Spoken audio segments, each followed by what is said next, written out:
I don't think anyone really cares about like a debate about like a god who is just the same thing as the universe, or like a god who is the same thing as energy.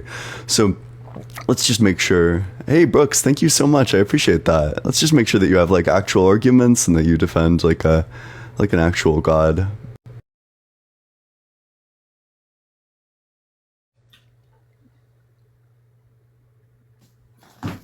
Hey, what's up? How's it going? Fine. I have an argument. Ready? Are we doing like a fake voice? What is this? No, it's actually my voice. Everybody says it about me. Everybody. Okay. Yeah, what's the argument? So it's an argument for logos. Logos is pure intellectual structure. So here's my argument. God is the intellectual structure of all logically possible worlds. All logically possible worlds exist. God exists. What's the argument for why all logically possible worlds exist?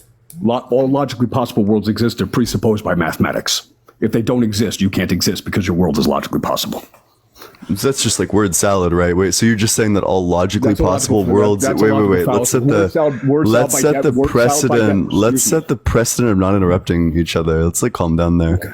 Right. Yeah. So, like, again, this is just like word salad, right? So you're just saying that, like, for some reason, all of mathematics presupposes all possible worlds. That's like definitely not the case. It's nonsense. It's jibber jabber. It's complete fucking Insulting the argument doesn't falsify it. That's the rhetorical fallacy. Yeah. Well, but I'm just saying that it's like, what are the premises for the argument? Let's get like a premise one, premise two. Premise one is God is the intellectual structure of all life. Yeah, but for the, like, why all possible worlds are real, what's the argument for that? Every single logically possible world, by definition, is itself a priori, meaning the mere comprehension of it is enough to prove the idea of it true. This is analytic philosophy, Kantian style, Immanuel Kant. So the mere fact that your world exists as an actual logically presupposes metaphysically its own possibility. If logically possible worlds didn't exist, the mere actual fact of your universe wouldn't be possible. It's a contradiction in terms to deny them. So your point of view not contradicts and falsifies itself. Yeah, okay, wait. So can I imagine a world in which all propositions are true? Can you imagine one? Yeah. Imagine just one world that consists of one proposition that's true. Yeah, but just like a world in which all propositions are true. Yeah, you can imagine that. Yeah, perfect. Yeah, does that mean that that world is real? Yes, it does, actually. Okay, literally. Cool. So on that world where all propositions are true, would it be the case that that world is the same as this world? Would it be the case? It's unknowable, it's undecidable. But in this particular case, if all propositions are true, that world itself would necessarily have to have a proposition of itself that the world itself is true. And if that world itself is true, that world could actually know itself is true. But you're not addressing the premise. Yeah, wait. But I'm giving you a reductio to this argument, to this like line of thought. So on this world where all propositions... You have to prove the contradiction. Wait. Yeah, I'm proving the contradiction right now. But you're getting mauled on your own show. Wait, here's the contradiction. Do you agree that there's like some... Wait, would you agree that there's some propositions? Hold on, wait, let's set the precedent. Let's set the precedent of not interrupting each other, okay? So, on this world, do you agree that on the world we live in, there are some things that are false? Do I agree in this world that's a contradiction in terms false things don't exist? Oh, but I'm just asking you if there's like certain proposition, like the sky is red, is that a true proposition? It depends to which logically possible world it maps. Are you this world, the world we live in, is it the case that the sky is red? At sunset, yes. Oh, okay, sure. Let's do, is it this case that the sky is like white? In places where there's a hole in the Arctic and the sun is shining brightly, yes. Fucking nonsense. Is it the case that the sky is... Sorry, you're just getting... Sure. Wait, is it the case that... Is it the case that the sky is always red? Is it the case that the sky is always red? Yeah, is it the case that the sky is always red? Red itself is perceptually contingent. If you have color blindness, there are some people in the world who always see a red sky. Yeah, but in like it emits like the red wavelength. Does it always emit the red wavelength? The red wavelength can only be actualized if it's observed. The question contradicts itself. Well, yeah, but I'm just so you think that okay, gotcha. So you defend like absolute idealism. So you defend that there's like no material reality other than our ideas. Excuse me. Do you know what bundle theory is? No, I'm unfamiliar. A bundle theory is that an ontological object. A bundle theory is that an ontological object is merely its perceptual properties. If you do not have perceptual properties, by which to objectively experience the ontological object, it is indistinguishable from non-existing. Did atoms exist before humans existed? No. Really? Why. You think atoms really. didn't exist before humans existed? Yes, that's actually a fundamental rule in quantum mechanics. It's called the observer effect. Here's That's why. certainly, I don't think you want to be citing quantum mechanics for this. I don't think you know what you're talking I'm an about. experimental philosopher and systems theorist. I wrote a textbook on quantum mechanics. Yeah, this is nonsense. Like, this is just like, well, okay, wait. So essentially, you're getting destroyed wait. on Can your I own let me show. let me be clear. So essentially, what you're saying is that the process by which we achieve eudaimonia is the process through which the subject becomes the object of the other via the completion of the rhizome and the short circuiting of the individual circuit, wherein we achieve jouissance via the symbolic order. Is that like about what you're saying? Are you all right? Are you all right? Because it seems like you're just saying fucking right? gibberish. Right, because look, when an idea comes into contact with a head, is always the idea that's hollow. Yeah. Okay, wait. So essentially, and let me know if I'm not understanding what you're saying. But essentially, what you're saying is that words are indexical relative to the possible world in which you reside. That leads us to achieving a complex process of constant deterritorialization and reterritorialization, via in which our desires are actualized through a process and a paradigm fundamentally shaped by the society that we reside. Like, what are you fucking talking about? So I'll tell you what I'm talking about. Here's premise one. God is the intellectual structure of all logically possible worlds. Yeah. The intellectual structure of all logically possible worlds exists. God exists. Now, if you argue against that, your argument is logically possible. It must therefore exist in a logically possible world, and your argument has intellectual structure. So merely to argue against it presupposes the intellectual structure of at least logically possible worlds, and it presupposes the existence of God. Where does the mind come from? The mind itself is a priori. Time and space. What do you mean by that? A priori is a proposition which is merely known to be absolutely true and cannot be false because its opposite is also the same statement. Oh, but that's not true, right? Because there could certainly be actually axioms are a priori true. For example, wait, let's set the precedent of not interrupting each other. All right, so that can't possibly be the case. Wait. Right. Let's set the precedent of not interrupting each other. All right, we're getting destroyed. So wait. Let's set the precedent of not interrupting each other so we can actually have a productive dialogue. Okay, let's have a productive dialogue. Yeah, the issue with what you're saying is going to be that we know that the mind arises from the brain and that the brain itself is made of atoms, which means that the brain must certainly precede the mind insofar as brain states track. Wait, let's set the precedent of not interrupting each other, all right? You're looking like super unhinged right now. So so our brains are made of atoms, and our brains are what give rise to consciousness, a conscious mind in the first place. In order for us to actually have a mind and to see stuff, you think that atoms didn't exist before humans existed, but that's not the case, because in order for our perception to arise in the first place, then our brain must necessarily be made out of atoms, which means that the atoms must precede the mind. I want you to go on the Google right now, and I want you to look this up right now. There is no evidence for the existence of particles right now. But there is evidence for the existence of particles if you put them into a gas chamber or in like a bubble chamber. Let's actually get in the habit of not interrupting. Let's go for it. Sorry. So here's what it is. In quantum mechanics, because I could actually do the math, there is no physics which describes the nature of what a particle is. A particle is merely a mathematical point within a wave function to which it predicts where a mathematical point is going to be observed. But because quantum mechanics moves in discrete operations to which they move discontinuously, there is no vector physics that describe the actual movement of particles, because that's precisely what doesn't happen in quantum mechanics. There is no mathematical model in quantum mechanics, and this is a fundamental contradiction between relativity and quantum mechanics. This is why individuals are looking for a cosmological string theory or something to the effect of a theory of everything. The theories don't reconcile. Quantum mechanics directly contradicts relativity theory. Relativity theory can't predict quantum mechanics, but quantum mechanics falsifies relativity theory at the fundamental level, and we don't know what to do with it. In terms of quantum mechanics, according to Schrodinger, according to Planck, consciousness must be treated as fundamental because the wave function itself cannot collapse unless it's there to be observed. Now, whether that observation happens 15,000 years or 15 billion years after the Big Bang is irrelevant. Quantum mechanics shows that the observation of the observer of the wave function causes the universe to come into existence by traveling backwards in time and reformatting the timeline backwards consistent with itself. Now, quantum mechanics is under no obligation to make sense to you. The universe is under no obligation to make sense to you, but here's what we do know. Observation creates the universe with a cause that reformats it backwards in time so that the universe is observer created. All of it. Oh, are you done or do you have more? I'm done. But now that's my point. Yeah, So wait. Can I respond? Can I respond to that, or do you want? Yes. But I want you to attack my premises. Don't non sequitur. Premise one. God wait. I'm not going to let you pivot away from the point that you just made. I need to respond to the argument that you just yapped for a real long time. So we actually do know that particles exist just based on the fact that we have bubble chambers in which we can directly observe the paths of particles as they travel. If you created a bubble chamber with high enough pressure, then you could literally see the trail of bubbles from the muons and various other particles actually going through it, which means we definitely know that particles actually do exist. That's an argumentum ad circulum in demonstrando. That's a misunderstanding of physics. A fucking word salad. Complete nonsense. Look, do you have like a real argument?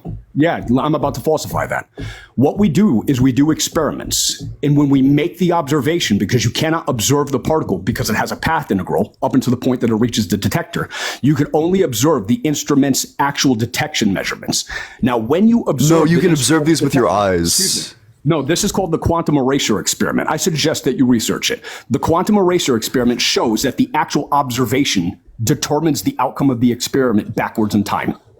So that falsifies your actual proposition. I'm telling you that you see it with your literal eyes. You can see the trails that are left behind by these particles. You can't explain this. I know that. Quantum erasure falsifies what you just said. Wait, it's like it falsifies the fact that you can literally see these things? Yes, it does. Yes, it does, because the quantum erasure experiment So what are they seeing? Are they seeing nonsense? What are they seeing? The quantum erasure experiment shows. What are they seeing? I'm explaining it.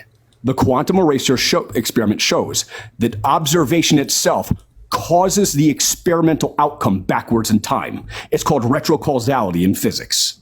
So let me explain retrocausality. Wait. I already know what retrocausality is. This is only true of one interpretation of quantum mechanics. Let me explain. Wait. I'm already familiar with it. Wait, do you remember what question I even asked you?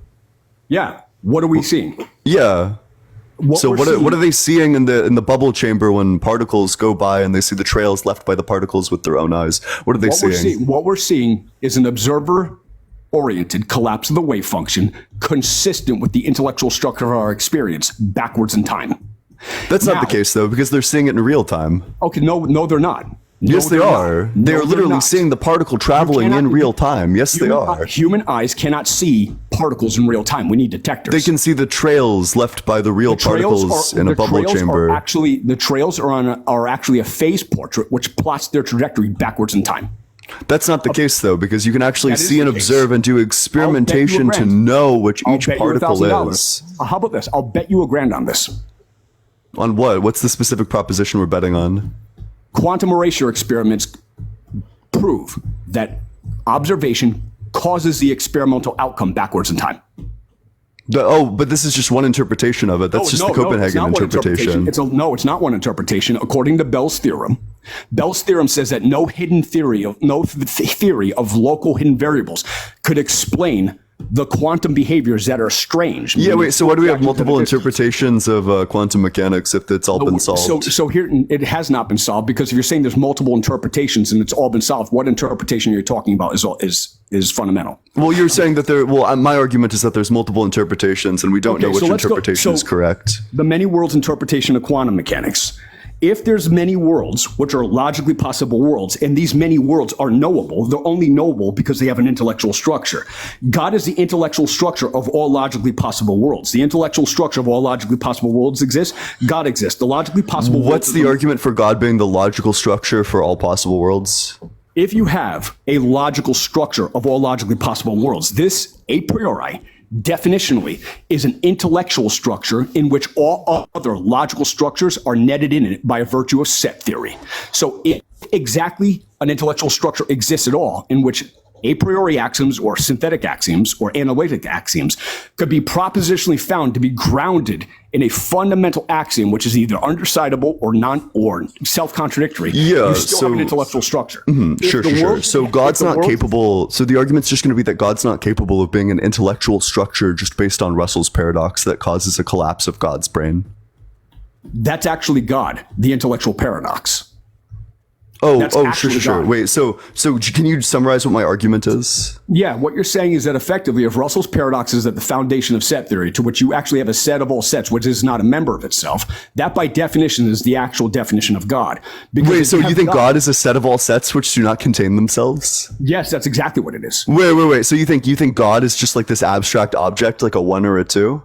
God isn't an actual being. God is just a set. No, God is an omnidimensional mathematical space-time manifold. Wait, so is God included in God? Yes. Oh, cool. So then the set which does not contain itself is contained within the set of all sets which do not contain themselves? No, it's not contained within itself. It's in superposition of itself. But I asked you if God is contained within himself. So let's put. Wait, I just asked you a question. Answer my question. Is God contained within itself? God is a fractal. So the whole itself. That doesn't answer the question. Is God contained within himself? That's a yes or no question. Is God contained within himself? He is the containment, which is itself. It's a contradiction. But that's a yes or no question, buddy. Is God contained within himself? If God is contained within himself.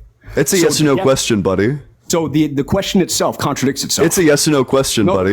Is God contained within himself? The question that's asking like, what is the smell of the number 5? Your question contradicts itself. Well, but you said that God is a set. You literally said that God is a set, so there's no contradiction of terms here. I said God is a set of all sets. Answer the question.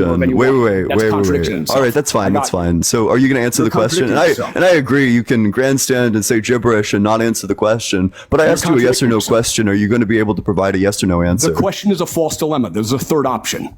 You're saying there's not a third option at all. You're struggling. No, there is a yes or no. So you said that God is a set, and I'm asking you: is God contained within His own set?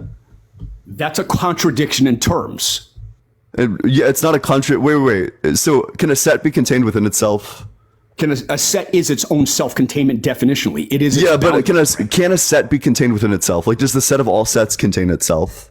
The set of all sets is the actual boundary of the identity. Your question contradicts itself. Wait. You don't think the set of all sets contains itself? Would it be the set of all sets if it didn't contain itself? Call me. Thank you so much for the champion. I appreciate that. The set of all sets would be understandable as this. First of all, at the level of the foundation, the law of identity gets falsified. Here's why. Wait, it's a yes or no question. Wait, but buddy, I'm not going to let you keep on running away from these yes or no questions. I'm not going to let you run away from these yes or no questions. Just answer the question. Your question contradicts and falsifies itself. Wait, it doesn't actually, because the answer is yes. The answer is yes. Does the set which contains all set contain itself? Yes, it does. That's correct. It does contain itself. Explain your contradiction, because if I explain this, let's not be a steamrolling Steve. Let's be a good faith Gary and actually engage in the conversation. Okay. Let's not be a dodging Dan, and let's not be a plagiarizing Pete. Let's come up with our own original ad homs. Let's not be a forsaking Frank, and let's. Oh, you're still plagiarizing. Look at that. You're uncreative. So here's how we go. All right.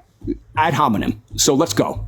Well, wait. So I think you don't understand what an ad hominem is. An insult isn't an ad hominem. This would be like if you said 2 plus 2 equals 5, and I was like, no, it's not. 2 plus 2 is 4. Actually, you're an idiot. And then you said, well, that's an ad hominem. It's not an ad hominem. It's an argument plus an insult. An ad hominem is an insult in lieu of an argument. So I gave you an argument, and then there was also an insult. It's different. So let's not be a plagiarizing Pete. Let's just engage with the conversation.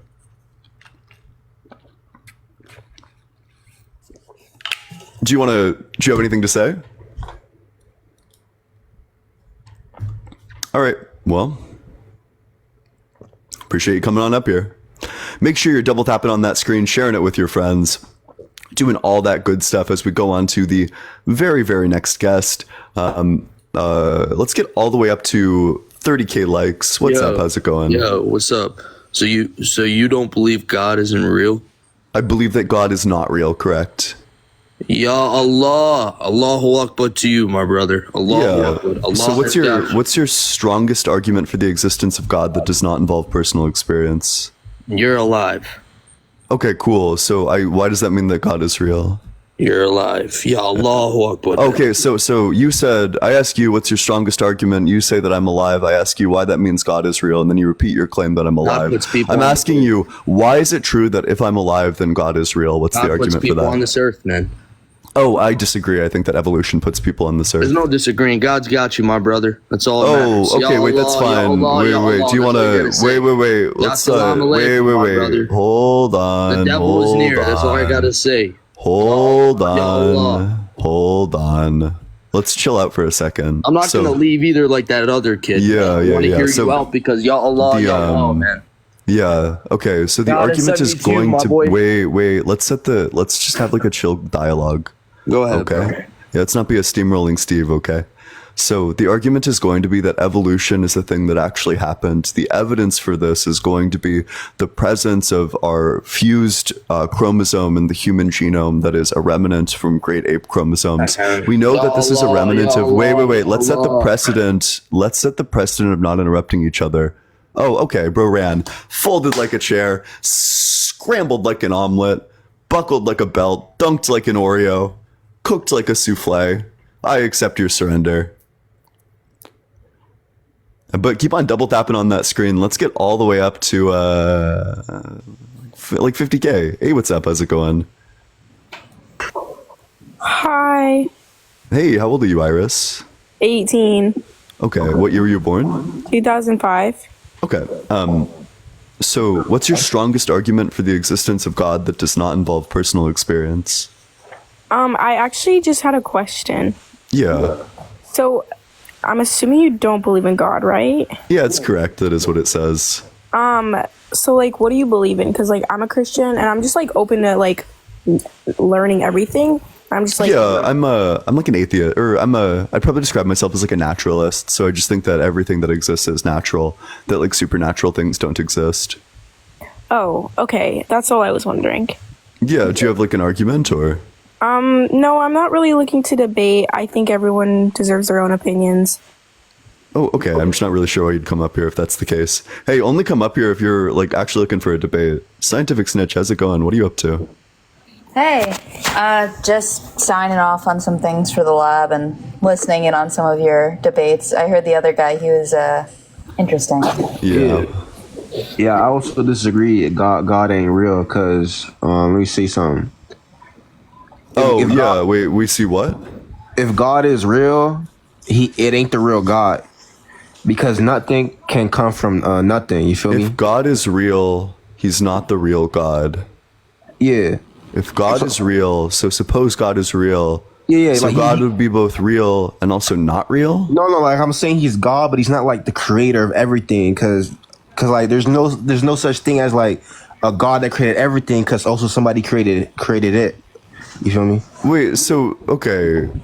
Kind of, but then that just leads to an infinite regress. Wait, why would we assume that if there's an infinite regress under your view, because your God needs a God, and your God's God needs a God, and your God's God's God needs a God. You have like an infinite chain of gods. Why wouldn't we want to just like go for an infinite chain of like a universe? Why wouldn't we just want like an eternal universe at that point? Yeah, I guess then. So like, God ain't real, to be honest, bro. Like I said, if you was I'm real, only looking for people who think that God is real. So, hey, if you're in that guest request box, only request to join if you're 18 or older. You think that God is real, and you're not driving. You know, make sure you have an argument. Don't just come up here to like ask me some like random questions. It's like kind of boring.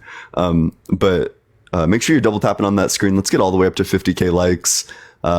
Share it with your friends, drop a follow as well, so you never miss a single live in the future. If you want to support the stream, Venmo's allegedly-Ian. The Cash App is just allegedly Ian. Both are in my bio. I appreciate any and all support. What's up, X Capone? How you doing? Yeah, I have one argument for this. Wait, can you get closer to your microphone, please? Is that better? Yeah, I bet.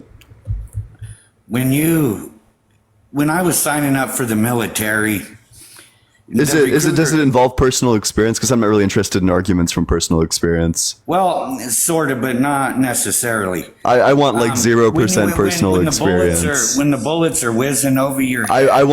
This is or like you go this is all just more personal experience. I don't want personal experience. When you get to where, how is it that all of a sudden you pray to God when you get to in some predicament that you can't get out of, or your life's in danger, and all of a sudden you start praying to God for help? I certainly don't do that. I don't do that. But, well, when the bullets fly over your head, you will. Yeah, I guess I've just never run into that scenario before. And I mean in a war situation type thing. But anyway, that's all I had to say. What the? Oh my god! I get. Nobody has any arguments nowadays. Where are all the arguments? Keybeats, thank you so much. Sorry, I haven't been thanking people for gifts. Listen, come up only if you have like a real argument. If you don't have a real argument, don't come up. God, stop wasting my time, please. Look, man, as you said, faith is the act of thinking you know something when you really don't. Yeah, exactly. Pretending to know something that you don't actually know. For real. Hey, what's up, Setu? How old are you? I'm 38. Yeah. So what's your strongest argument for the existence of God that does not involve personal experience? Keybeats, thank you so much. The only argument I can think of is life coming from life instead of life coming from nothing. Okay. Do you think God is alive? Yes, a living God. Okay, so by what definition of life is God alive? I believe God exists kind of, he's not chained to the laws of time and space and matter. What do you think my question is, and how do you think that answers it? God isn't. I don't. What is the question? Sorry. So the question again was just by what definition is God considered alive? Just the fact that within this existence, long life always comes from life. I'm asking you for a definition of life. What's your definition of life? A living organism, something that requires energy, taking of energy to stay alive. Does God require the taking of energy to stay alive? I think within his the rule said he exists in. I think he does. Oh, sure. So if God stopped taking in energy, he would die?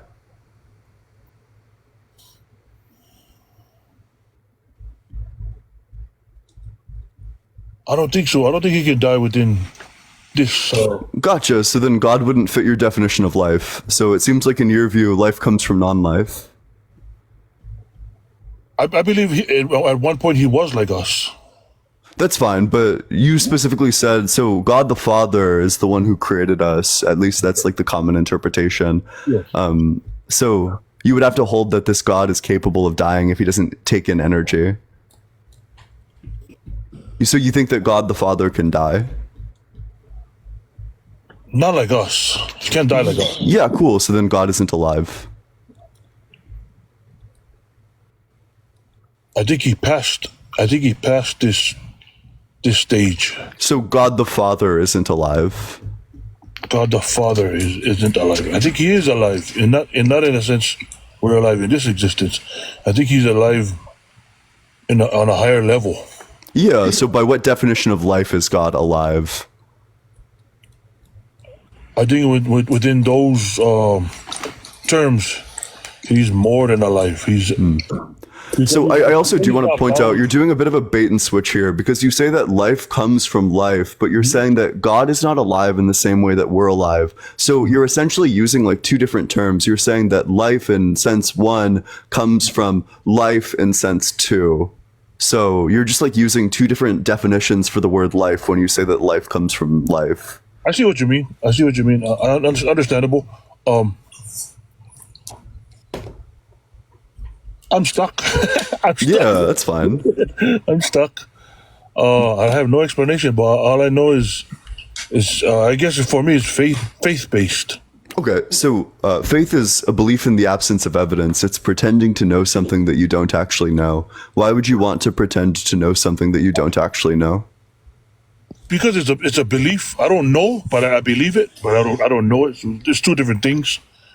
Okay, I mean, I guess there's just no real way to engage with someone saying, well, that's just my opinion. I mean, I know that's your belief. That's why you came up here. It just seems like there isn't really like evidence for it. So do you have anything else for me, or should I move on to the next guest? Oh, no, thank you for having me on. Have a good day, sir. Yeah, appreciate you coming on up here.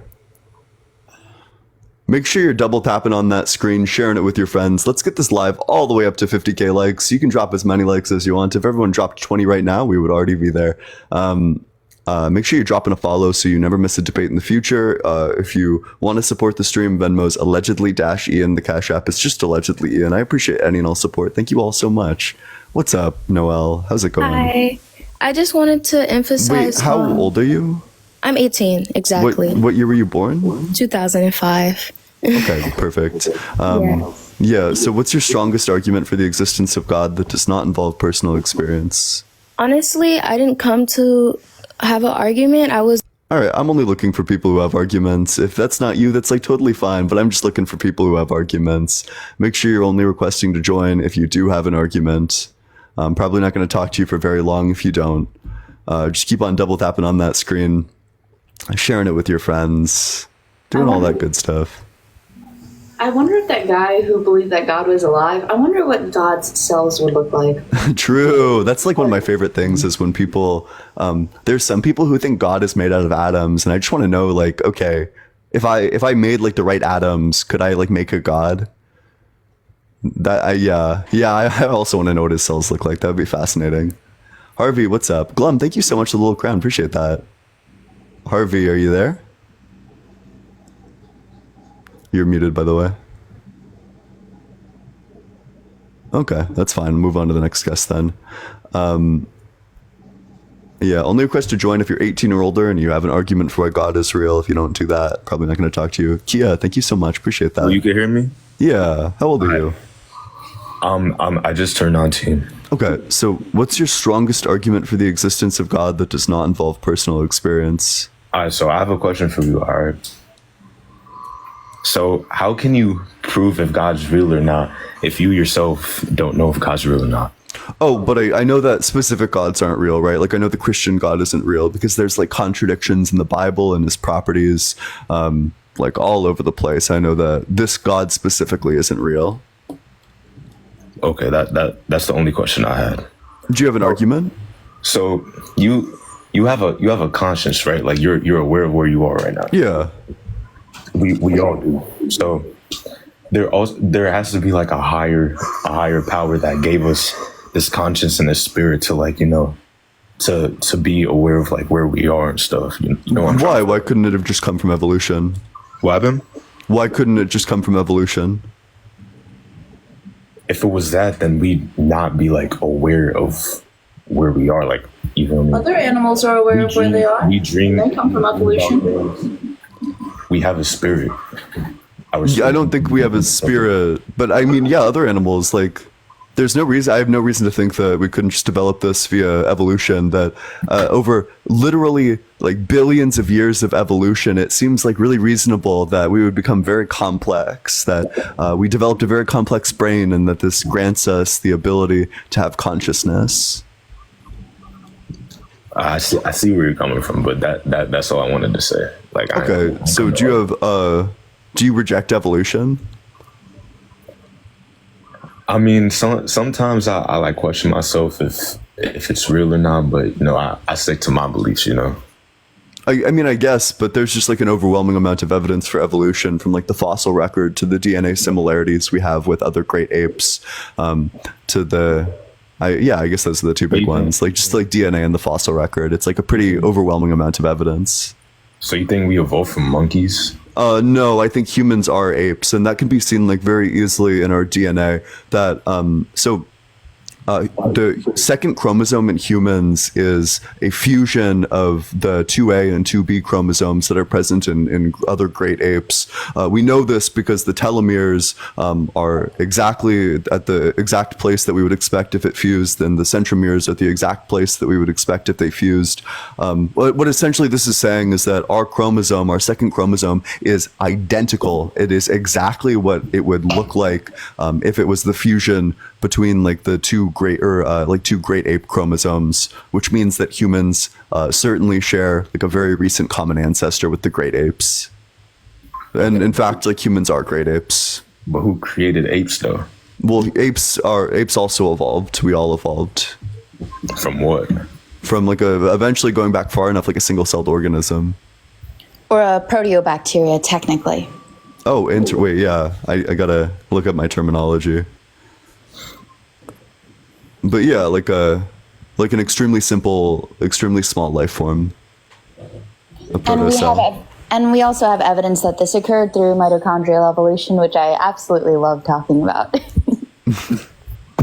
But that's all I wanted to say. All right. Well, appreciate you coming on up here.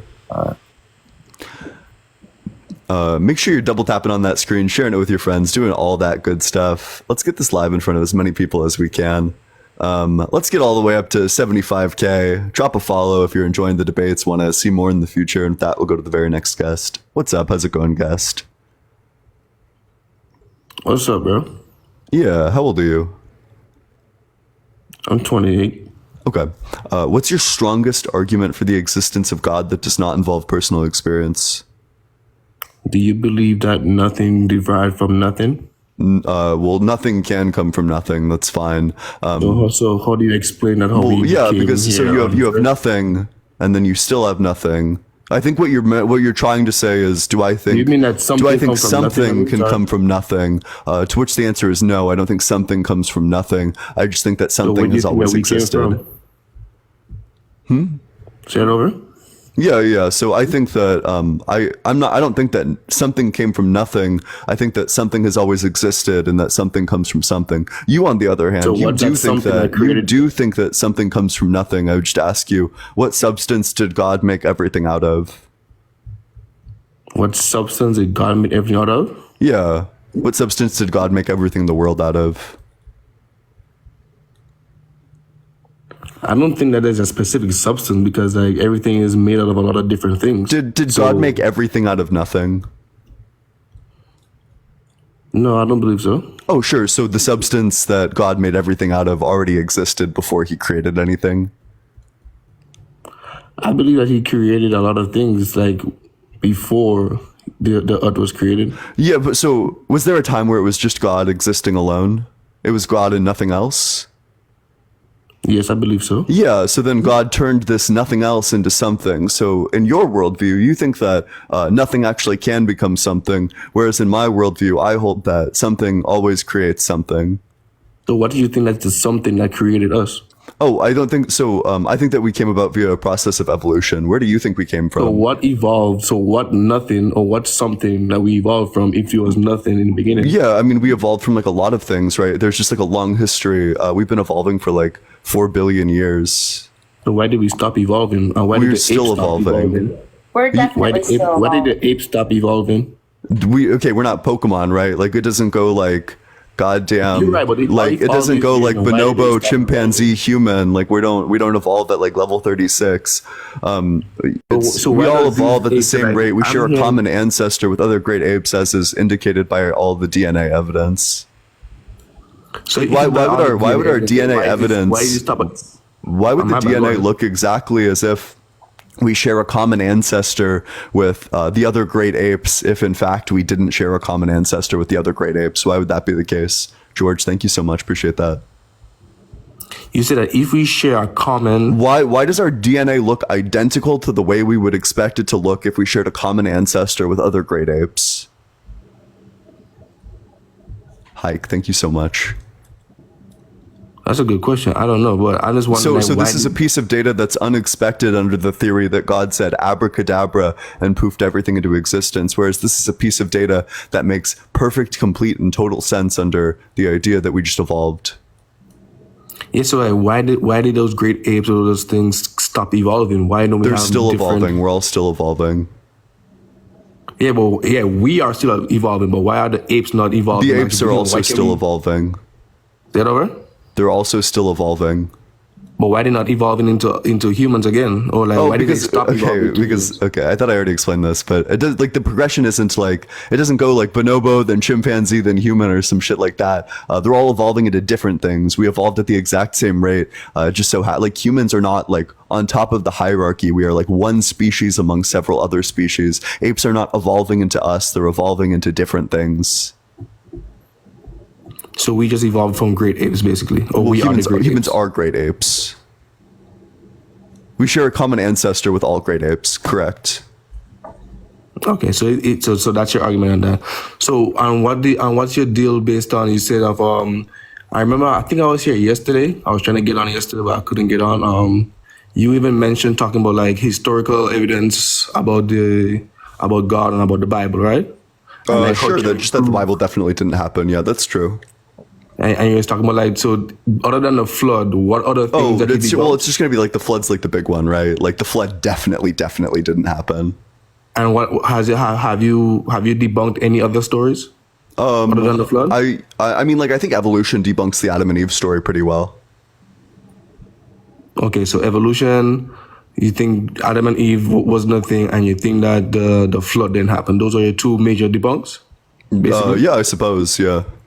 I mean, Exodus didn't happen. So don't you believe there's no evidence of like a mass exodus of Jewish slaves from Egypt? What's your evidence that things from the Bible did happen, like relevant things from the Bible did happen?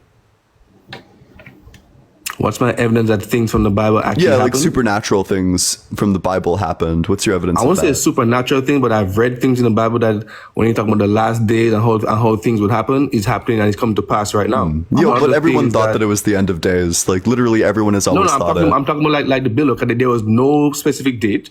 So again, that our human minds would like assume things or make up things, or like we have our own scientific way of trying to predict things. And when you try to predict things of God, that's when you make mistakes, and that's when you start doubting yourself, and that's when you start doubting God as well, because we try to comprehend. Wait, when you try to predict what's going to happen, when you try to like build a theory that predicts things reliably in the future, that's when God starts falling apart. What you're describing is the scientific method. That's when you start losing.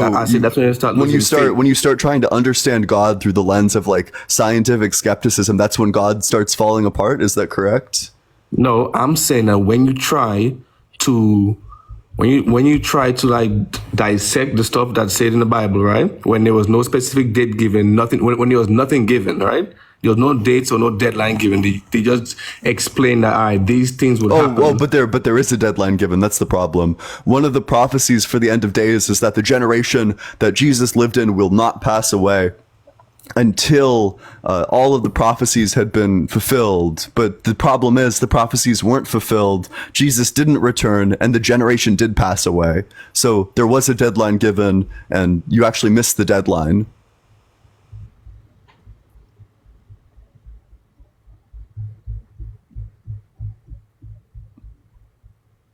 Stunned.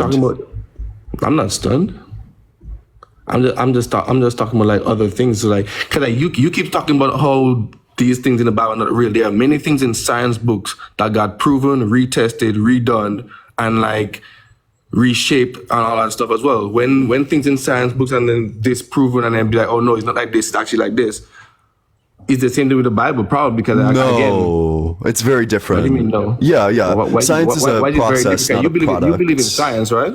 Well, I believe the scientific method is a good method for arriving at true conclusions. But what needs to be understood is that science is a process, not a product. The point of science is to not get the answers 100% right the very first time. It's to gather as much evidence as you possibly can and then compile this evidence into a variety of laws and theories and scientific facts. And as the evidence changes, so too do the laws, theories, and facts. Science is self-correcting. It updates itself. It's a really, really, really good method for learning true things about life and about the world that we live in. Whereas your religion gets disproven constantly. Like you can't, I could ask you like 3 questions about the flood right now. You would have no answer to any of them. I can ask you like basic questions about like the human genome. You'd have no answer to any of them. Whereas science is able to answer all of them. See, the only difference between the science and the Bible is that, as you say, people are constantly researching and doing stuff over and over, doing retested, doing remodeled, everybody doing more experiments every time. With the Bible, it's already written down, and no one's actually doing anything about it, like to change anything or to fix anything or to rewrite or to reword or to reinterpret the Bible. Isn't that a problem? So just like how you said it's a huge problem. Yeah, it is a problem because most of the people were killed off, where people are still doing scientific experiments.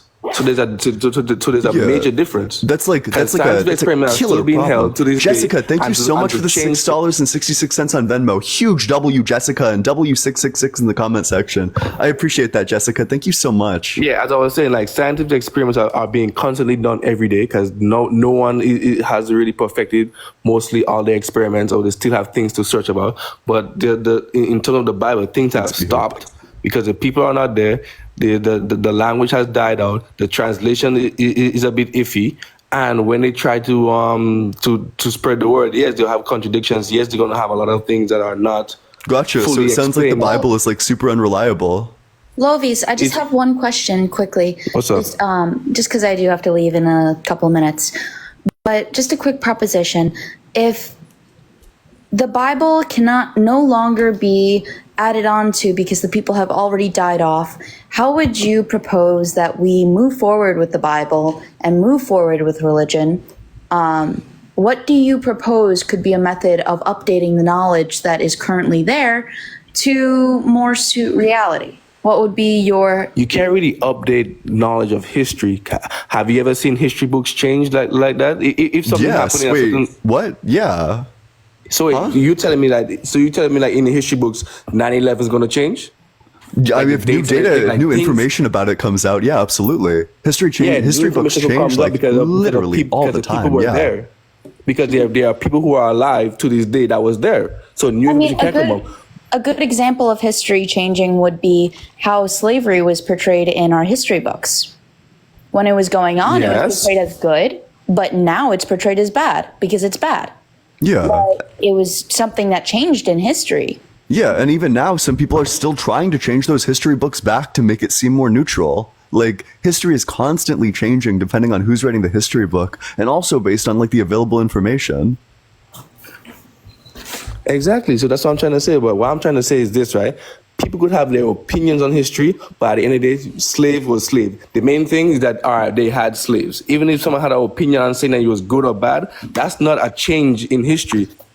That's a change in opinion. That's a change in opinion. That's a change in history. Slaves have been slaves. So that what you just said make no sense. Well, No, so there was also... Having slaves and having an opinion on what slavery is a totally different of being historical. So I think I may have The historical evidence is that slaves was a thing. People was enslaved. That's the history. Yes. So I think if it's being good or bad, that's an opinion. So I don't get what you're trying to bring up there. Yes. Right now. That So I makes no think I may sense. have worded it the wrong way, but basically Really wrong. what I was trying to say is that there were literally lies that were put into our history books, which were talking about how slaves were lesser beings, how they were made to be slaves, and that history changed. Or at least That's not a lie. That was a Well, wait. That's absolutely true. Because during slavery times, they defended slavery. Obviously, Ryan, thank you so much for the $6.66. W Ryan, thank you so much. Inferior because they were different. Wait. So depending, hold on. Depending on what facts are presented, you get a completely different narrative about slavery. For What is a example, fact? if you defend In or terms if you of- when it comes to- present, when it comes to word if you about- present what is like a the fact? horror, if you present the horrors of slavery, then everybody who reads the history book is going to come away knowing that it was a really bad thing. Whereas if you if you give like arguments for like maybe it was like a neutral thing, maybe there were good things and bad things to it, which a lot of people are inclined to do, then you end up in a position wherein some people come away thinking that it's a neutral thing. History books change literally all the time, and the presentation of facts change literally all of the time. And I have just a to go question. back, My thing is that you keep saying history books change all the time. The main thing was slaves, right? Was slaves a thing? Yes. That's the history. The other part about what you say right now is our opinions, because there's still people to this day that wish they had slaves, who want to have slaves. Yeah, of course. Who still probably do have slaves. However, So that don't mean history has changed. History has not changed. People's opinions and how they want to reword it and rewrite it, that's what changed, not Actually, history. that is objectively incorrect. So back then when slavery was occurring, the concept that race was biological was heavily pushed and heavily written into our history books. But over time, as science progressed, we realized that that was factually incorrect, or at least evidentially incorrect, I should say, more so since I am the scientist. But as far as that goes, race is not biological. So through that, we basically changed not necessarily the opinions, but quite literally what was driving the reason to have slaves in the first place. So what's still driving people to still have slaves right now? People are horrible. Yeah. Exactly. So that have nothing to do with history books. I'm not arguing that they're good. I'm arguing that have nothing to do with history books. That have to do with Yes, people's it does. opinions. No, but it Just does not because just people. it changes the way that you understand the book. The facts surrounding the events change the way that you view the events. Right, which is your opinion again, because everybody could view things differently. No, the facts around the events are still facts. And the way they were growing up. So the way people growing up, the way people view things, that's how their opinion worked, and that's how they view it. Yes, that's an opinion, except the facts. Exactly. So you came back to this. Wait. So I have a question for you. Wait. So if we found out tomorrow that like 9/11 was an inside job, would that mean that would the way that we understand 9/11 as a historical event change? No. You think the way we understand 9/11 as a historical event, if we found out that it was an inside, you think that wouldn't change? Thank you so much for coming up here. Everyone, make sure everyone you follow Scientific Snitch. She's great. She makes great content. Is an attack against a terrorist attack? Is an attack against people whether it's inside or outside? You think that wouldn't change the way we understand 9/11 if it was revealed tomorrow that it was an inside job? Really? You don't think that would change the history or the interpretation of it at all? Right now think it's an inside job because of all the evidence of the people who they claim to hijack the plane who was never even there. The people who they claim the people that say that they were just planted there. It's all opinion. Everything that we're talking about right now is all opinion. You're not Those believing are in God's facts. opinion. Whether it was an inside job well. or not an inside job is going to be a huge change, right? Like that's a big shift. That's a difference in facts. That's not a difference in opinion. It is an objective fact whether or not 9/11 was an inside job. That's not just going to be a matter of opinion. I'm saying that even if it happens, the main thing of the history books is that on 9/11, those two planes crashed into the inside job or not. Because right now, people thinking it's an inside job since before now. Yeah, of course. Yeah, but if it came out to be 100% confirmed, then that would change the way the story is told. It will change the way the story is told, but I don't mean it's going to change the fact that it would change the history books. Yeah. So some events would remain the same, whereas others would be different. Right. So what is the major event? The major event of that was a terrorist attack. You don't matter if it was but all of the context. So history isn't just like individual events. It's a broader context. It's not just like memorizing facts about events. It's understanding how the events fit into the context. And they tell the story the way they want to tell the story. That history really is. Is it people who survive?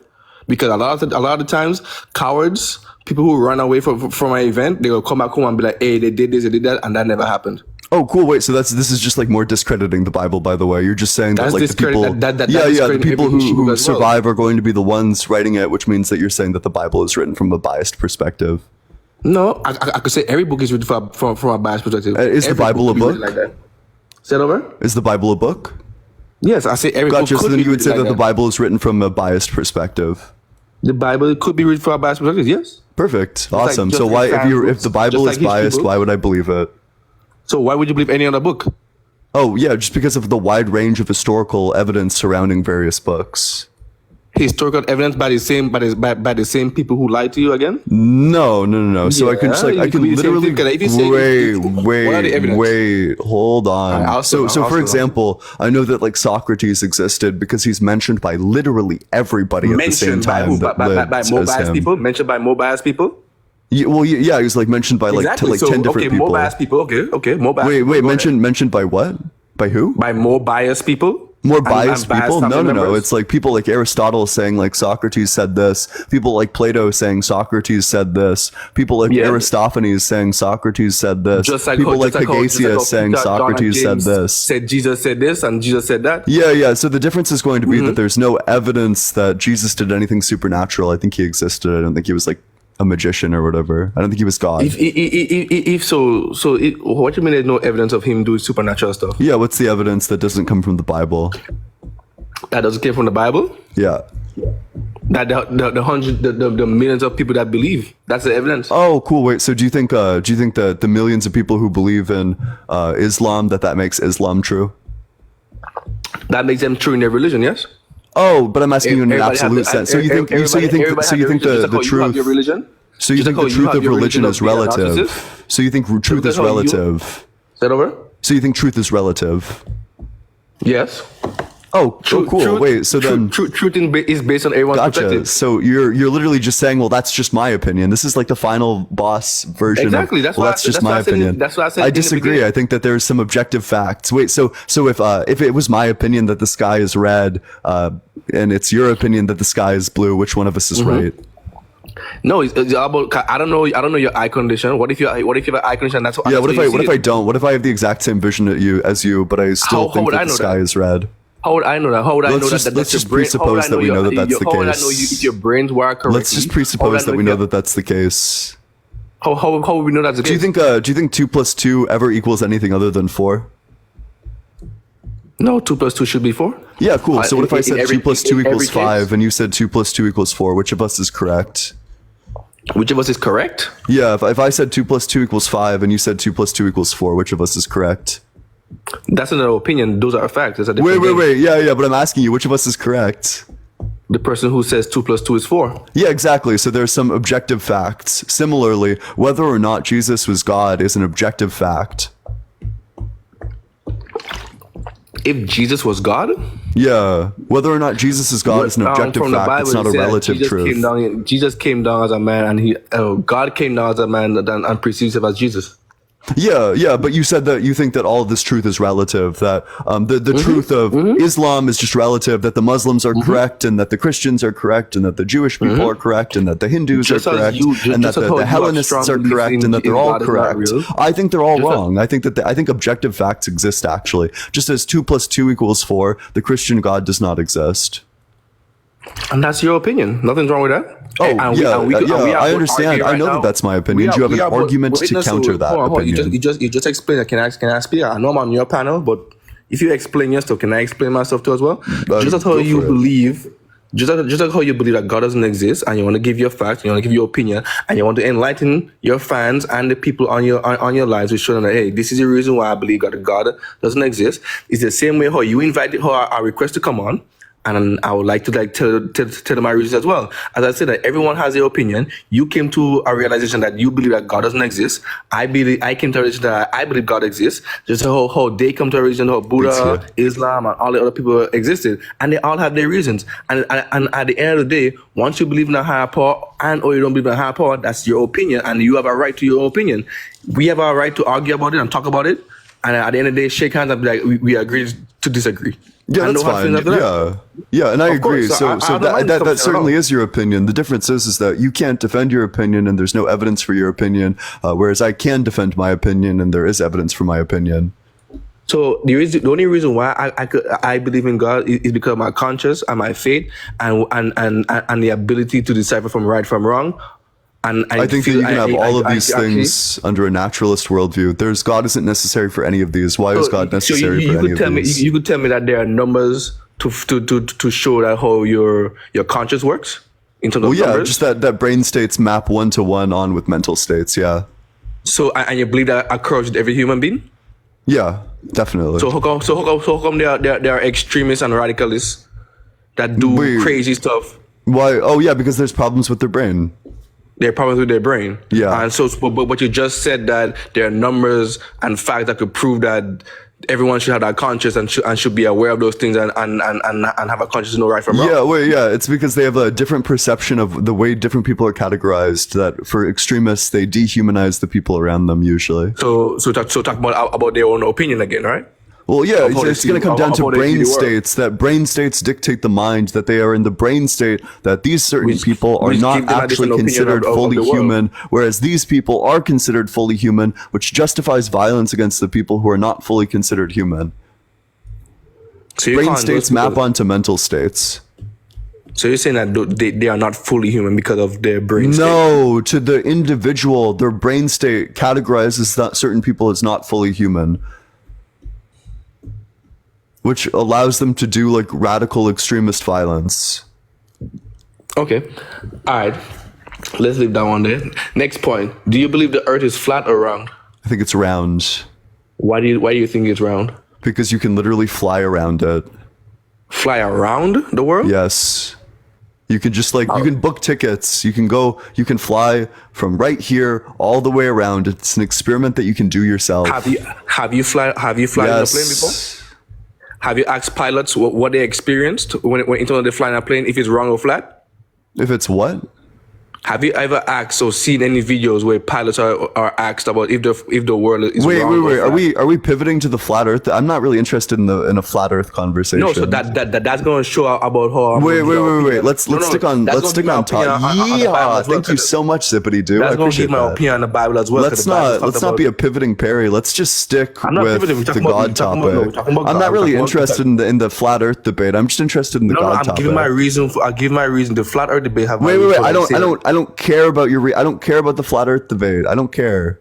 But let's not be a pivoting Perry. Do you have a reason why God isn't real, or do I need to move on to the next guest? No, I'm giving you an example of in Genesis how when God made the world and He made the firmament and everything as well. That's why I'm bringing up the flat Earth, because if I believe that in God, then I believe in the flat Earth. That's what I'm trying to say. Because if God made the firmament, there's no way the firmament is around the globe, right?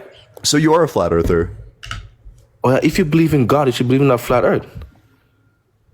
Oh, that's fine. You're just like objectively wrong. Wait. So why are the round earthers the one able to predict the eclipses? Why are the round everyone most of the flat earthers could predict Oh yeah, sure. Wait. What are the equations that the flat earthers use to predict eclipses? What equations? Yeah, what equations? I'm not too sure. I could get back to you on that one for sure. Oh yeah, you have no idea. Okay, wait. Let's do another one. I don't know. So why? If we don't have an atmosphere, then like what is responsible for the intensifying of like greenhouse gases? The firmament. So you know how a greenhouse work, right? When you're enclosed in an actual environment, right? You have to be enclosed to have a greenhouse effect, right?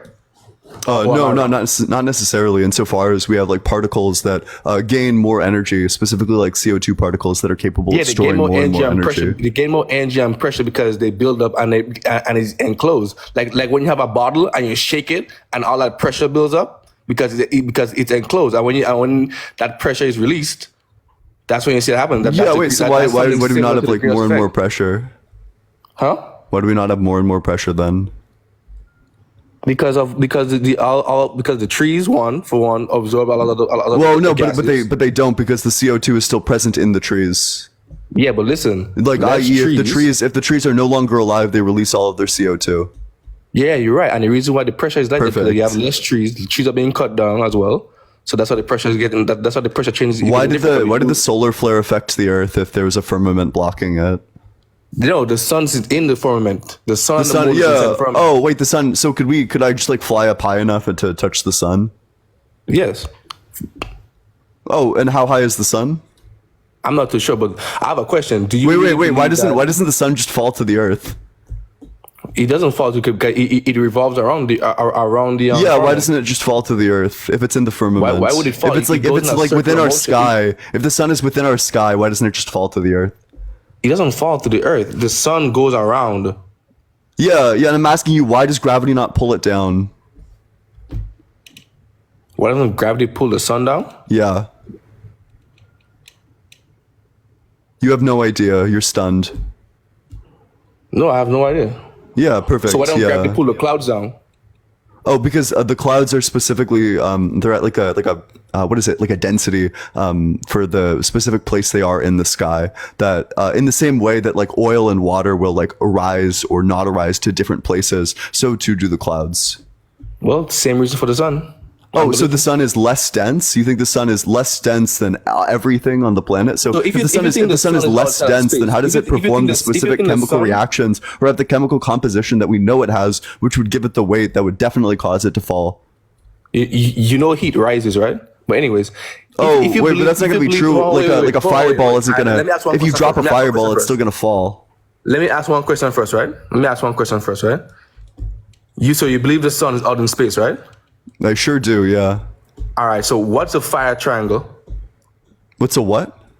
The fire triangle. I'm not sure. I've never heard of this before. What's the fire triangle? So the fire triangle is oxygen, fuel, right? Oh, sure. Yeah, just in a combustion reaction. The combustion reaction, right? So how you could explain that it's out there in space and it's burning still? Oh, I don't think it's not like burning in a literal sense.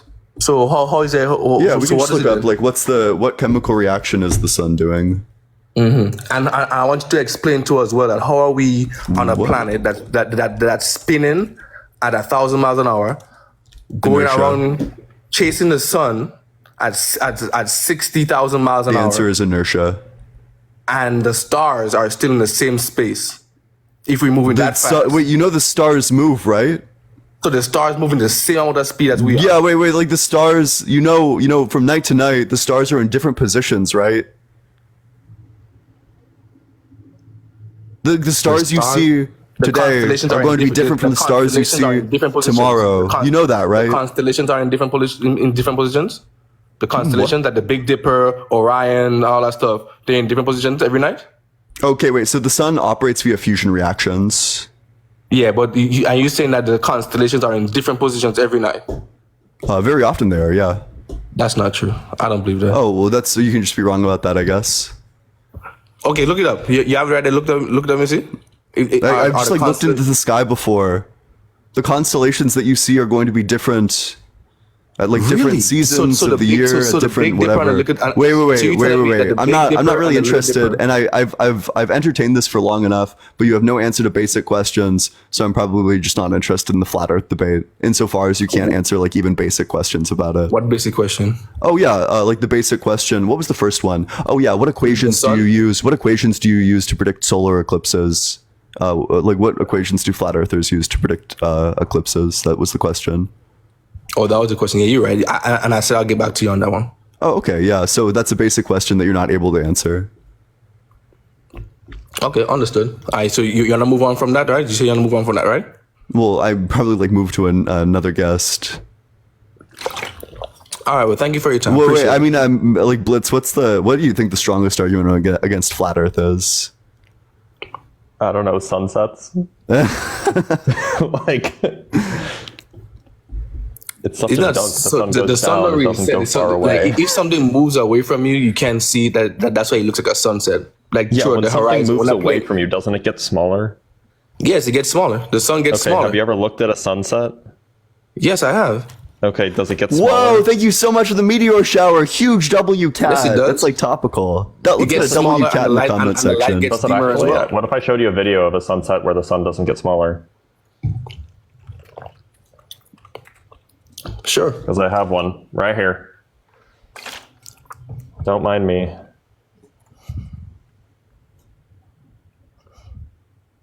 Let's all watch the sunset together.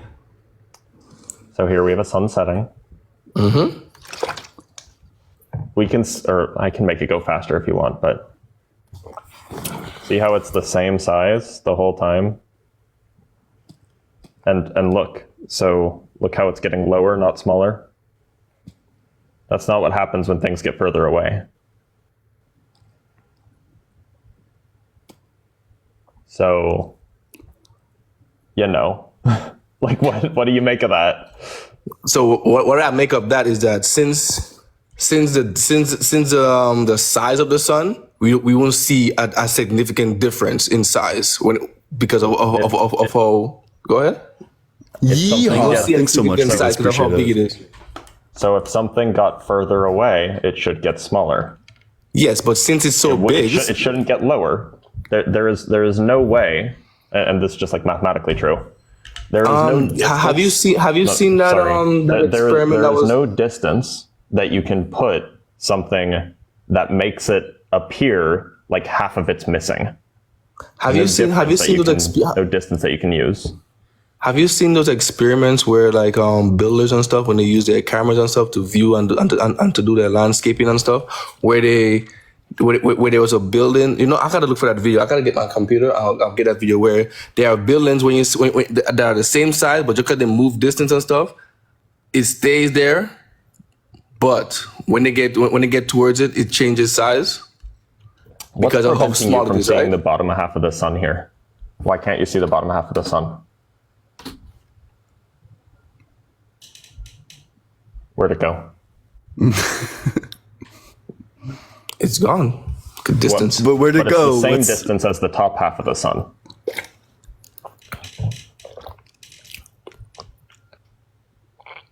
I don't believe it's the same distance at the top half of the sun.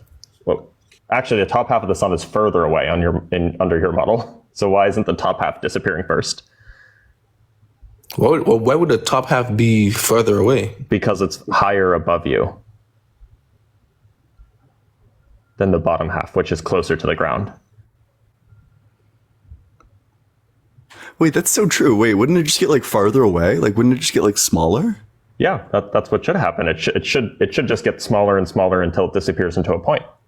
Yeah, but instead, as things do, right? When you like drive away from something and it just gets like small. Yeah. Hold on, I gotta do a meme. Typing with my right hand is apparently hard. I gotta do a meme. I'm sorry.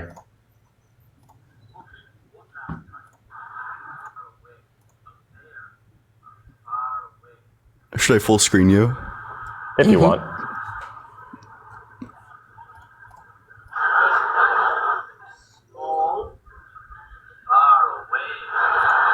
That's the whole bit. It's just a bit of, small things are small and far away things are far away.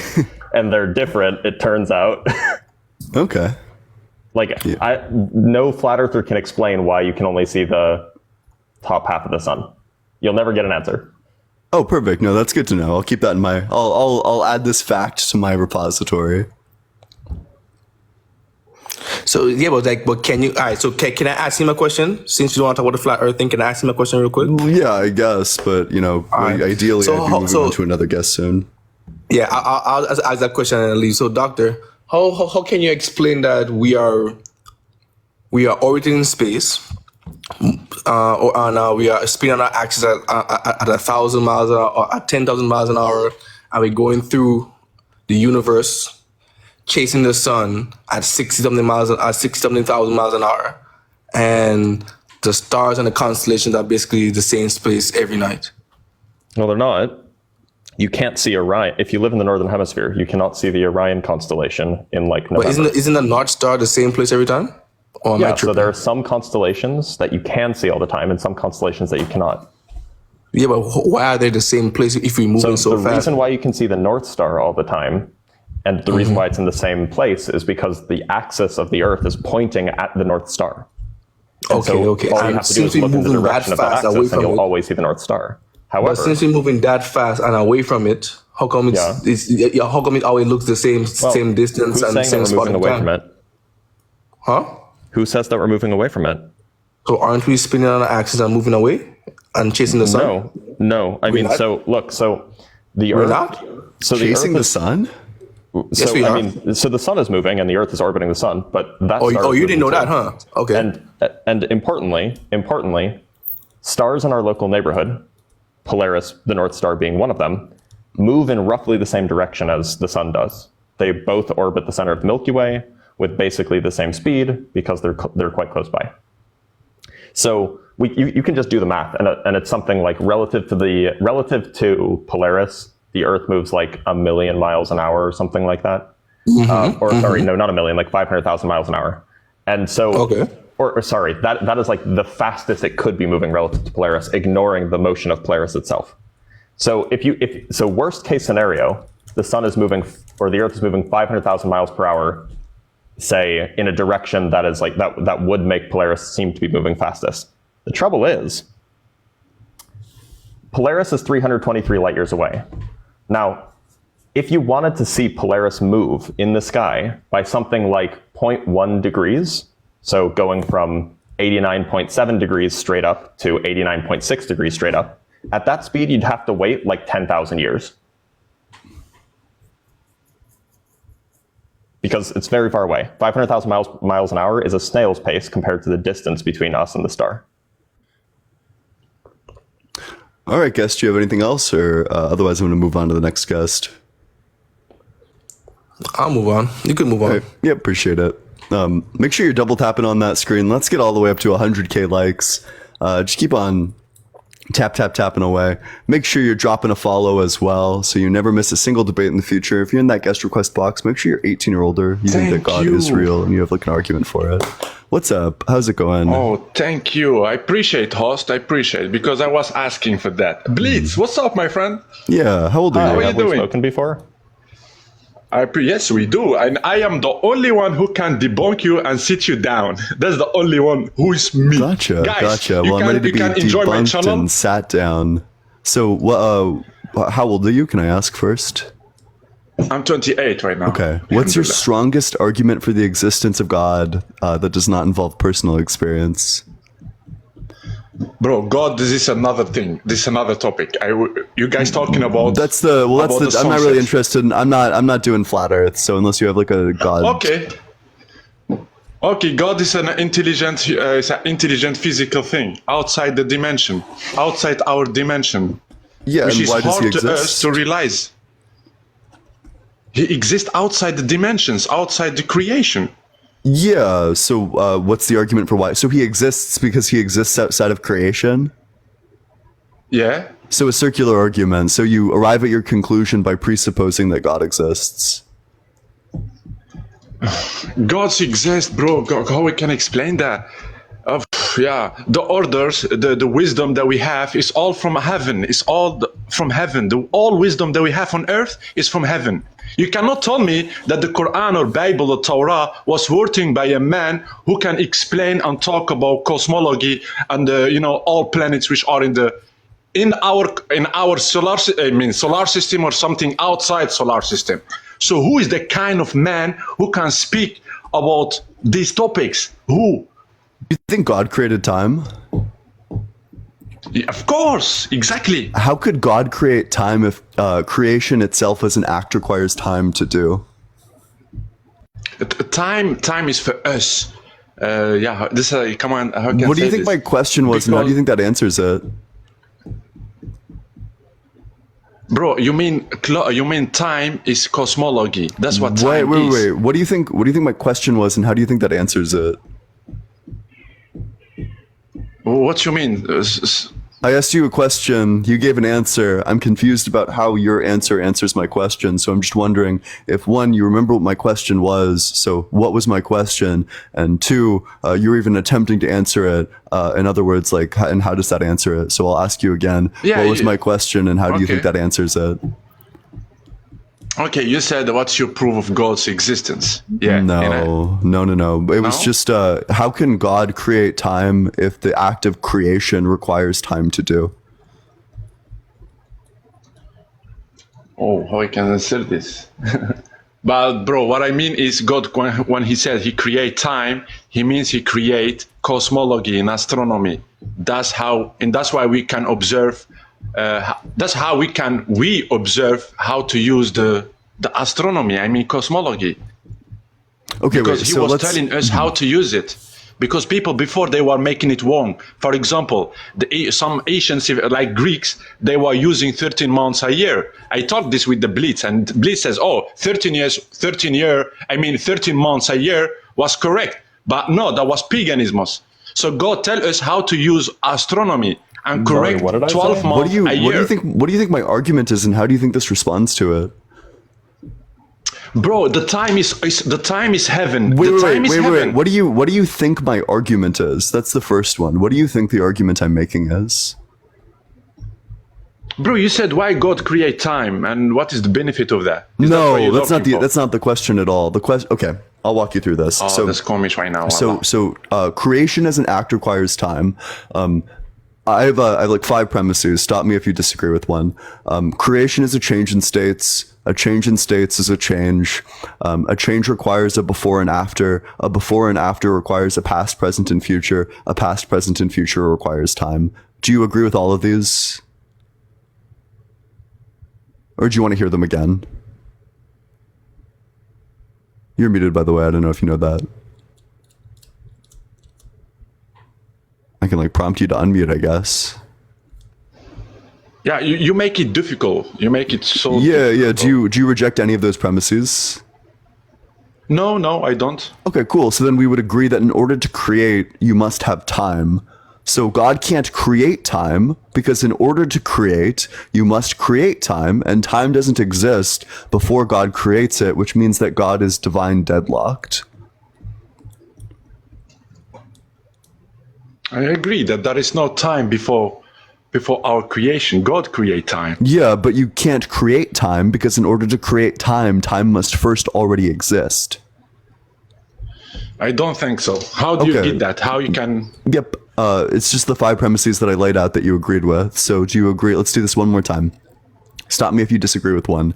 That creation is a change in states. A change in states is a change. A change requires a before and after. A before and after requires a past, present, and future. And a past, present, and future requires time. Do you reject any of those? Yeah, but because you said the time should be before God's creation. That's what I'm not Do you reject agree with any it. of those premises? No, not all. Not all. Do you reject any? Like, do you reject one? Of course he does. Otherwise, his conclusion is nonsense. Yeah, you'd have to. No, but you're putting that God should. Yeah, God cannot make time before His creations. Yeah, that That's what time you're is saying. time is not a thing that can be created, is the argument. No, the time is created, bro. Come on. And I explained to you why that's not possible. That if you have no time, okay, wait. So, if you create, then you have time. If you do not have time, that means you cannot create, which means that you cannot create time because in order to create time, time must first already exist. But it seems like you know what God is, and you have all imaginations of Him. If I you just have talk like about basic these things. logic. No, there is nothing logic outside our dimension. You scientist people, you discovered only one dimension and 5% of the universe. So how you can talk about 95% of the 59% of the universe? Let's That not doesn't be a make sense. gibberating Julie. Let's just get back to the argument. Okay, can you tell Do me? you Okay, reject can any you of tell the me who arg- built do you the reject any of pyramids? the premises? Can you tell me that God built the pyramids, or Do you someone built reject the pyramids? Egyptians built the pyramids. No, Yeah, not the Egyptians Egyptians, built the sir. You're pyramids. wrong. Oh, I that swear, seems. not This seems the like Egyptians. this seems like soaked in You racism. guys, you have but so whatever. much theory. You guys, you have so much different theories on the pyramids, Do you man. think Come on. the fucking aliens did it? No.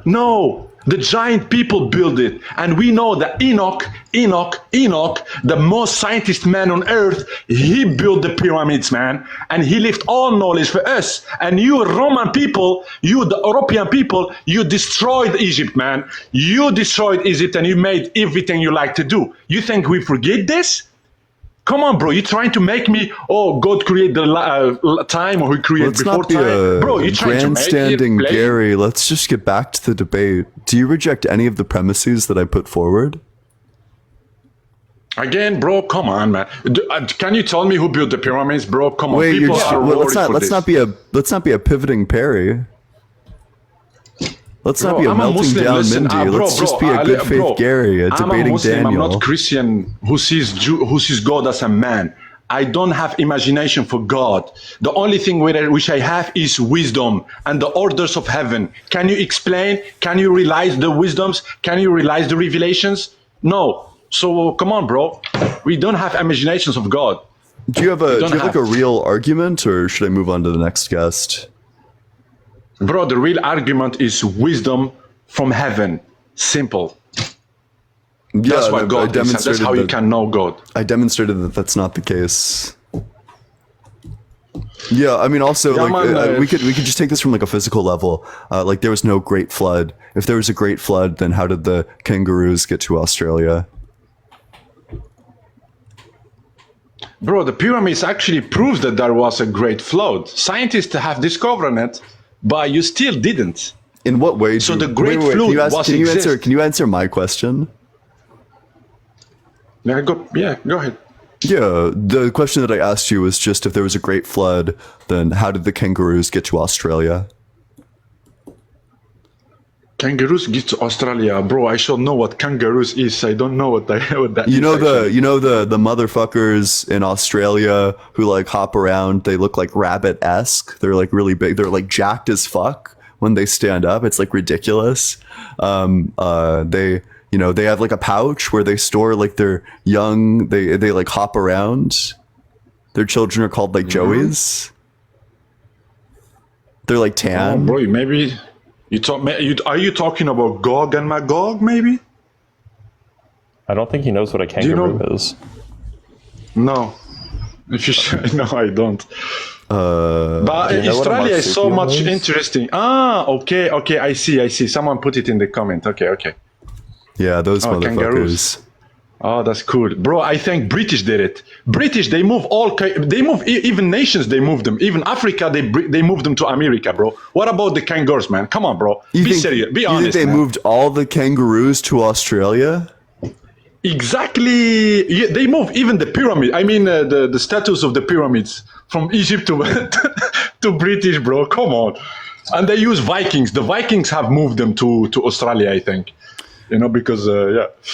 Yeah, I mean that doesn't really make sense, right? Because we have kangaroo fossils from like 50,000 years ago. Okay, ask also people what paintings. does African people do in America? Who moved them to America? Who? Oh well, obviously it was like slavers in large Hey, part, I and see. then like some immigrated. That's the same thing, my friend. That's the same thing. Yeah, wait. So Okay, where are kangaroos originally from? Wait, we have paintings of kangaroos from 17,000 years ago by Aborigines. Like Kangaroos, I don't know. Maybe from Europe, Poland, Germany. I don't know.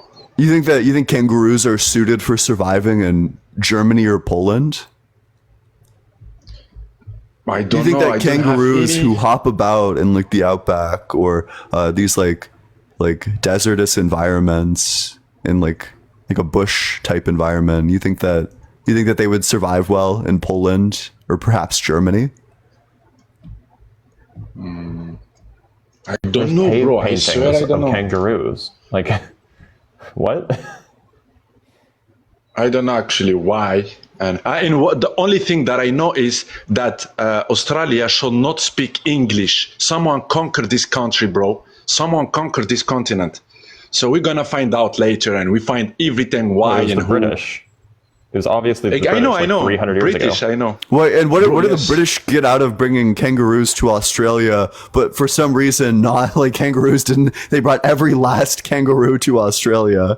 What did they get out of that? Why do we have no records of that? I don't have any idea about this, bro. You know what I mean? The flood is Why and- nonsense. Nobody has an answer to this. No, It's no. nonsense. Oh, bro. I just said, bro, you cannot talk about flood if you don't tell me nothing about pyramids, bro. Come on, please. Hey, don't do such things, I can man. tell you something Come about on. pyramids if you want. Something, Like, please. we know who built please. them. In particular, there was a guy named Mirror who built them. He was an Egyptian dude. Lived, 4,500 years ago. Yeah, well, that's wrong, sir. That's wrong. We have his handwriting. We have his handwriting from 4,500 years ago. We have his journal. He says what he was doing. Yeah, do you think he was Because just he fucking was- lying? No, he was exactly lying because for example, I'm a Muslim. Yeah, we have all informations even about. Listen, pay attention. We don't call it Atlantis, but we call it the eye of the desert. Do you know what I mean? So we have a lot of things that we're gonna bring up. Yes, sir. Saudi Arabia is the most interesting country in the world. I don't know what you mean actually. Okay, the real name of Atlantis is the Iram of the Pillars. Have you ever heard about this? Okay, Sure so haven't. Iram of the Pillars. Okay, you can search this before later, sir. Iram of the Pillars was located from Yemen to Saudi Arabia. So this desert was a huge, intelligent city in the desert. That's why they should calling it the Eye of the Desert. And Wait, it was can you built by Arab disprove? I people. love dessert. Can you disprove what Blitz said about the guy who built the pyramids? Do you have a No, critique? because we do have giant people who build the pyramids. Do you have any The evidence of It was giant just people? a dude named Murr. Of course, we do have bones. We can. Yeah, we what are do- the we do have bones of si- giant people? Let's see it. That is a lot. That is even buildings Yeah, of the can giant I get people. a source that talks about these giant people? In fact, like humans actually Okay, used to be just- smaller, not bigger. Okay, you can search the giant of the Red Sea. The giant of what? Of the Red Sea. Actually, these are the second giant people who He's God talking about lived in the the Middle Reed East. Sea, or the Red Sea, is also The Red Sea, known. exactly. Yeah, man, you come up with you're trying to tell me aliens built, bro. Come on, we have giant people. Surprise! You cannot fool me with the aliens. Hey, we are not looking at the Bollywood movie or something. Wait. So the thing that comes up is the Red Sea urchin. Is that what you're talking about? Yes, and that is such huge. Giant of the Red Sea. When I type fossil, the mystery of giant clams of the Red Sea. Marine reptiles. We have marine reptiles. Yeah, they can fake. Do you have like real arguments or like actual evidence? Whoa, Cat! Thank you so much for the coral. W Cat in the comment section. Cat. I appreciate the heck out of you, Cat. Cat's going crazy. Enormous. The cat is enormous. The best argument is what I just said. You're trying to put me by aliens, but you forget something called giants people. Yeah, you haven't been able to. You've provided no evidence for these giant people, so I'm not really sure what to do with that. Okay, we can move to the second step. Wait. Let's not pivot away. Let's not be a pivoting Perry. Let's just be a source providing Sally. Do you have information or a source for why giant people existed? I don't. Maybe. I can know. I don't know why. I don't know why actually, but I'm gonna. No, I will find out because this question is interesting. I will find out later. No problem. Okay. Why we are now become smaller and smaller and smaller. Will, thanks for the $2 on Cash App. W Will in the comment section. I appreciate that. W stream like always. I appreciate that, Will. Very kind of you. That was bad. Why are we taller now than we were, say, 500 years ago or 400 years ago?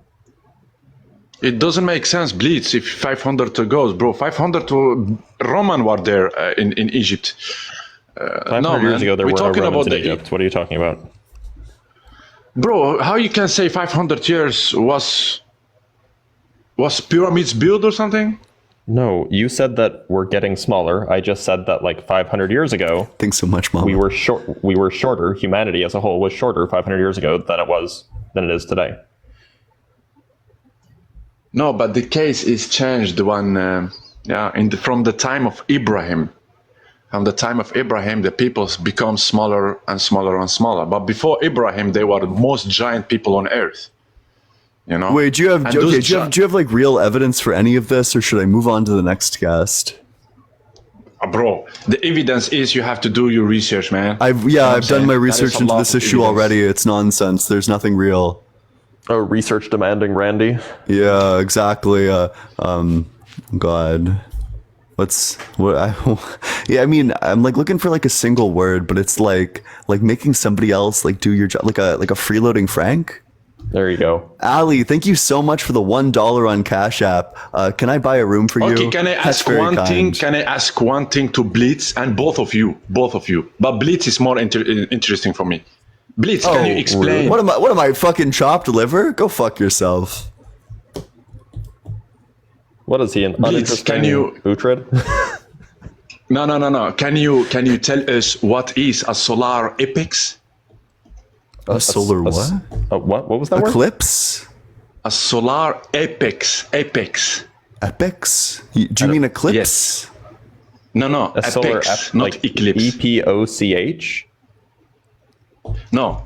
Apex. Okay, can I make it clear? The apex, exactly. Someone in the comment is writing the apex. Sorry, my language. Ali, thank you so much for the $1 on Cash App. W Ali in the comment section.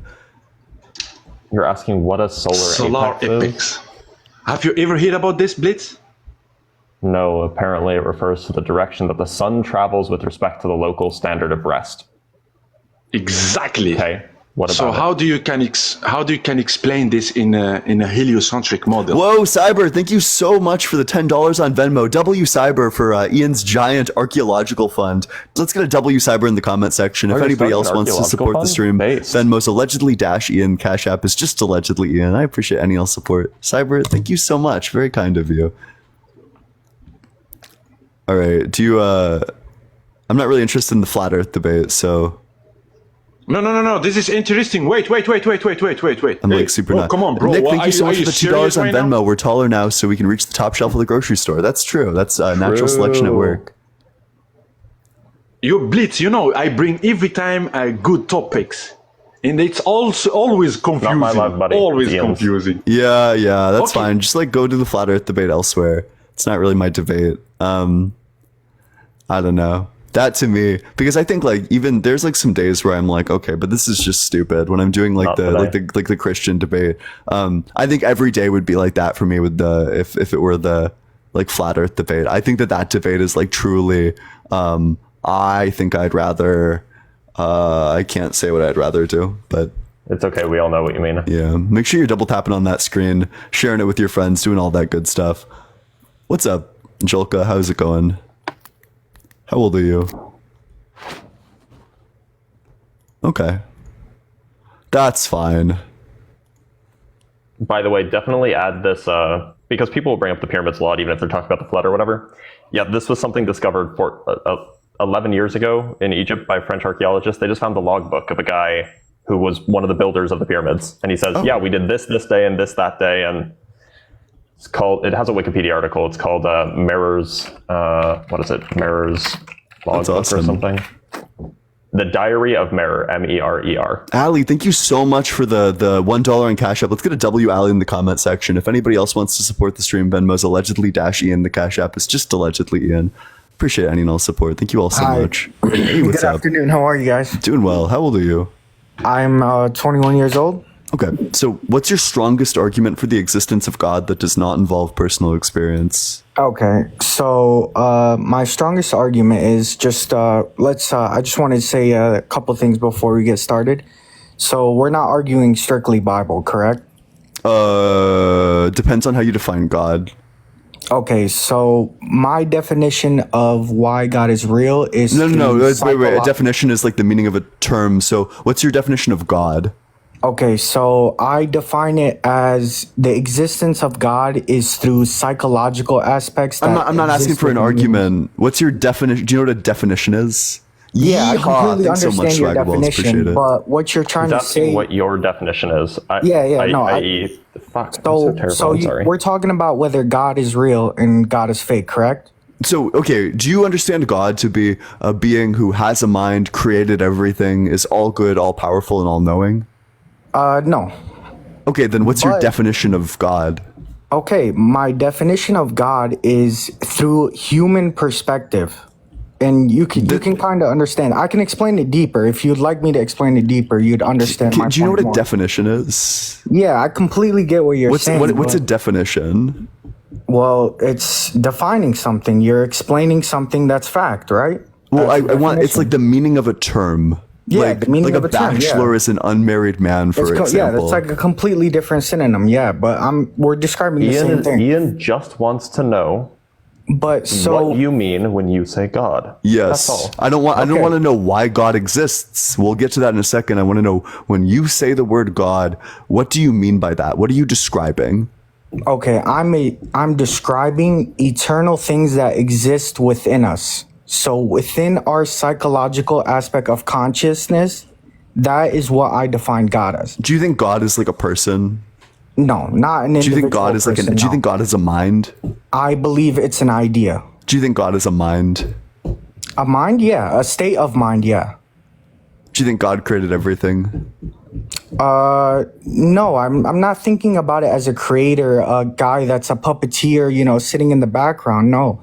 I mean it in a psychological aspect, and like I can explain it deeper, and then you might understand my point. Well, I don't really debate about like undescript gods or like random psychological aspects. I'm really sorry, and I hate to be rude. This is just not a debate that's like particularly interesting to me.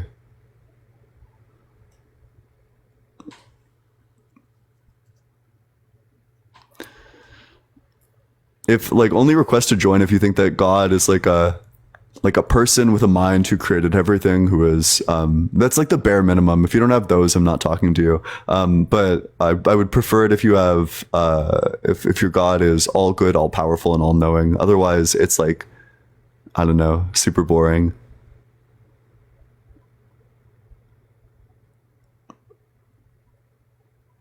Yeah, but keep on double tapping on that screen. Let's get this in front of as many people as we can.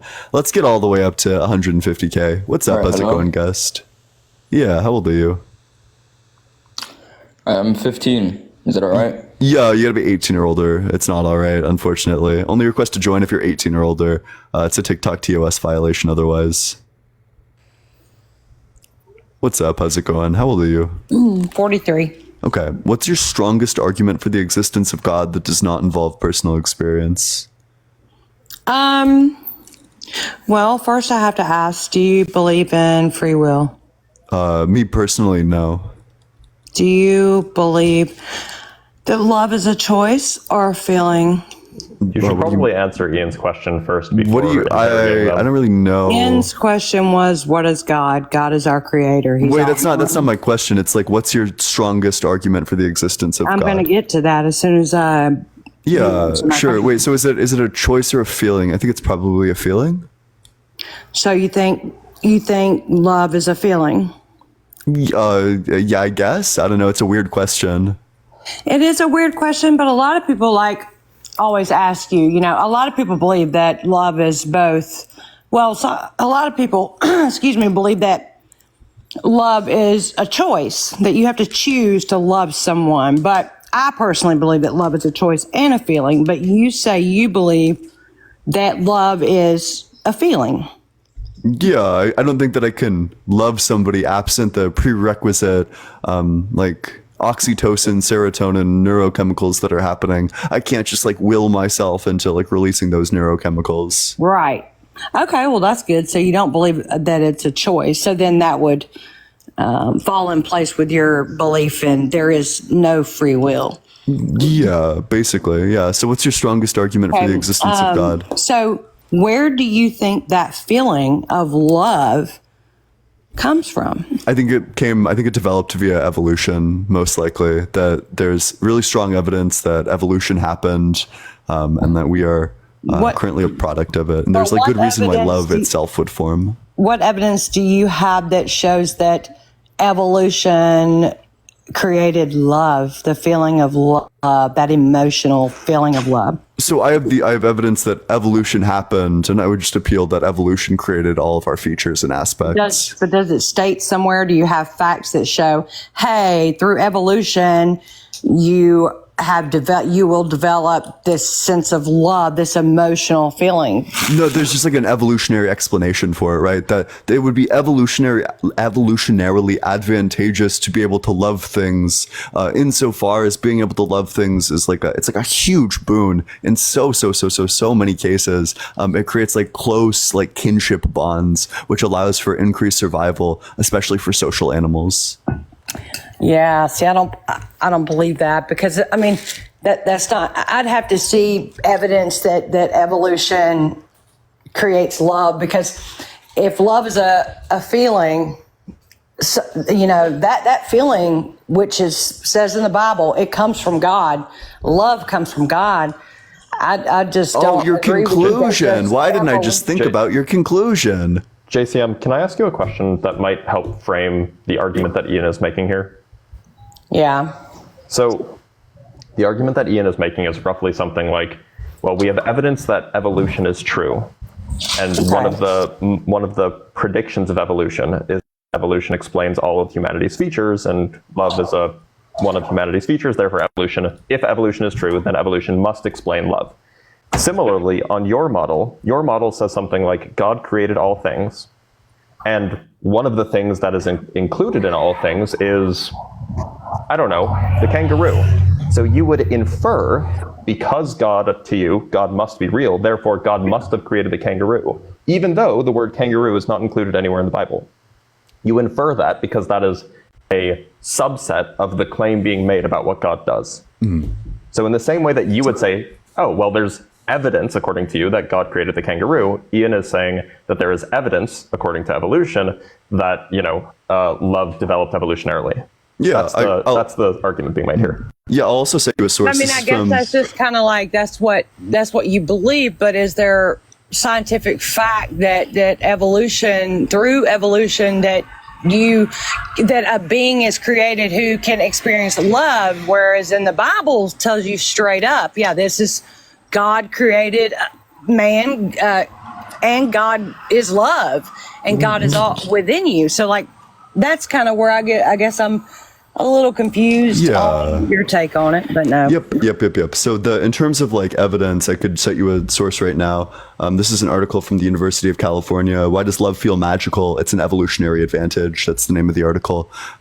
But I have good reason to not believe in the Bible insofar as the things in the Bible are consistently not true. For example, I think the slam dunk easiest one is like the flood. Obviously, the flood definitely didn't happen.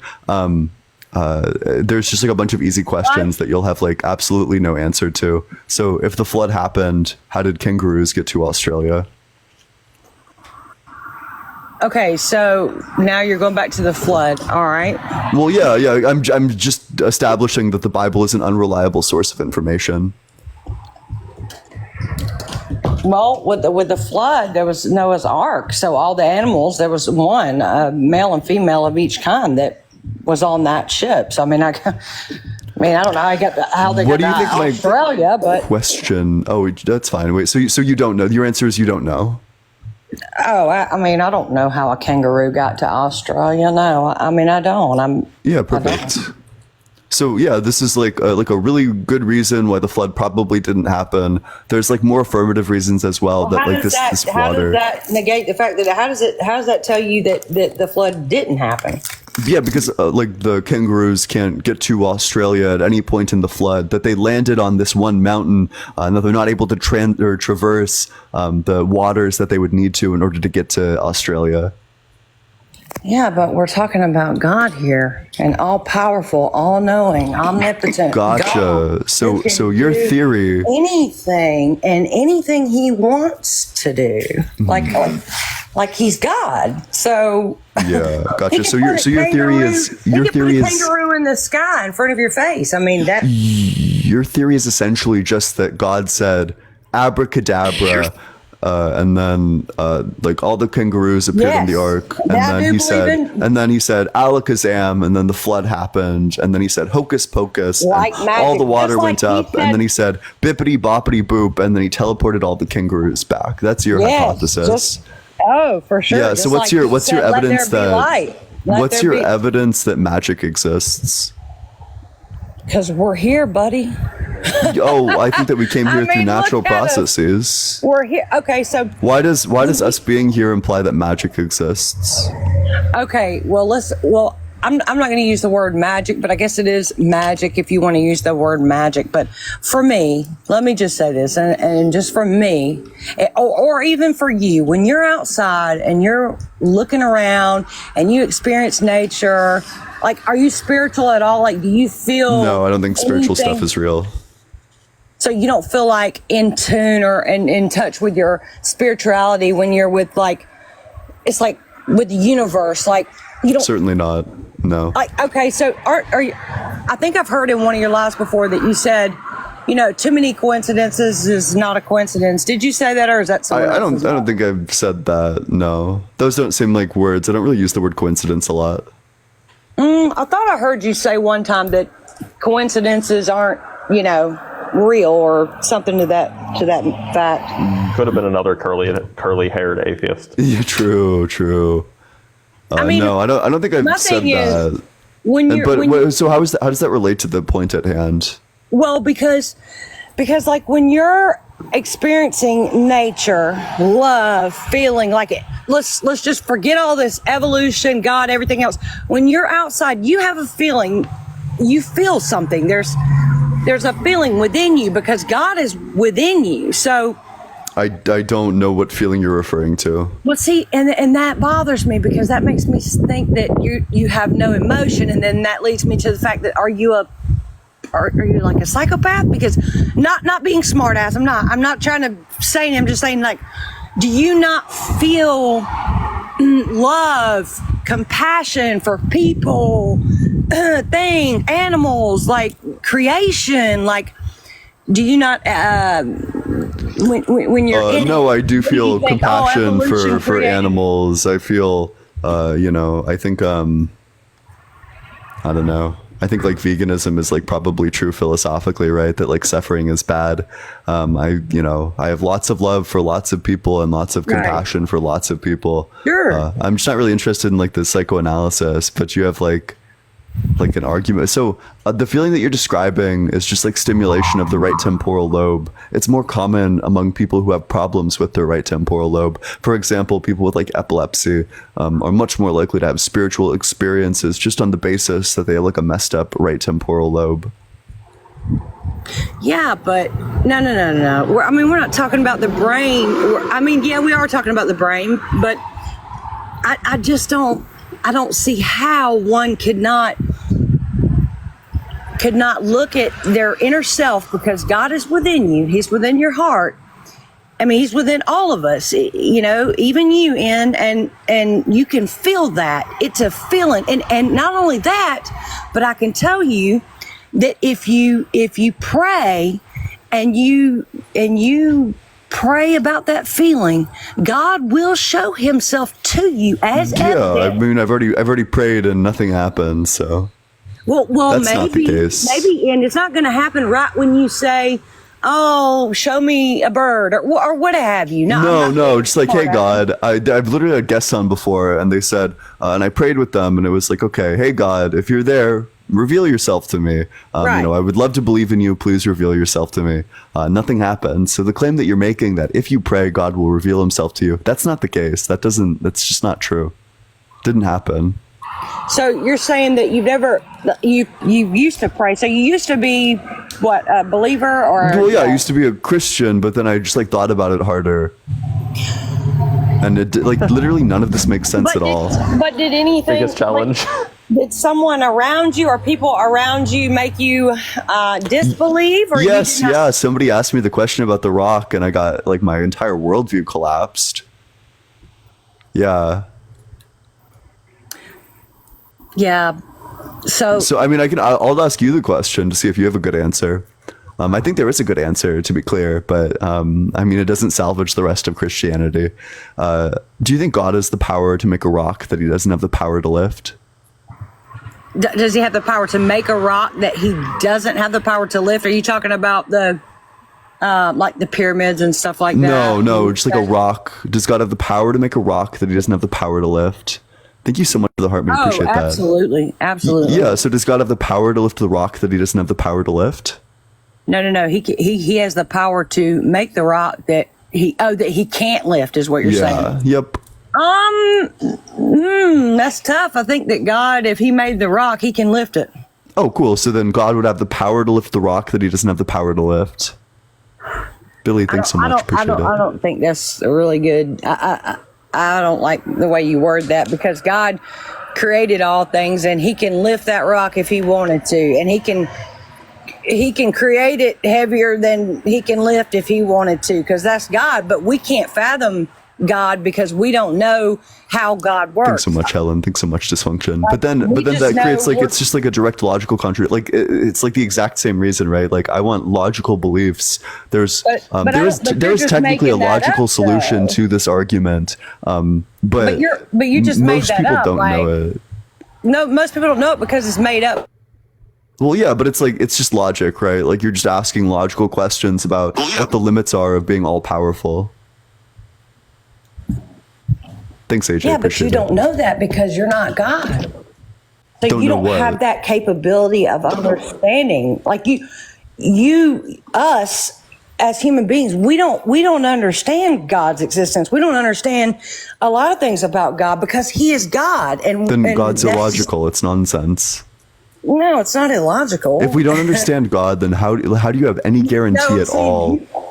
Any guarantee at all that you're going to heaven? Like, how do you know that this God who's beyond your comprehension isn't just going to send you to hell as like a little goof?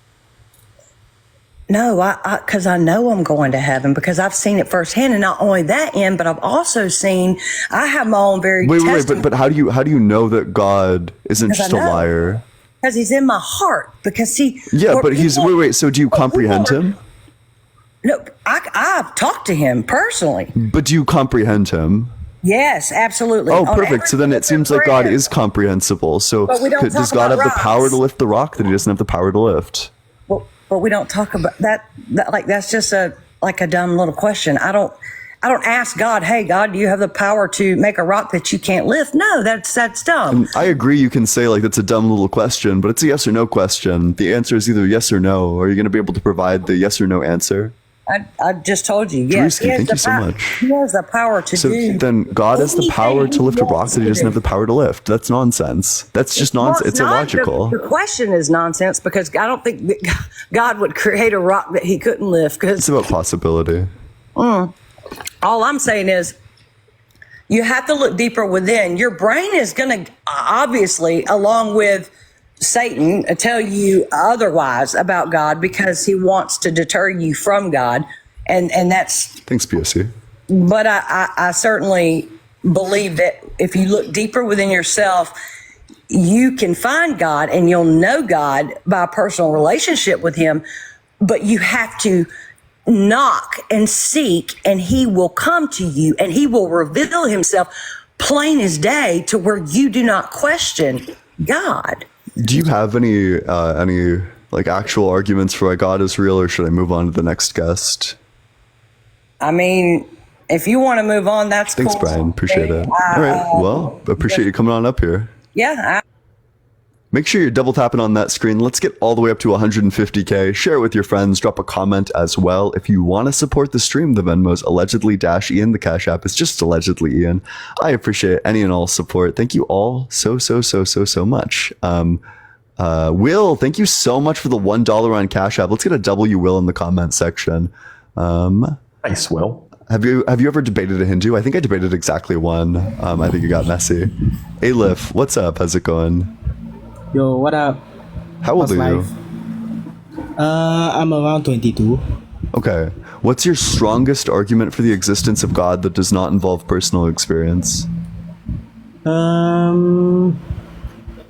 For me, is the real question is like, are you real? I think so.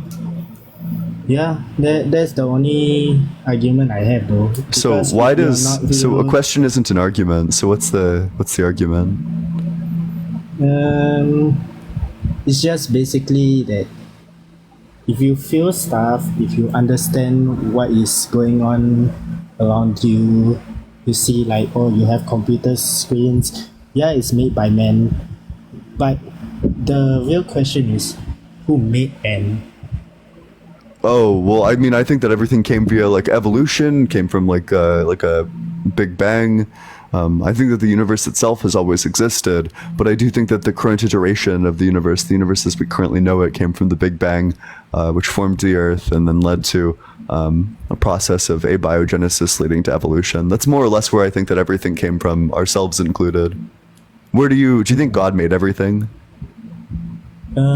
If God made everything, Thanks so much, Sarah. Appreciate it. then, like, how do I say? If God made everything, then how are we alive?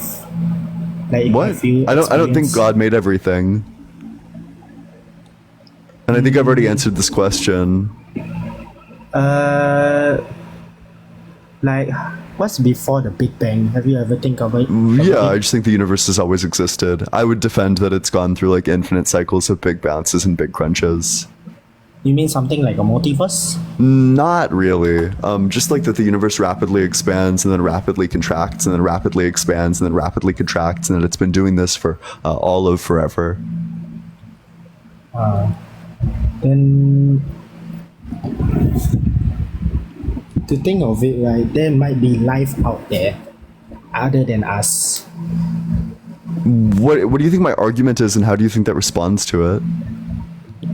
They might have different beliefs. What do you think also my might have argument different is, and how do you think that responds to it? To think of it, right, your argument is like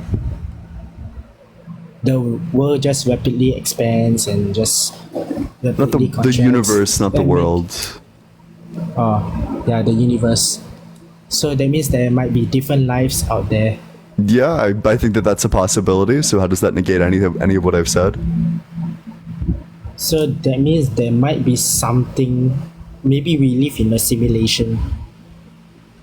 I certainly don't think that, but that just sounds like nonsense to me. Okay. Do you have a real of it, argument, or should I move on to the next guest? I have an argument.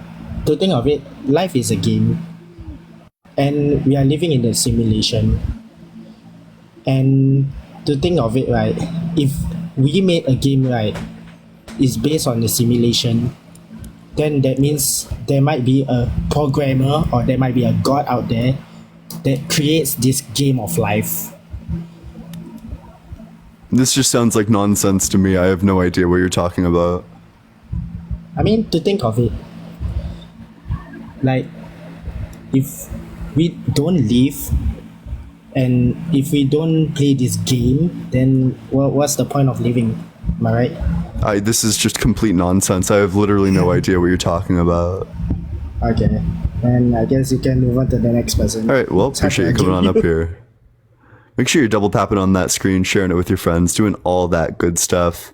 As we move on to the very, oh, wait, what up? Oh, thanks so much, J23, for the money. WJ23 in the comment section. I appreciate that. Super, super kind of you. Very, very kind. I appreciate you a lot. That's like so nice. Anybody else wants to support the stream? Venmo's allegedly -Ian. The Cash App is just allegedly Ian. Princess Leia, thank you so much for the garland. I appreciate it. Thank you so much for the extension of your subscription, Justin. I appreciate that. W Justin in the comment section. Hey, what's up? How's it going? Boet, are you there? Yo. Okay. Can't really hear you. But keep on double tapping it. Let's get all the way up to 150k likes. What's up, Wu-Tang? How's it going? Hey, what's up, man? How you doing? Yeah, how old are you? I'm 35. Okay. What's your strongest argument for the existence of God that does not involve personal experience? My bad. I probably wasted your time right now, but I just wanted to actually come up here, just let everybody know real quick that you actually helped me open my mind to all this. Oh, that's so cool. I like that. Yeah. Shelly, thank you so much for the $6.66 for Av Lilith. I appreciate that. I don't know what that means, but I appreciate that. W Shelly and W666 in the comment section. That's super cool. No, I'm really glad that I can do that for you. Seriously. Yeah, man. It like how you said to the lady earlier. I'm a ex-Christian too, so it's kind of like I just had those questions, thought about it just a little bit. You don't even have to do a whole bunch of mental gymnastics. It's literally just I appreciate you, bro. Yeah. No, I'm really glad that I can do that for you. But yeah, I totally agree. Let's get a W guest in the comment section as we go on to the very next guest. Just keep on double tapping that screen up, sharing it with your friends, doing all those good stuff. Make sure you drop a follow if you never want to miss a debate in the future. You can... Blake, thank you so much for the $10 on Cash App for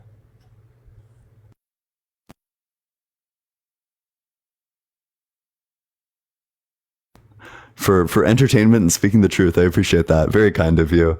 W Blake in the comment section. If anybody else wants to support the stream, Venmo's allegedly -Ian. The Cash App is just allegedly Ian. I appreciate any and all support. Thank you all so much. Stephanie, how's it going? Hi, good. This is my first time joining a live like this. So, how old are you? I'm 33. Okay. What's your strongest argument for the existence of God that does not involve personal experience? Look, the only thing that I can kind of go based off of that is just seeing creation itself. If I see, a painting, right? I know that there's a painter. So for me, creation, seeing everything is proof to me that there is a creator. Okay. So the difference between a universe and a painting is going to be that we know where paintings come from. We know that paintings come from painters. We don't know where universes come from, which means that we can't just assume that they come from gods.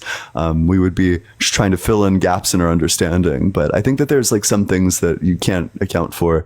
Do you think that God created everything, including time?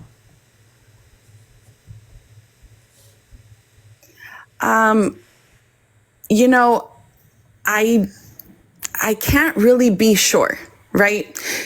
It's all kind of a theory, right? But I'm asking you what you think. Big Bang Theory. Okay. I personally think that it took time to create. So it took God time to create, because if you look at the Bible and you look at Genesis, he says that it took 7 days to create. However, it also says that 1,000 years to God, right, is like a day to us. Or, a day to God is 1,000 years. But do you think that God created time? I do. Yeah, okay. So I'm going to say that that's not possible, that creation as an act requires time to exist. Because if you're creating, then you're like changing states. And in order to have a change, you need to have time, which means that God can't create time, because in order to create, time must already exist, which means that time can't be created.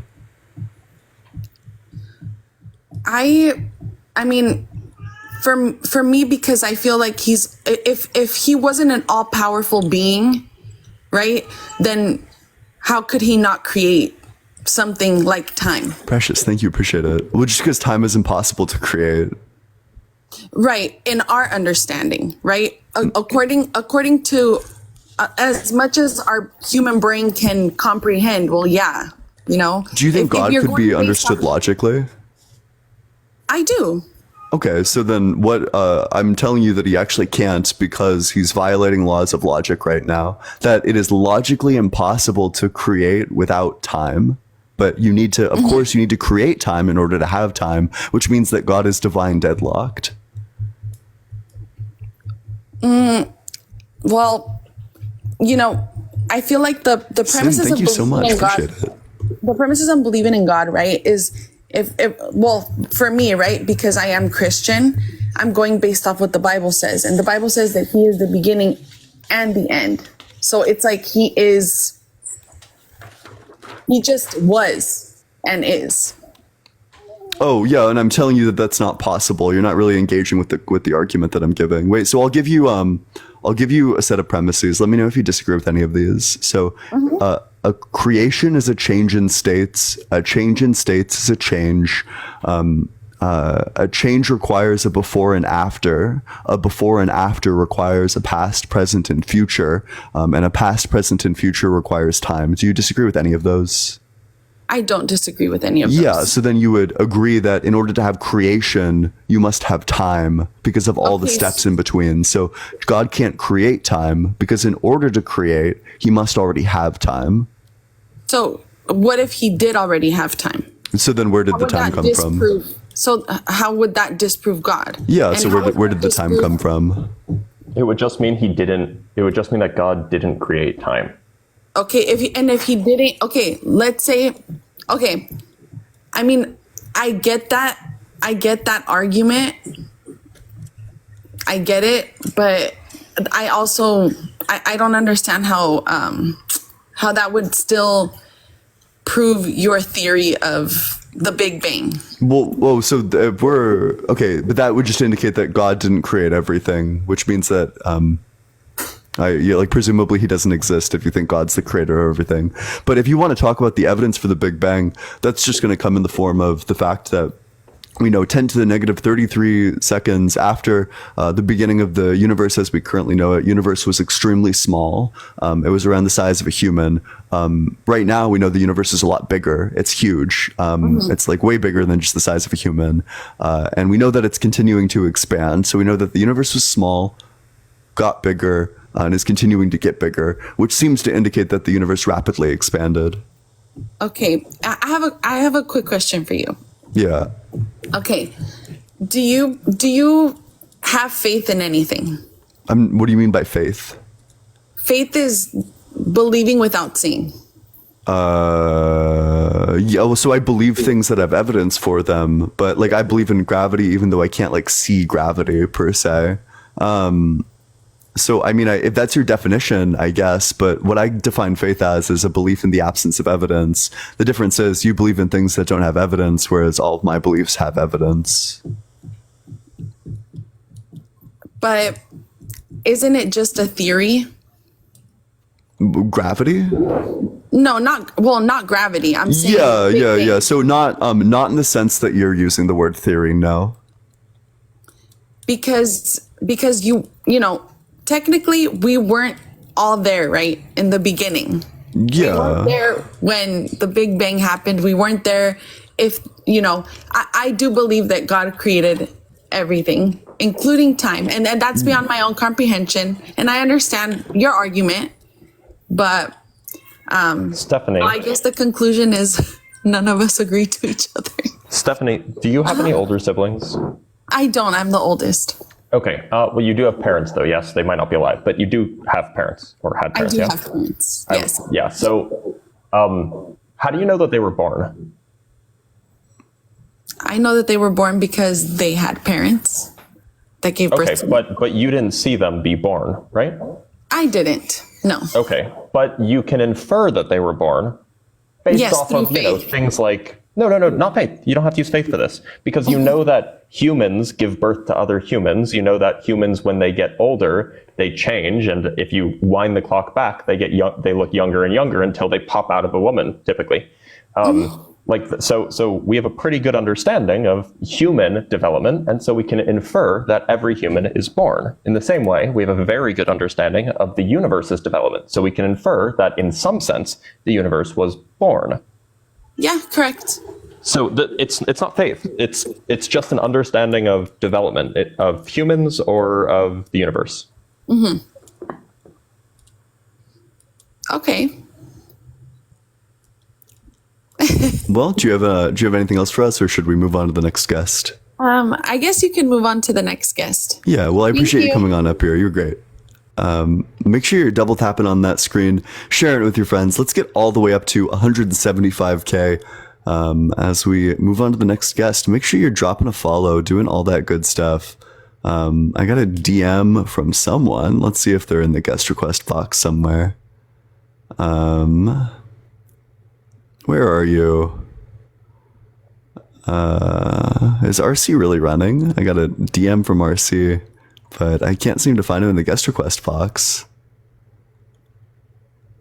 Oh, there he is. Perfect. Keep on double tapping on that screen. What's up? How's it going? Yeah, don't try to pretend to be nice, bro. I'm not really sure. What? I'm feel not like really there's sure what you some mean by that. star-crossed lovers here. Yeah. All right. So, what's your strongest argument for the existence of God? The order of our universe. What do you mean by that? What's more complex, Mount Rushmore, the faces on Mount Rushmore, or DNA sequencing? What do you mean by complexity? What determines whether something is complex or not complex? See, you're already starting to be bad faith. I'm just asking you. I'm not really sure what terms, because complexity is like very it's hard for me to compare like the complexity of two different things. Like, what's more complex, like a book or a tree? I'm not really sure. What is more complex, creating DNA sequencing for life or creating the faces on the side of Mount Rushmore? It's a simple question of how you define complex. That's all. Yeah. I'm just like trying to get clear on our terminology. Yeah. So we're not going to pretend to know what complex means now. I just don't I want like a definition of complexity. Like, I can ask you your question, or I can answer your question if you can give me like a definition. Well, the fact that we cannot create life means that it's inherently more complex than the faces on the side of Mount Rushmore. Well, wait a minute. Can we make black holes? We're talking about life here on Earth, right? No, but like we can make like computers, and we can't make so you're black gonna holes. Does pivot? that mean that computers are more complex than black holes? Can we make God? We don't believe God has a creator. Yeah, but could you? So if your argument is just that, like, if something is more complex, that means that we're not able to make it, which means that we need like an even more complex creator. But then that just begs the question of like, who created God? I don't know. We don't believe God is a creator. I just said that. We believe God is eternal. Oh, that's fine. Yeah, so I'm just not sure what the contradiction is. Eternal, right? What's the contradiction? What do you mean? What's the contradiction? Yeah, in my worldview, yeah. I'm asking you, right? I'm not pointing out a contradiction. I'm asking you, if you can look at the faces of Mount Rushmore and conclude that that wasn't rainwater trickling down the side of the mountain for millions of years that carved out their faces because you think it demands a creator, then when you look at something more complex, like the existence of life that we cannot recreate, why do you not reach the same conclusion that it demands a creator? So I don't think that Mount Rushmore had a creator because I know where Mount Rushmore came from. No, the faces of Mount but Rushmore. I also have an explanation. No. I said the faces let's on Mount Rushmore. let's set a precedent of say not Mount interrupting each other. Let's not be a steamrolling Steve. Let's I just said be the a good faith faces on Gary Mount for this Rushmore. one. Don't change my argument. Wait, let's not be a steamrolling I Steve said the here. Let's not be faces an on Mount over talking Rushmore. Oberon. Okay. Let's just be a good faith Gary, right, RC? I said All right. the faces on Mount Rushmore. You're changing Yeah. So because we know where these came from, we also know where life.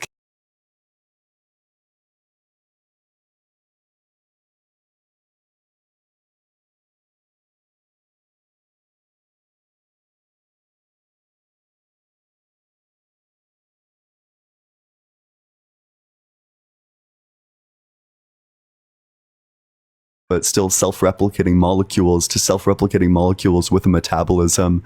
These formed protocells, and then from these protocells, which themselves were able to undergo genetic mutation, gained the ability to be full-blown cells. That's your belief.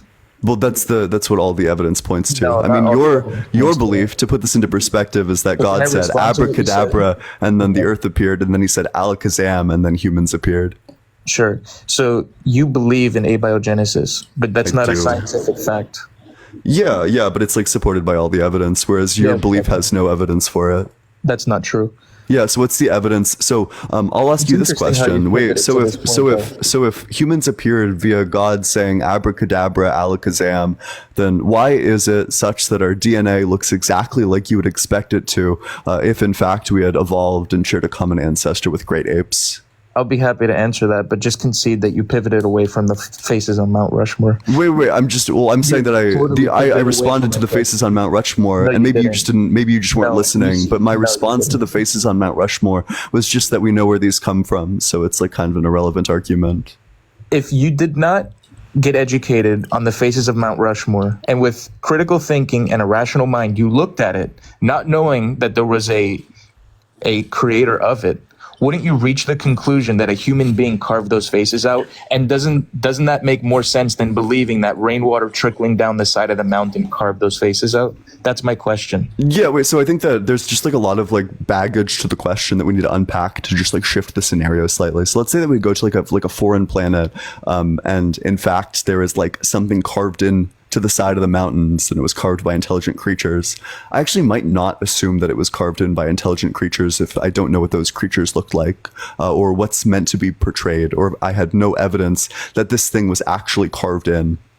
Absent that, I really have no reason to believe that it was created by something. So we're talking about Mount Rushmore. Why do you keep pivoting to something else? Why can't you just because answer there's the a lot of question? baggage, because I can never answer the question about Mount Rushmore because I already know where Mount Rushmore came from. We need to move to an example that I don't have like pre-existing cognitive thought about.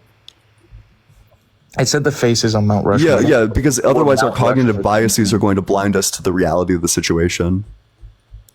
I didn't say where did Mount Rushmore come from. You keep changing. Yeah, that. like the carvings on it. Yeah, I'm aware. So then why did you say you know where Mount Rushmore came from? Well, yeah, because we know where the carvings on Mount Rushmore came Well, from. that's very different. No, so you do know that. Yes, we know that, which means that I can't answer this question about like, well, what if you didn't know where they came from? I'd probably assume, insofar as they look exactly like my face, that it is in fact made by somebody who made that intentionally. Because Exactly. that seems more likely. But if it was something that I didn't recognize, the difference is going to be that we know exactly where the carvings on Mount Rushmore came from. And we also have scientific evidence that indicates where exactly life came from. So I'm going to go back to my question now that we've established the Mount Rushmore question, the question that you dodged earlier. Why does our DNA sequence seem to appear exactly identically to the way that it would if humans in fact just shared a common ancestor with great apes? Why is that the case? You're inferring that that's the case. What's your proof of that? Yeah, so the proof for this is just going to be that, so humans have 46 chromosomes, all the other great apes have 48 chromosomes. For all of our chromosomes, they map on 1-to-1 with all of the chromosomes that great apes have, except for one. Our second chromosome maps onto 2 chromosomes that great apes have, the 2A chromosome and the 2B chromosome. We know that the 2A and 2B chromosome formed the second chromosome that we currently possess, just based on the fact that the telomeres are in the exact place that they would be if it had merged, and that the centromeres are also in the exact place in the exact sequence that it would be if it had merged, which means that it is a scientific certainty that we share an ancestor with great apes just based on our DNA. So what happened to the great apes? Why didn't they? Wait. Great apes still exist, but I want an answer to my question. The question was just, why does our DNA appear as if we share a common ancestor with the great apes? Why does it appear exactly like that? All right, give me at least 15 seconds to try to respond to that. Yeah, go for it. Okay. So I don't know, I'm not a biologist, but from what I do know, it's not inconsistent to believe that God has pattern in his creation. Just because there are some similarities to us in rats and similarities to us in plants in some microscopic biological levels doesn't mean that we came from plants or that we came from fungi. There's just pattern in God's creation. Yeah, that's not going to be able to account for it. Otherwise, you're going to run into the same randomness problem. Insofar as it is literally the telomeres and the centromeres, these are sequences that are hundreds of DNA encodings long, and they are identical, exactly what we would expect if, in fact, our chromosomes merged, which is only possible if we share a common ancestor. Okay, so what happened to the apes? Why didn't the they apes evolve? still exist? Why? Why do we exist and they didn't? We share a common ancestor. We all evolved together. So why did Your they? cousins exist, RC. Okay. Your Why cousins didn't- exist. So Ian, can you say that black people evolved from monkeys then? For the life, since that's what Well, yeah, I mean, everyone evolved from monkeys. Yes, correct. So you Well, think wait. black Actually, people wait. evolved So from everyone evolved from apes, not monkeys, but everyone evolved from apes. Yeah, that's what I'll say.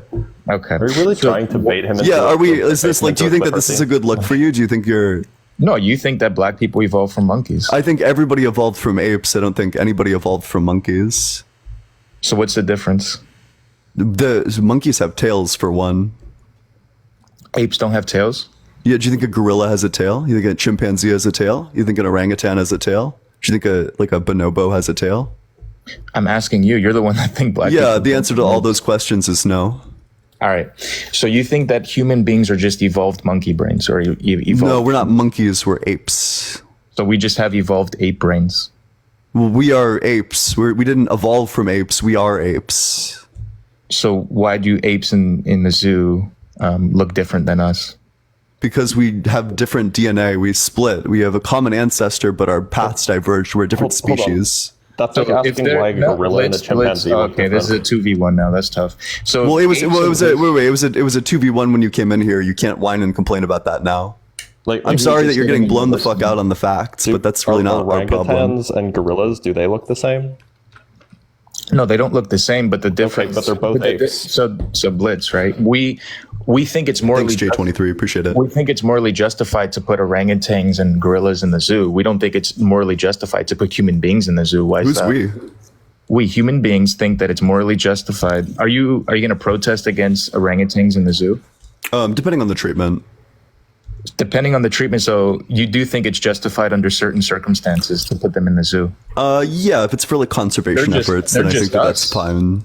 So why? They're not us. We're different species from orangutans. Do you understand that? What makes it immoral for us to be put in the zoo but not orangutans?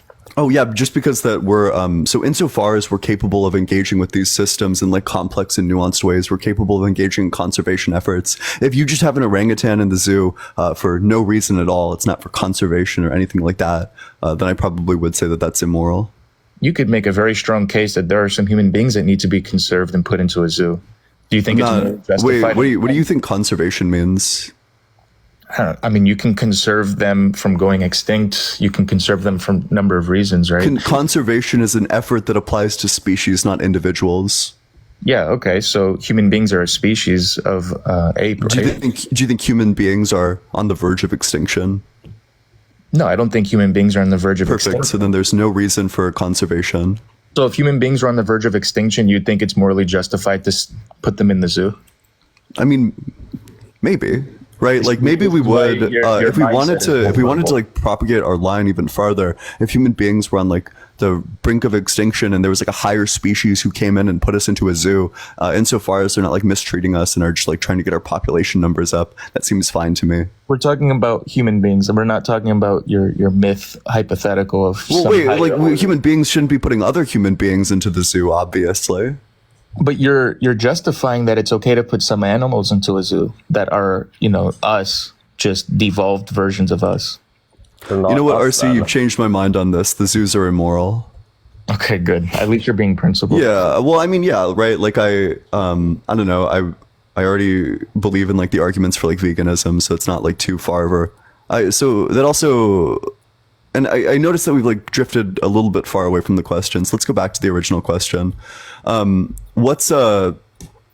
does our DNA look exactly like we would expect it to if we shared a common ancestor with great apes? You seem to have pivoted away from that. No, I answered your question. I said, yeah, wait, so what's the answer I'm to not it? a biologist. I don't know. That's such a hyper-technical perfect. Yeah, question. awesome. Yeah, phenomenal. So this is a piece of data that is unexpected on your view, but makes perfect sense under the evolutionary framework.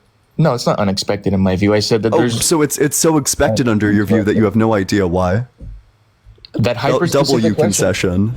I said I don't know. I didn't concede. Oh, yeah. Well, that's fine. So do you have an explanation or...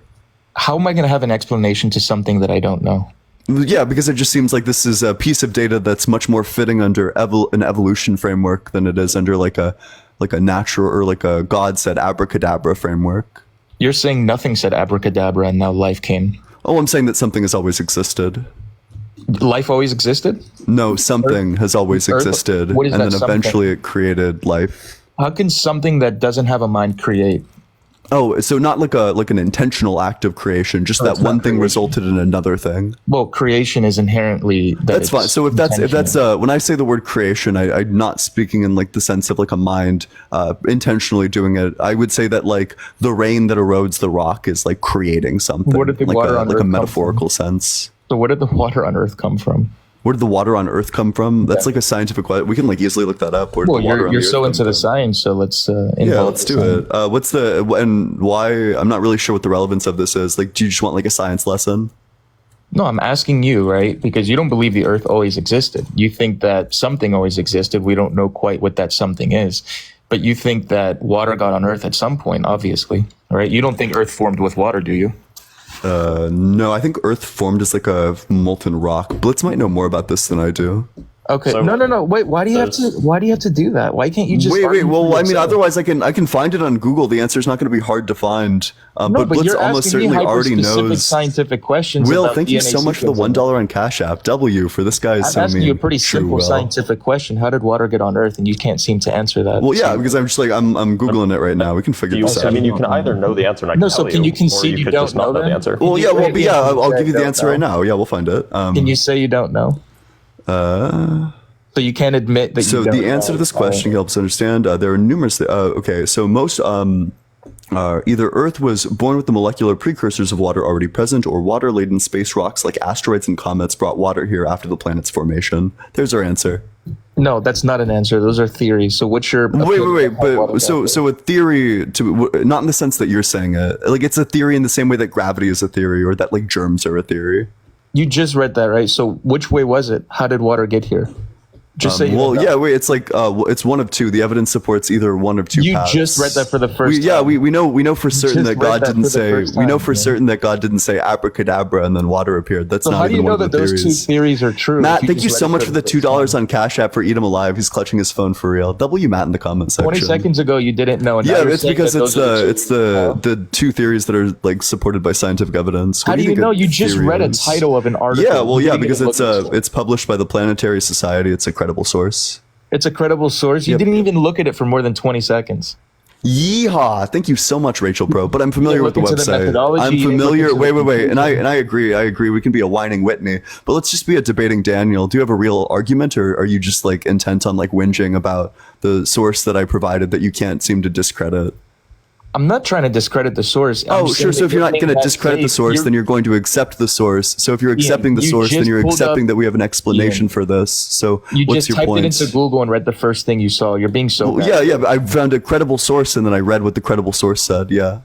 Okay. Wait. How do you think you don't know everything is a gotcha? I don't think it's a gotcha. I'm saying that I'm willing to admit when I don't know something, you're not. Well, yeah, because if there's something I don't know, I have no problem finding it out. You will never, ever be able to provide an explanation for why our chromosomes look the way they do. Why do they look identical to the way they would look if, in fact, we share a common ancestor with great apes? You have literally no answer to that. You will never have an answer because to that. I haven't looked into it. You know what I'm not? Yeah, wait. So I was able to find my answer. I was able to find my answer in like 5 seconds. Do you want to take 5 seconds to find your answer? No, because when we're debating, we should have education on the subject matter, not just type in. Not just type it into Google, man. Yeah. You want education so badly that you wouldn't let Blitz answer. That's not true at all. Like, oh, sure. Well, wait, yeah. So you're gonna pretend you're really gonna gaslight the 1.5 thousand people? You're gonna gaslight the 1.5 thousand people and posture as if you didn't like stop Blitz from answering the question like 2 different times? Really? I'm debating you, aren't I? Well, yeah, but you wanted education. Blitz has education. Blitz is capable of answering your question. For the record, the reason I join Ian's lives are twofold. One, I tend to be pretty good at kind of explaining things when there's confusion between two people, so I tend to rephrase things in a way that's understandable by everybody. And second, I'm also a subject matter expert on physics, basically, physics and mathematics. So I can comment on those things in a useful way. Otherwise, I generally keep my mouth shut unless So then how did water get on Earth then? So there are 2 competing hypotheses. For the longest time, the best hypothesis was that, and this is basically as a result of early solar system simulations, is that in the early solar system, there were frozen ice cubes, basically, not literally ice cubes, but rocks that are composed primarily of ice that bombarded the Earth in the early solar system when the solar system was much more chaotic. We have good evidence for this because we can see impact sites on things like the moon and on things like Mercury and Mars. We can see these impact sites preserved. Sorry, not on Mars, on Mercury and the moon. We can see these impact sites preserved and, on the surfaces of these planets. However, there's recent evidence that suggests that it could be that Earth actually formed with quite a bit of water. Perhaps not all of the water necessary, but it could have formed with quite a bit of water on its own in the form of what is it? It starts with an H. Is it hydroxide ions? Hydroxide ions, which can fuse with hydrogen atoms to form liquid water. And so the fact that we see so much of these hydroxide ions on the planet now suggests that it could, and these are quite deep close to the core, suggests that they could have actually formed with these hydroxide ions on the planet. So there's basically 2 competing models, and they both may have played some role. Okay, fair enough. That's your belief system, though. Well, but it's supported by evidence. The difference is that there's evidence for these. There's no evidence for what you think. Ian, you're saying there's no evidence for being a theist. Well, yeah. Could you provide the evidence that God said abracadabra and made the water? What's the evidence for that? Give me 20 seconds, man. Give me 20 seconds. I'm not discrediting the evidence. There's evidence out there for both of us to look at. It doesn't mean that your worldview is correct. It doesn't mean my worldview is correct. It just means that you think your evidence proves your worldview. So much evidence that you can't provide any. The fact that we have morality, the fact that we love, there's a number of different points of evidence I can bring up that I believe is evidence to point towards there being a creator. You say that we have no evidence. We do have evidence. Let's not be a pivoting Perry. I want specifically the.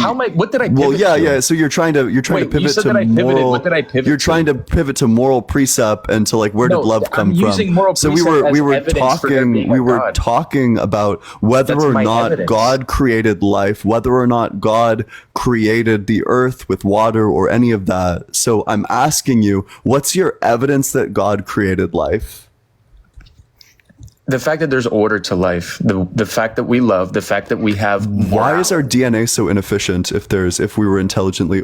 Wait, Ian, you asked me what evidence do I have? I'm trying to give you evidence, and you're just I'm discrediting your evidence. Yes. Okay. You're just so bad faith, it's ridiculous. Wait, so you bring up evidence. This is like saying like, well, what's your evidence? No, well, my evidence is like the Magic Treehouse books, and I say, well, those are fictional books, and then you're like, well, you asked me for evidence, and now you're rejecting my evidence. Yeah, because it's bad evidence. Yeah. Okay, you can say it's bad evidence, but it's evidence. So you can't say we have no evidence. You just don't. So yeah. So we can say that all of your beliefs are supported by bad evidence, whereas all of my beliefs are supported by good evidence. If that's the claim you would prefer. So what's the standard of good and bad evidence to you? So the standard for good and bad evidence is just going to come down to the scientific method. If it's like repeatable, if it's observable, if it's like something that's testable and verifiable in a wide variety of ways. Is your evidence that God said abracadabra and created humans, is that repeatable? Is that observable? Is that verifiable?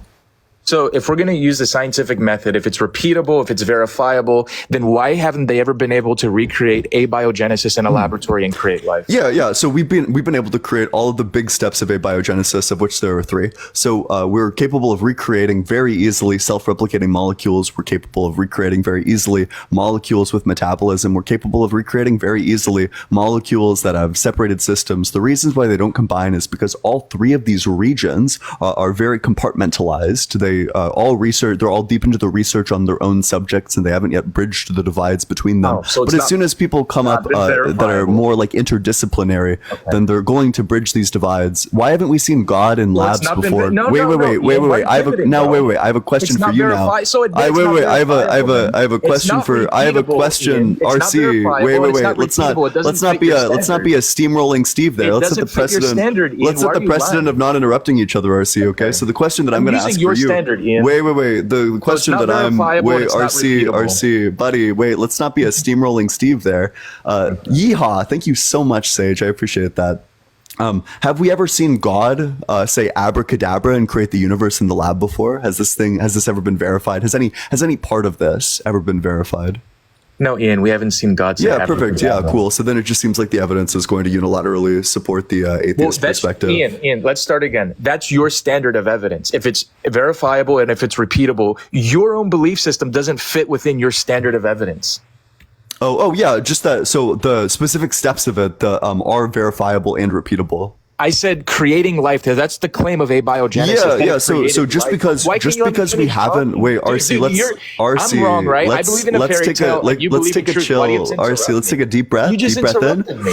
Deep breath out. You just interrupted. Let's calm down. Let's stop being an angry Agnes. I'm not. You believe in abiogenesis. Good faith Gary. RC. You believe in. Wait, let's get some baby bottles in the chat for RC. RC's like really crashing out. Bro's being a melting down Mindy at the current moment. So imagine me only having 8 more coins than RC. Just saying. True. You won't let me finish talking. So you believe in abiogenesis, and your standard of evidence is if it's verifiable and it's repeatable. Abiogenesis claims that life came so from much for the sunglasses. Abiogenesis claims that life came from inorganic matter. In other words, non-life. So what is fitting your standard of evidence? Where is your evidence that has ever been verifiable or repeatable? Yeah. Super easy. Do you want papers on this? That you just conceded that they've never created life. I didn't concede anything. Wait, do you want papers that talk about this? There's papers that talk about creating the building blocks, the amino acids of life, but never. No. That's not the case. Do you want the papers that I'm citing? You sure can get papers that you're citing. Do the papers cite that life was created from non-life in a laboratory? Well, they cite that the exact steps that happened are capable of being recreated very easily. So it doesn't fit your standard of evidence. Well, yes, it does, because these are all repeatable experiments that demonstrate how life formed. They verified that they can create life in a laboratory given abiogenesis method. They verified each individual step, whereas your God has literally never been verified. So they haven't proven that life can come from non-life, in other words. Well, it doesn't fit your standard. Wait. Just because they haven't done it doesn't mean they're not going to. I didn't say they're not going to. Ian. Wait. So wait. Let's do this. RC, I will bet you $1,000 that sometime within the next 20 years they're going to. I'll take the bet. Okay, let's do it. Sure. So, but they haven't done it, right? So your standard of evidence, the standard that you have stated, doesn't fit your worldview. So because the individual steps, right? So it's going to be a question of which view has more evidence to support it. The view that has more evidence to support it is going to be abiogenesis, of which we know the 3 fundamental mechanisms and exactly how these occurred, whereas your view has literally no evidence for it, none whatsoever. Can I get an analogy? You keep saying my view has no evidence. Yeah, what's the evidence? I've given you evidence and you said, no, that's bad What's the evidence? What's the evidence that God created life? What's the evidence for that? The complexity of DNA sequencing. That's one. Then if DNA is so, if God created DNA, why did he do so inefficiently? He didn't because so DNA is extremely wasteful. Dude, most DNA is not active. Come on, man. Wait, RC, could you answer this? Can you answer this basic question? Wait, so if God intelligently designed our DNA, then why is so much of our DNA completely useless? Can I have 30 seconds to answer? Yeah, you can have 30 seconds to respond to that question. Yeah, go for it. when God first created Adam and Eve, none of parts of our DNA were useless. After the fall, our DNA has worsened over time. We've devolved over time because of sin in the world. That's my worldview. That's not the case, though, right? Because as established earlier, we actually share a common ancestor with great apes, which means that Adam and Eve are not the first people. Okay, so Ian, from your worldview, since we've evolved to this point, why hasn't our DNA improved over time? Because it should. Our DNA does improve over time. You just said that there's so many. We are literally. So, for example, we're getting like taller because being taller You is just a said trait we that's have a lot selected of for. useless parts of our DNA. Yeah, so why yeah, hasn't because so parts of it become useless just because of DNA. I think it's transmigration. But our genome right now actually does get better because it's now very stable. Oh, so now the human organism is improving, not devolving. So why? Yeah, it's been stable for a while. But it gets worse from the things that get the things that get selected for are being selected for. I'm not sure what you're confused about. You just said there's a lot of useless parts of DNA. Why? Yeah, doesn't there's that like a get lot of eradicated inefficiency from to interrupting? DNA. Yes, correct. Let me finish my question. Like, you're just so ready to jump at it. You're saying that God's creation is imperfect because look at how bad his creation is. Yeah. But evolution should have eradicated that because evolution gets better over time, right? So why are we getting worse? Not at all. No. Because so one of the mechanisms by which mutations happen is this process called the DNA transmigration. Just on the basis that there's going to be like certain genes that get like copied from certain places, pasted in other places, or like cut from certain places, pasted in other places. These genes are normally useless, but sometimes they do provide traits, and these traits can either be advantageous for survival and reproduction or disadvantageous for survival and reproduction. If they are advantageous, then they're going to be evolutionarily selected for. If they are disadvantageous, then the opposite is going to happen, which means that there's actually a good reason why a lot of our genes, I think around 40% of our genes are, what's the word for it? It's like retroposons, I think. And a lot of it doesn't actually do anything, but this makes no sense. So you think that our DNA physically changed after the fall? Yeah, I do, but I want to respond. So what's your evidence that our DNA physically changed? Yeah, but you can also answer my question. What evidence do you have that our DNA physically changed? Let me ask you a question based off what you just said. Like that's wait, because you asked me a question, now I'm asking you a question. Oh, so my God. what's your evidence that our DNA physically changed? My God, I'm not going to be able to respond. You're being a whinging Whitney right now. Okay, I've Just already answer answered this question. That there's the fact that we have original sin, and that sin has entered the world, and that we have devolved from that point. Wait, so what's your what was my question, and how do you think that answers it? What is my evidence that we have? Do you think retelling me the story is I didn't even finish evidence? stating what I was going to say, bro. You're just so quick to interrupt. Yeah, wait, you did This finish is your stating debate it. strategy. You're being a whinging Whitney right now. Let's just calm down and engage with the debate. Nicholas, thank you so much for the $1 on Venmo. W Nicholas in the comment section. You just purposely muddy the conversation. Being a whining Wendy. Let's just calm down there. I can't engage with anything you said. Yeah, wait. So what's your what is your evidence? You're confident that what you said is true. Just let me engage with you. Yeah, of course. Confident What is your I'll ask you the exact same question again, and we'll hear your answer. What is your evidence? I don't want the story again. I want the evidence that our DNA physically changed. Physically changed from what point? Yeah, insofar that our DNA gained the ability to be so inefficient as it is today. Well, my claim for that is if you look into the original creation that has from the biblical standpoint, that God created Adam and Eve, he created them perfect. No, they're no longer, our DNA sequencing is no longer perfect. Yeah, so where in the Bible does it say that our DNA sequencing became imperfect? The fact that we now die, and we didn't die before. Oh, wait, so they added telomeres? Okay, I've answered your question, right? Well, I just want to know. Wait, that's a yes or no question. So sin added telomeres. Can I engage with what you said? So I cannot engage with what you said. So our DNA didn't replicate before. So you're just gonna continue to bombard me I'm with just asking you a question, buddy. Wait, so did our DNA replicate before? Yeah. So our DNA replicated before the fall, which means that they actually needed to have telomeres. Otherwise, death would have been an inevitability unless you have infinite telomeres, which of course wouldn't be possible. So this is nonsense. Why isn't that possible? Yes, because then you would have like something that's an infinite size. Like you would literally have like an infinity large like telomere, like DNA sequence that goes on for literal forever. It would be infinitely large. Okay, sure. Yeah, So you cool. don't Wait, believe so in then that? did DNA replicate? Sure, man. DNA replicated. Okay, gotcha. Were there telomeres? Another trapdoor question. Okay, gotcha. Trapdoor question. Wait, can I get a That's all can I get a you yes do. or Okay, can I get gotcha. a yes? Trapdoor question. Were there Trapdoor question. telomeres? All right. I don't know, Ian. I don't know, man. Okay, I'm not gotcha. a But so if there biologist. was DNA replication, how could there have not been telomeres? I don't know, Ian. I'm not a biologist. So it sounds like your view doesn't really make a lot of sense. No, it sounds like I don't know, but I'll research it.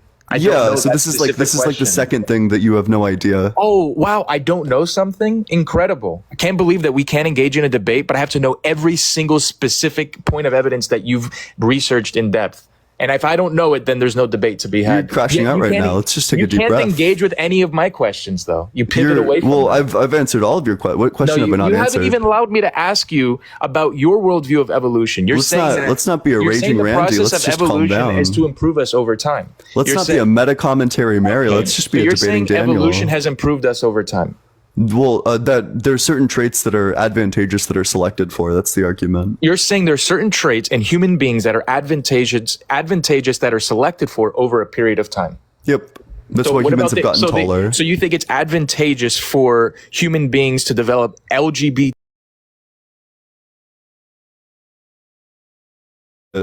Being like, I think that's like a How is that complex mix. advantageous? I think that let's not be a pivoting pair. No, let's it's just not. stick I'm to the asking you, argument. how is that advantageous Wait, for RC, humanity? can we just like calm See down how for a you second? won't answer my Wait, question? I'm gonna See?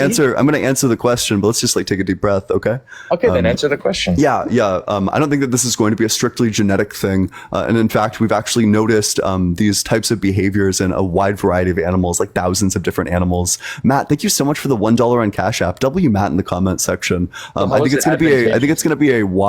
Oh, Will, thank you so much for the $3 on Cash App. W Will in the comment section. I appreciate that.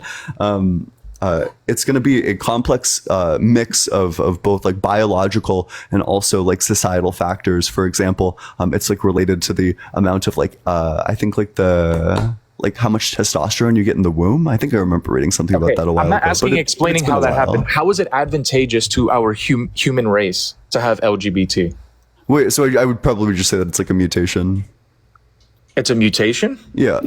So is it an advantageous Well, mutation? there's like it's a combination of like genetics and and like societal environment. Is it advantageous? Yes or no? Well, for reproduction, like probably not. Although, lots of bisexual people are like super attractive, so who knows? It might be. Okay, and there's By adults the way, that there is find- something interesting to say that there's actually evolutionary advantage to a small segment of your population having homosexual behavior. This has been studied in many So it's different species, advantageous? including humans. Yeah, it is. It's advantageous to have. It's colloquially known as the gay uncle effect. You can look that up if you want. I don't know about your uncle, but I'm saying that you think it's advantageous that Oh yeah, we wait, get let's to look a at the point gay that uncle we can't effect. I'm reproduce, interested. that two men are attracted to each other and can't reproduce. You think that's advantageous? For Yeah, the wait. So that could be advantageous for like. So it sounds like the argument is that it's advantageous on like a societal level. How is it advantageous? Yeah, let's find out. You think it's advantageous on a societal level? So you think society deems what's advantageous or not? Roughly, it has something to do with like if you have an extra male or an extra female who doesn't have children of their own to take care of children of their brothers and sisters, that provides additional benefit. You don't and need to additional be survival. LGBT in order to do that. You can be straight. But it guarantees that you will. There you go. If you No, it doesn't. LGBT people are not guaranteed to adopt. Well, yeah, but in the societies where we evolved, in like the proto-humans, you would have lived in like hunter-gatherer societies where it's like you and like 20 buddies. So it probably is actually really advantageous instead of like everyone having kids and like the resources being exhausted, instead to have like a couple people who don't have kids and instead just take care of kids. So you think it's advantageous for us to be able to not reproduce? Well, yeah, like on a societal level, yeah.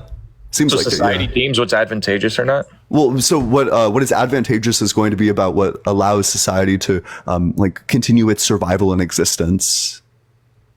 So if a grown man's attracted to a child, that's advantageous? Because that's just What the fuck are you talking about? You're saying society deems what's advantageous or not, right? So if society deemed that was no. advantageous- You're Well, not no, tracking. So what's wrong? So I You're agree that it's wrong. So not what's wrong with that? tracking. Let I'm me- not tracking. You just said that Yeah. society deems what's advantageous. No, it's not. And I know because you want to like railroad this. Like, well, if society thought this, No, and well, I'm if society asking- thought that, well, if society thought, it's about whether or not the society itself survives.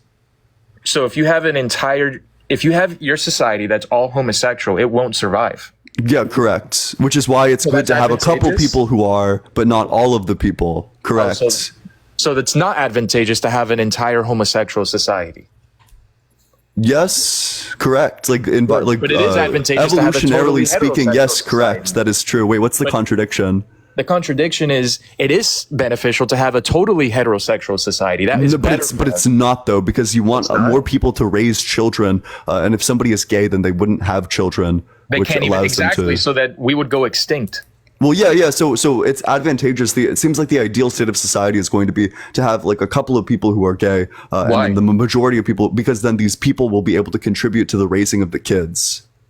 Straight people can do that too. Yeah, Why but do you they need will people have to kids do of that? their own, so it keeps like a specific population of the plenty children. of straight people that don't and have then kids of you their have own. like someone who can just be like a dedicated caregiver, who doesn't themselves have kids, which like There's plenty of stretches straight people resources that can thin. do that. Why do you need to be LGBT? Yeah, to because fit that? straight people are going to have the children. Not all straight people have children, Ian. Yeah, that's fine. But in hunter-gatherer societies in which we evolved, they certainly did. We're talking about today. All straight people don't have children. Yeah, So they evolution can doesn't adopt. work that. You don't Evolution need- doesn't work So that you quickly, think- buddy. You think LGBT is necessary in order for society to be It seems better? like it seems like based on this evidence that being LGBTQ plus in a society grants like the society advantages overall. Yeah, that seems to be the case What are based these on the evidence. advantages Yeah. that we? So what are these advantages that LGBT give us as a society that we wouldn't have if they I didn't think exist? I've answered this question like 3 or 4 times. Do you remember Did what they my answer adopt was? children that straight people Wait, can wait, do? wait. Well, yeah, So that what they. other So in advantage? a hunter-gatherer, let's just calm down first of all. But like, let's think about it in the context of like a hunter-gatherer society. If it's just like you and your buddies and it's like 20 people and then you have like some children, it's probably going to be better to have like maybe 8 children rather than like 10 children. That this is going to allow you to give the proper amount of care and nourishment to all of them so that your resources aren't stretched thin and you can have one like dedicated full-time caretaker, or not like a full-time caretaker, but just somebody who contributes resources, but doesn't have a child to like siphon resources. What does it have to do with LGBT?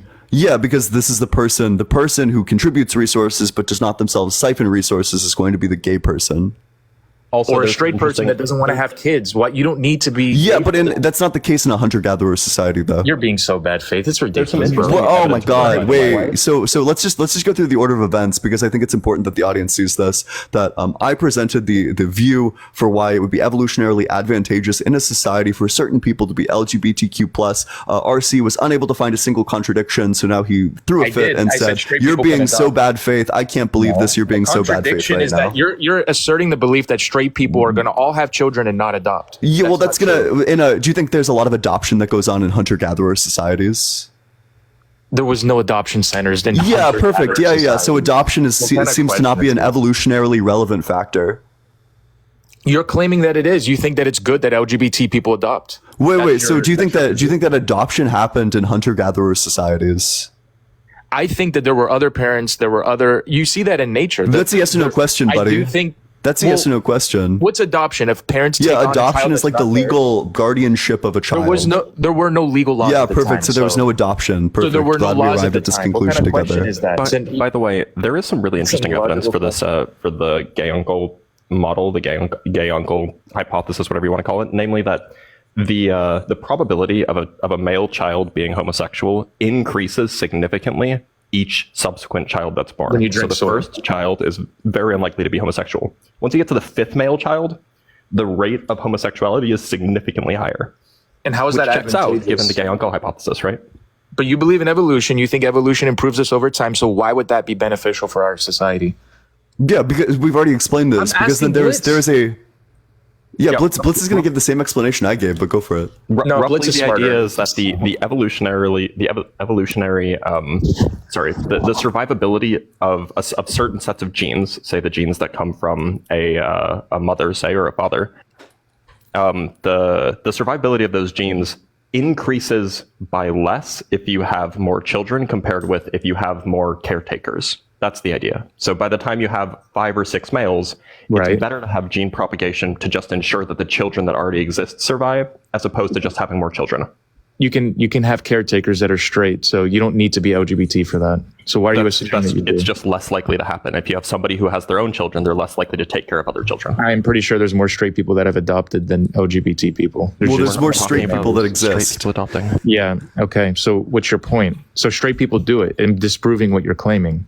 No, because so it's more likely that a straight person does not like, instead of having children, whereas like a gay person in this society is going to just be somebody who contributes resources but does not themselves. Lizzie, thank you so much for the $6.66 on Cash App. W Lizzie in the comment section.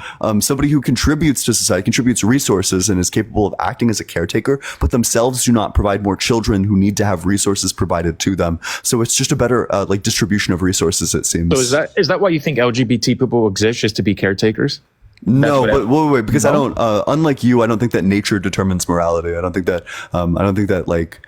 I didn't talk about I don't think like the reason why we evolved is like I don't think that we survive, or like the moral thing to do is to survive and reproduce necessarily. I'm talking about from your worldview of evolution. So you think it's evolutionarily necessary that LGBT people exist, and because they exist, they should be caretakers. It's evolutionarily advantageous, but I don't think that what role somebody fits in a society is going to be determined based on these factors, especially when we've evolved, like when we've progressed as a society to such that they're able to like have their own kids now. Okay, so if their role is not to be caretakers, why is it advantageous for them to exist?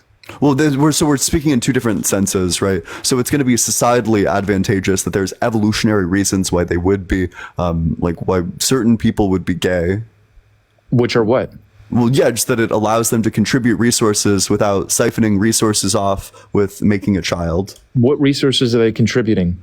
Yeah, so do you know how like some people do things that are productive to society, that like let's say we're in a hunter-gatherer society and like Jerry goes and fishes, like Mary goes and like, you know, hunts, like Barbara gathers, you know, those resources. So what are gay people doing exclusively that like straight people can't do?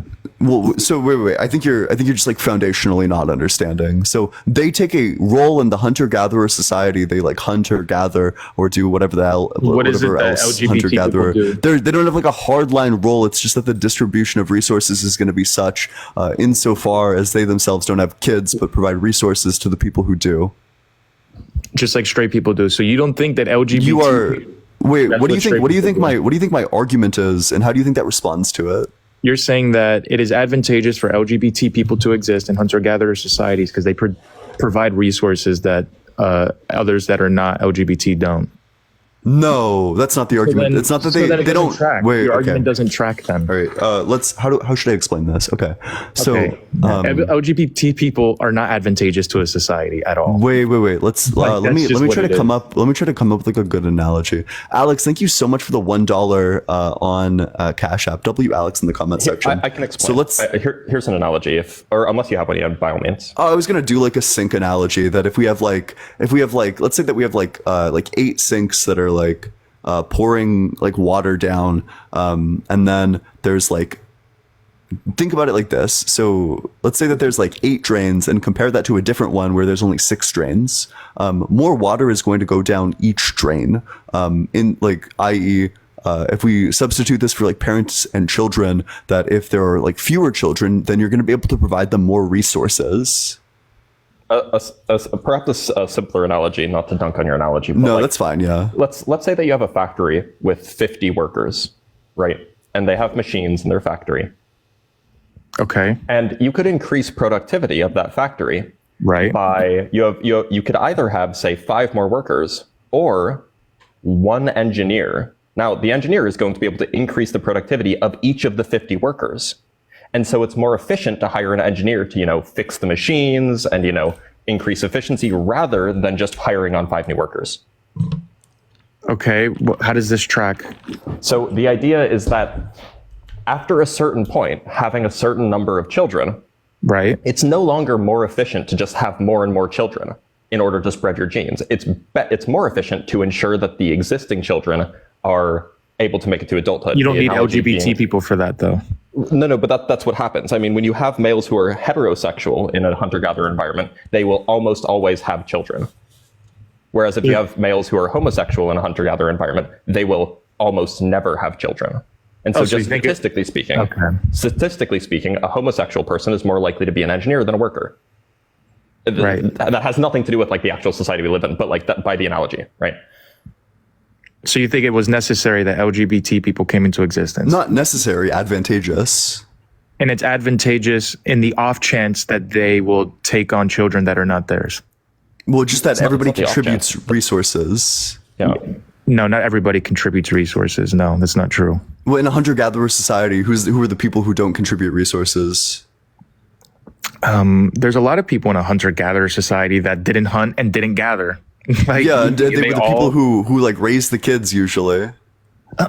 You're assuming that everybody in a hunter-gatherer society was productive. Yeah, can you show me like the hunter-gatherer societies that did a good job of surviving where not everybody was productive?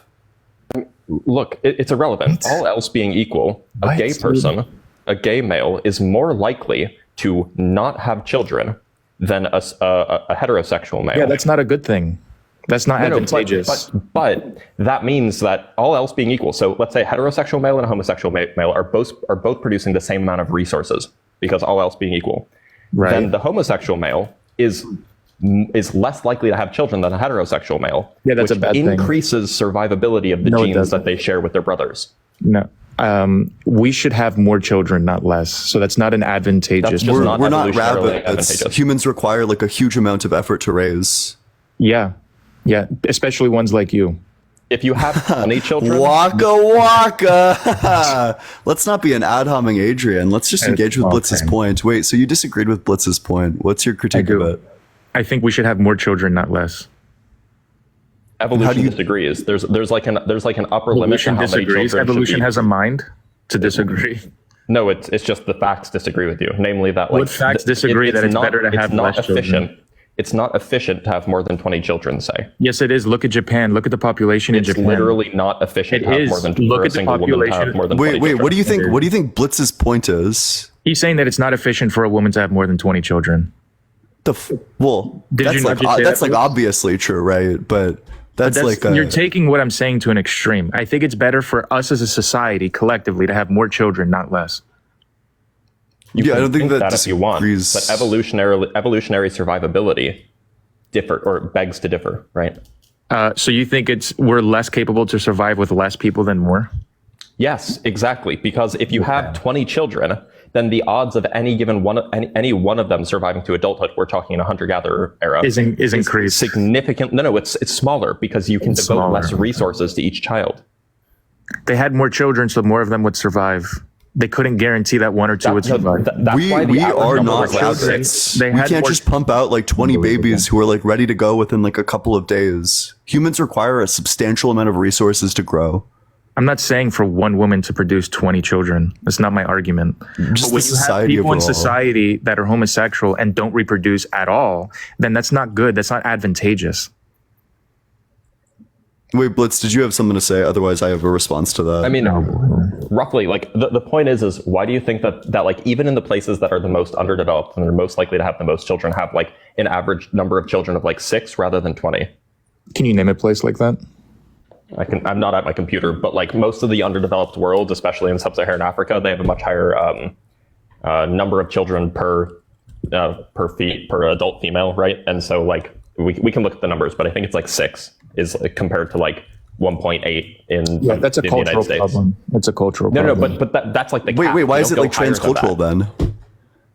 I think that it's advantageous overall to have more children, but why certain societies are certain worse point. off than other societies is cultural problems. No, up to a certain point. Like having more than like 20 children is not advantageous. It seems to be like probably 6 or something is probably fine. the optimal. But I'm not.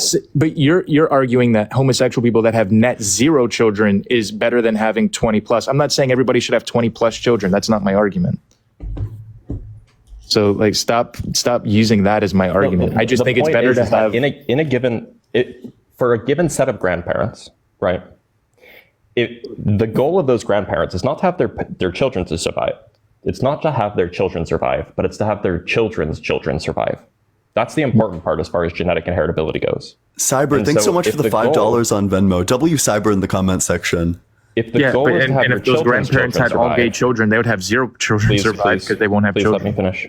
if the goal is to have your children's children survive, the maximum number that you can, Right. then it's better to ensure that perhaps one of your children doesn't have any of their own children, but they ensure that your other grandchildren survive. Okay, so then that's okay. more beneficial.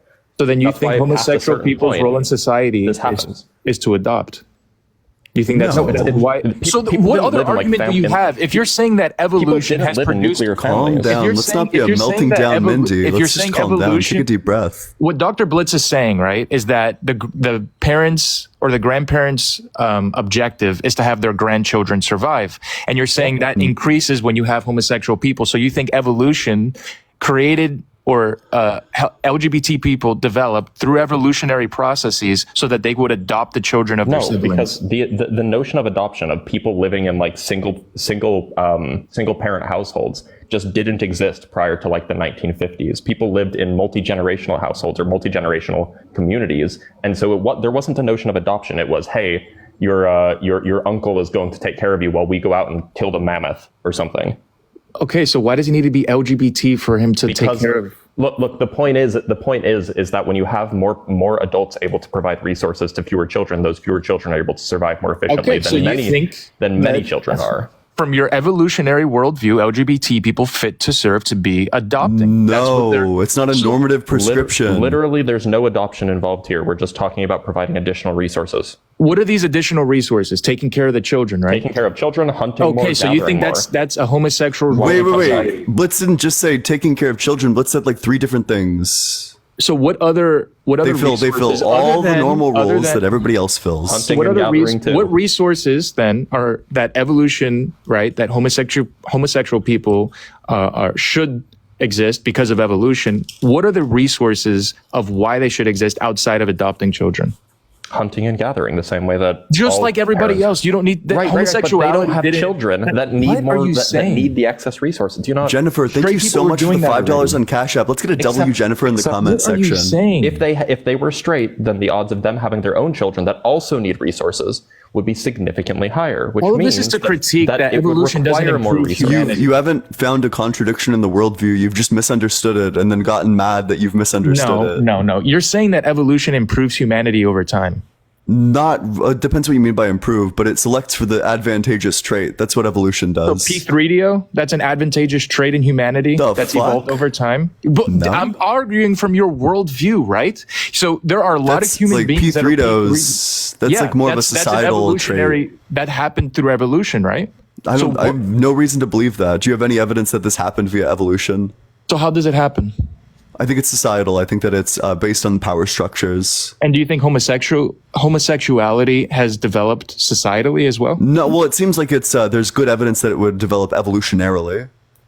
Oh, but P3DO not. So why do you get to choose which one is evolutionary? Yeah, because one of them is evolutionarily supported, whereas the other one, we know what conditions this type of behavior emerges from, and it's societal and traumatic.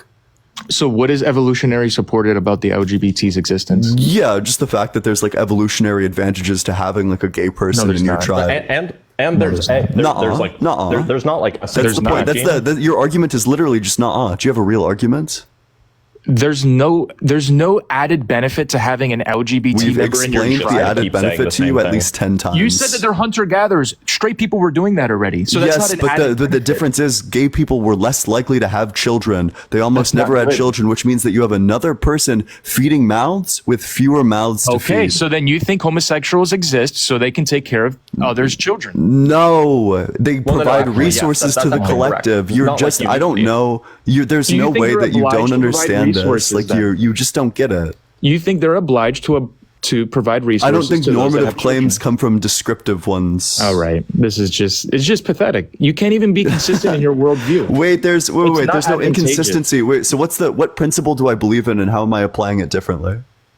The principle that you believe in that you're applying differently. When I ask you, why is it necessary for LGBT people to exist? You're saying, well, I never said it's necessary for them to exist. I said it's advantageous.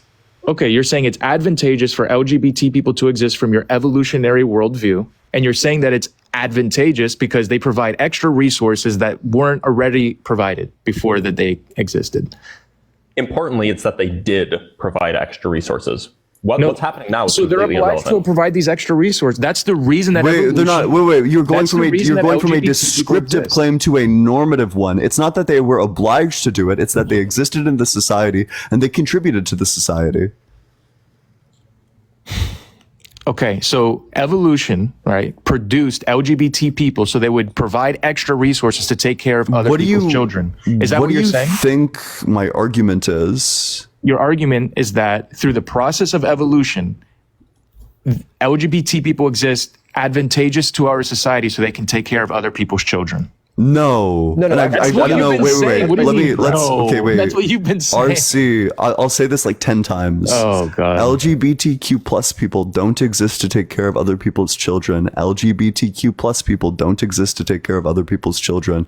LGBTQ plus people don't exist to take care of other people's children. Right, LGBTQ plus people don't exist to take care of So other why do people's they children. exist from an evolutionary standpoint? So hold on. I can maybe bridge a gap here. So to provide resources for other people to take care of their children. Please, That's what I'm you've been giving you a saying bone, over RC. and over and RC, over. I'm giving you a bone. Just bite it, okay? So the idea Would you is say that, that's why would you say that? I'm giving you a bone, please bite it. Yeah, I'm giving you a bone. Just bite it. What does that even mean?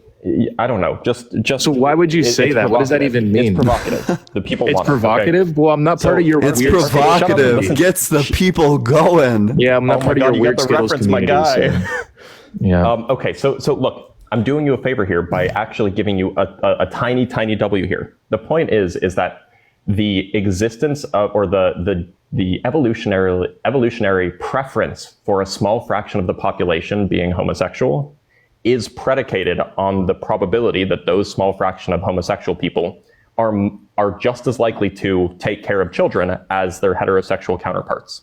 So in some sense, there is an expectation that homosexuals, as well as heterosexuals, will contribute in taking care of children. The only difference is that homosexuals wouldn't have their own children to take care of. They would take care of the children of their relatives.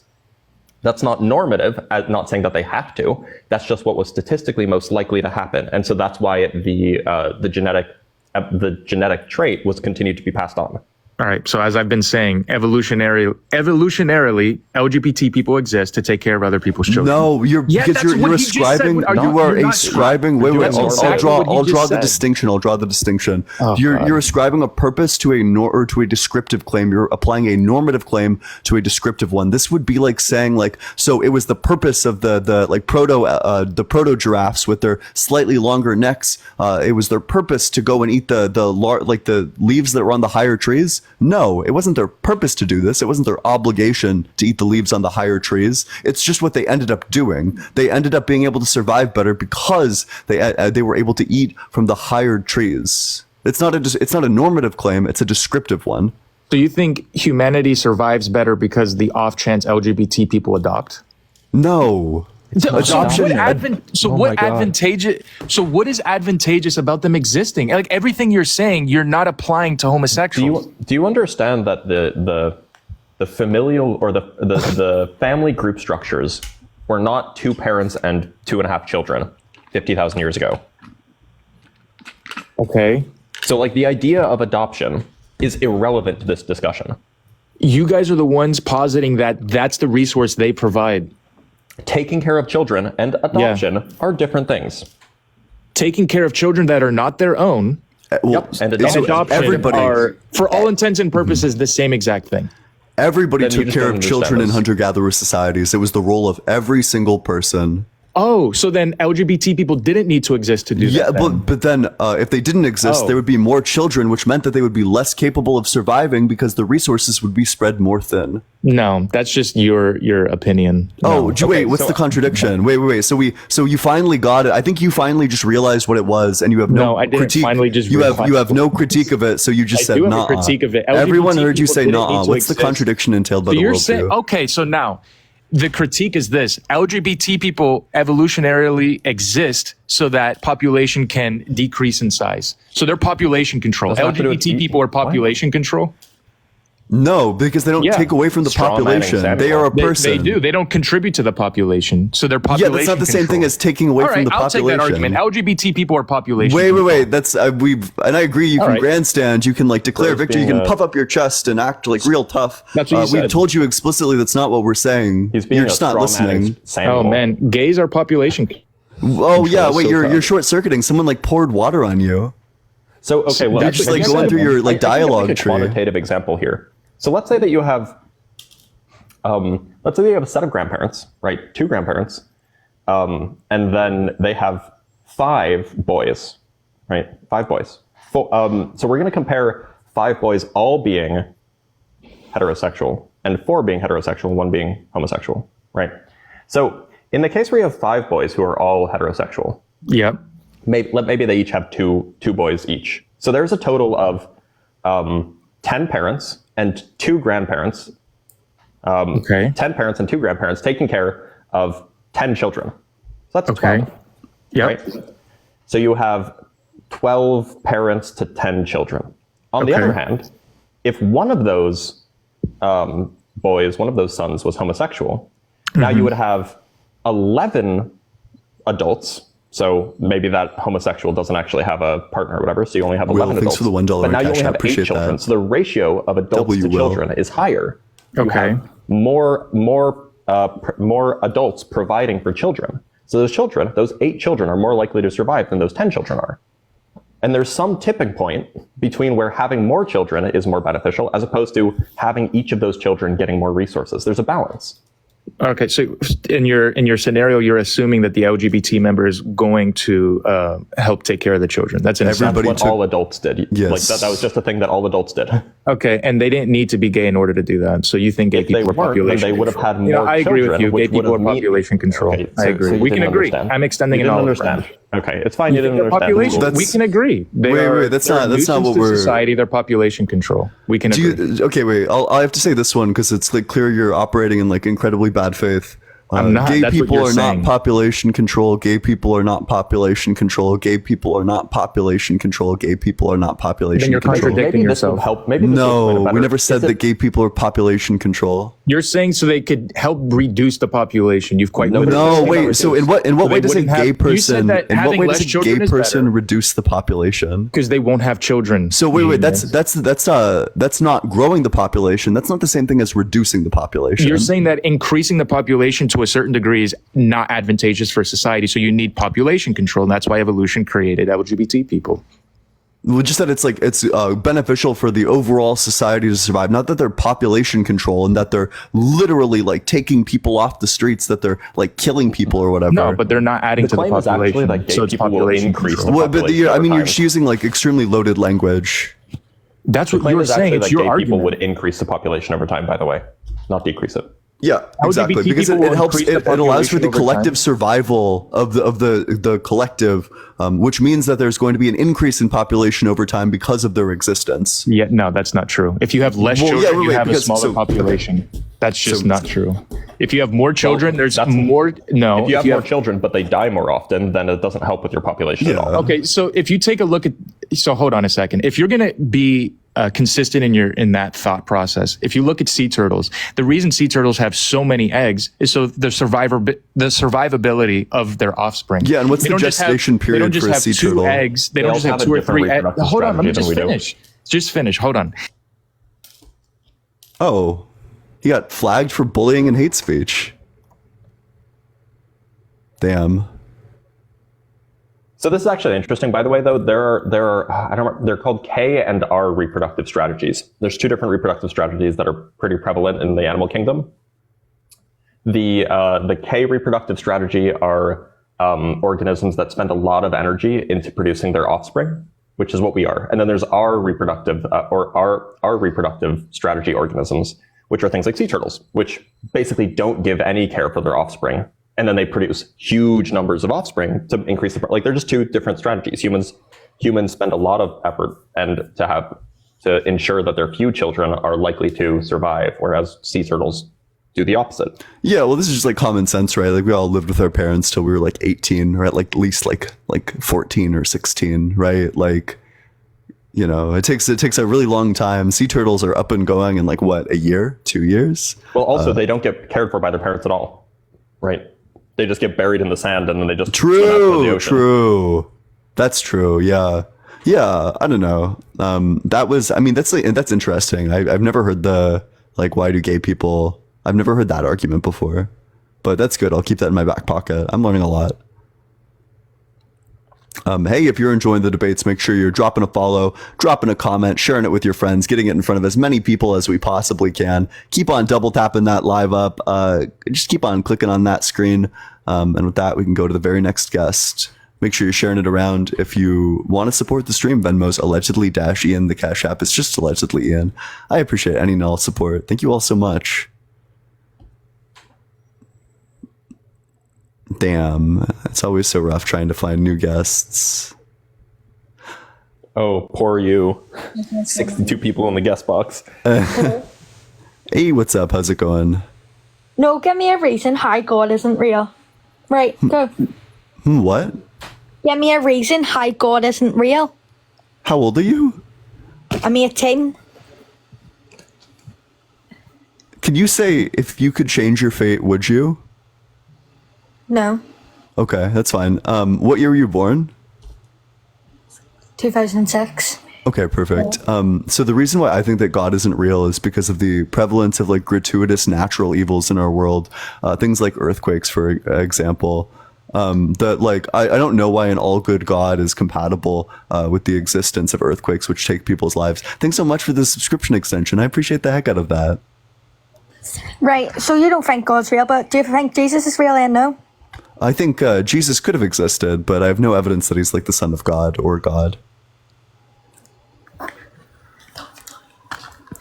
Why do you not believe in God then? I just told you, because the existence of gratuitous natural evils like earthquakes. But there has to be like evil in the world, otherwise there would be no good. Oh, but that's not true, right? Because do you think God is all good? Yeehaw! Thanks so much, Patty. Appreciate it. Do you think God's all good? I didn't say that. Oh, okay, but I'm asking you, do you think God's all good? I just told you I didn't say that, so no. Oh, so you would say no, God is not all good? No one is all good. Oh, so I would, then that's easy, right? Then if you're defending God, you certainly don't defend like the God of like the Bible. Is that correct? Because the God of the Bible is all good. I'm not a Christian, I just believe in God. So what do you mean by God? What's your definition of God?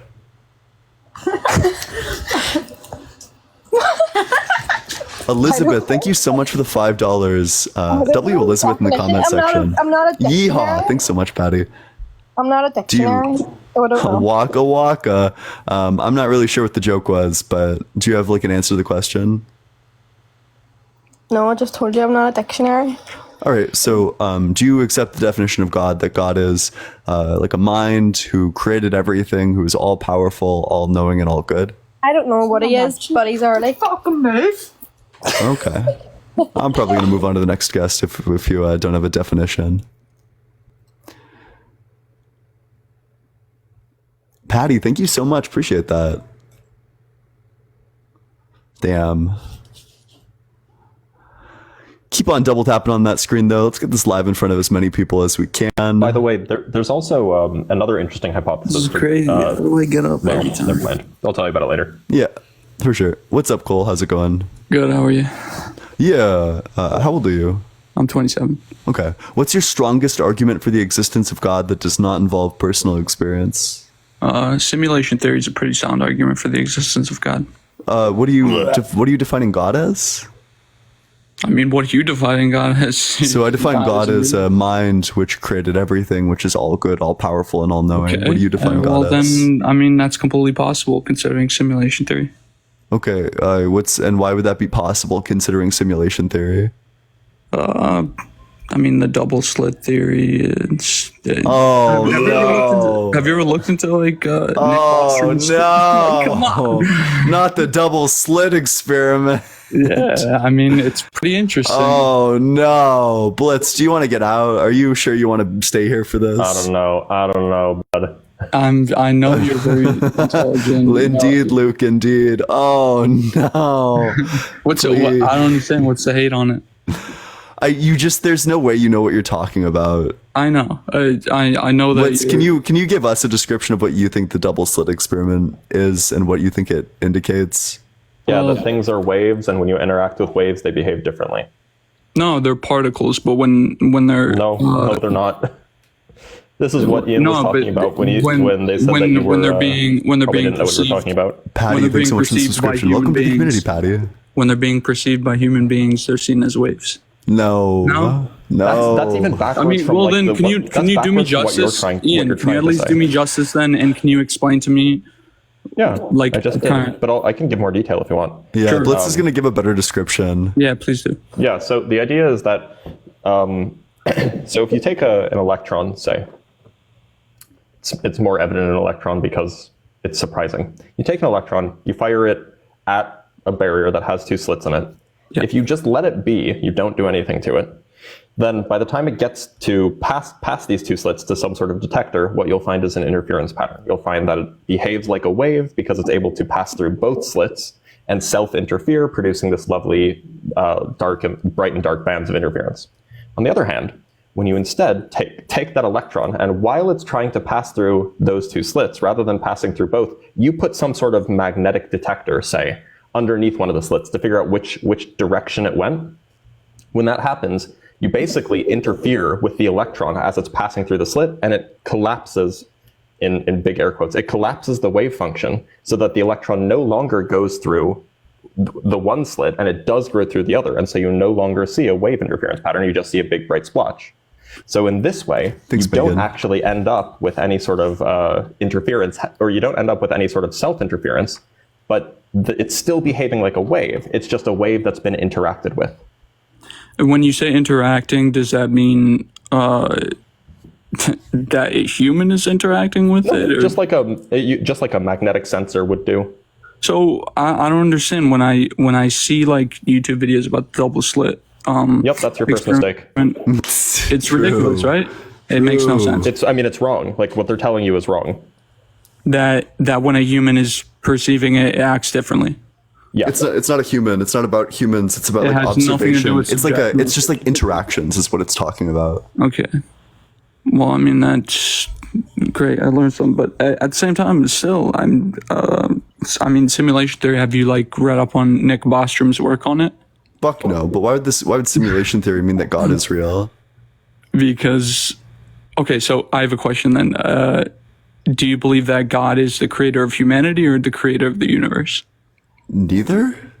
I think he's a fictional character.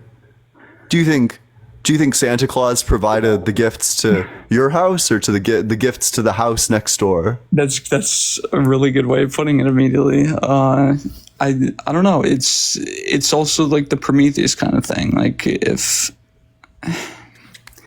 it's tough, but I mean, like if there was a creator of the simulation, then that would mean they were God. I don't believe in I don't know why that's true. I don't know why we live in a simulation. This just sounds like nonsense to me. You don't think so at all? Even as a computer I have no science reason major? to think that. There's nothing along. You studied computer science, right? Yeah, I have a CS degree. Yeah. In mathematics. Yeah. I watch. I'm Cole's a fan. Yeah. I'm a fan. But in you across all of your studies, you've never once thought that like simulation theory could exist. God, thank you so much for the Garland. In fact, I have like really good reason to think that that's not the case. Yeah. Because so if the universe is a simulation, that implies that there would be a computer that is like computing every single part of the universe, which means that the universe is like certainly known, but that's like not possible. A simulation only renders what's observed so that it can conserve computing power. Okay, but like it has like some conception of like everything else, right? Like it has somewhere to some extent. I mean, it has like a collapsed like compressed version of like everything, right? Right. Yeah, so you would have the answers to everything. The problem is it like leads directly into like all of the innumerable contradictions related to having all knowledge of something, like Gödel's incompleteness theorem, Russell's paradox. There's just like a lot of like, unfortunately in axiology, there's just like a big trend of figuring out that you actually can't know everything. And that seems to me to make a simulation impossible, because the simulation would need to know everything at some level, even if it's like compressed files. Right. Well, yeah. Well, thank you for letting me up so I could at least toss that your way and see how you feel. Yeah, I appreciate you coming on up here. It was certainly interesting. Of course. Yeah. Thank you, boy. Oh, God, I cut him off too soon. But yeah, thank you. Make sure you're double tapping on that screen, sharing it with your friends, doing all that good stuff. As we go to the very next guest, who would be a good one? Herm.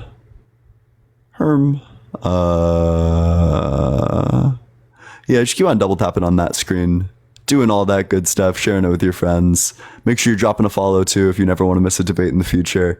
If you want to join the community, you want to go play bingo right now, there's a link to the Discord in my bio. You can also join it by discord.com/allegedlyian. That'll get you there too. I would love to see you there. Yeehaw! Thank you so much, Kaisak. Appreciate it.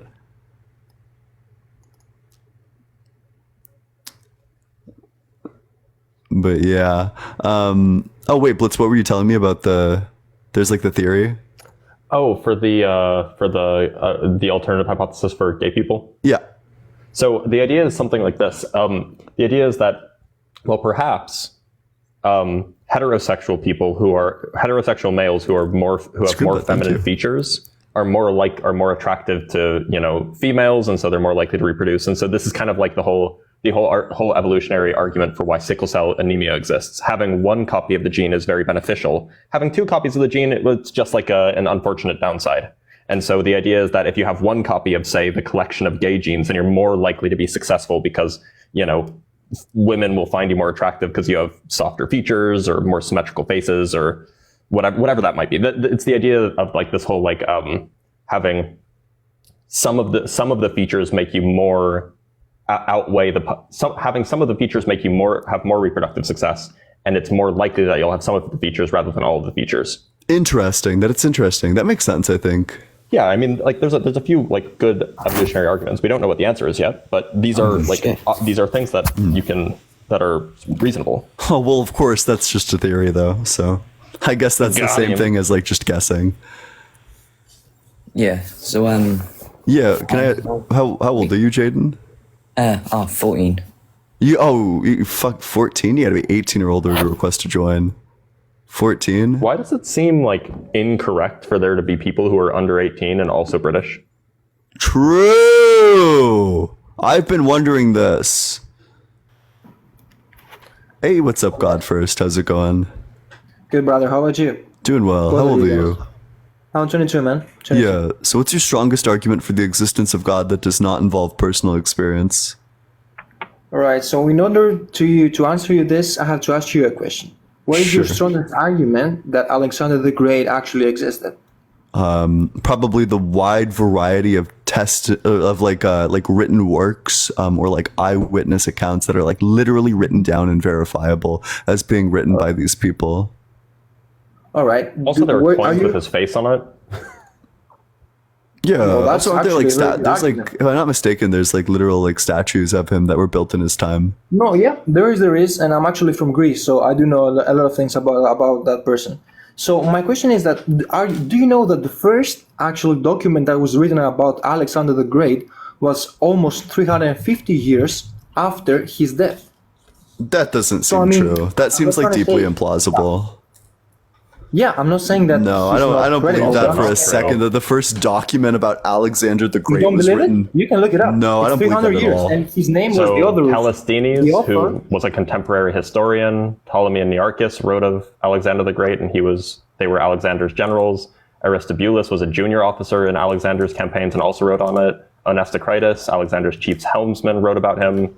There's also Cleitarchus, who didn't actually meet Alexander, but used resources that have recently been published. I can give you names. These are all written in Greek. I'm not saying that's the only one. I'm saying the first historian that wrote about this guy was Diodorus, and he actually thought about his whole biography.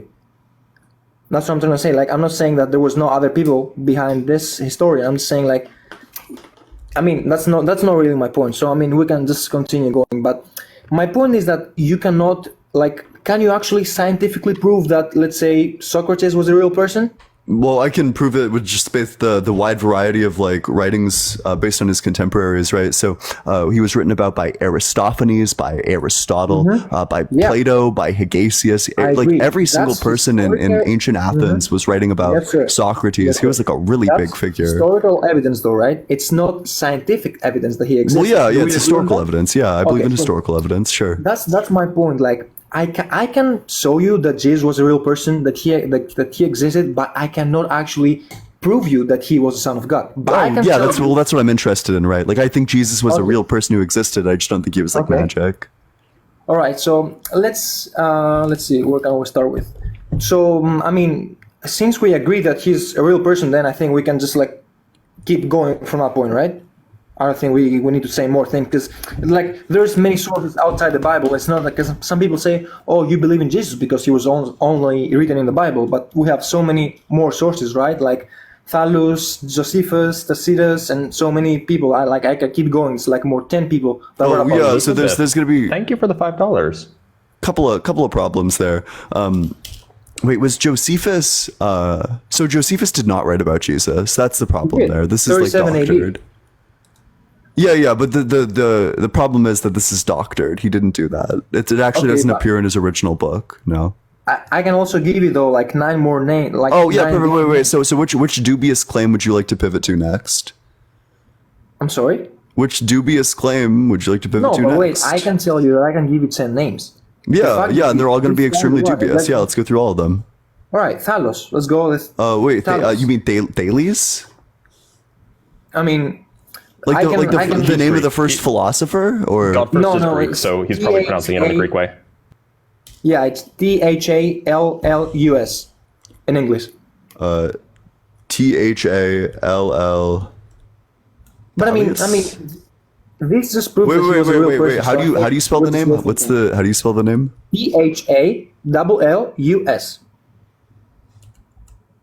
Thallus. Thallus. It's wait, and what writing did this person do? The historian? Yeah, he mentioned Jesus a few Yeah, times. in what work did he mention Jesus? I don't really remember the name of it. Gotcha. But, like, Wait, you can so look it so up. what do you have any of these that you actually do know stuff about? But I told you they mentioned him. I'm Well, just yeah, saying and that, I'm asking you where do they? How can I verify that he mentions him? well, look it up on internet. Well, I yeah, guess. I'm looking it up right now. Can't seem to find anything. So where does it say that it mentions him? Well, I cannot give you that answer, to be honest with you. Gotcha. So is But, I there mean, any of the point is- all the names that you have? Are there any that you're going to be able to provide me the source for?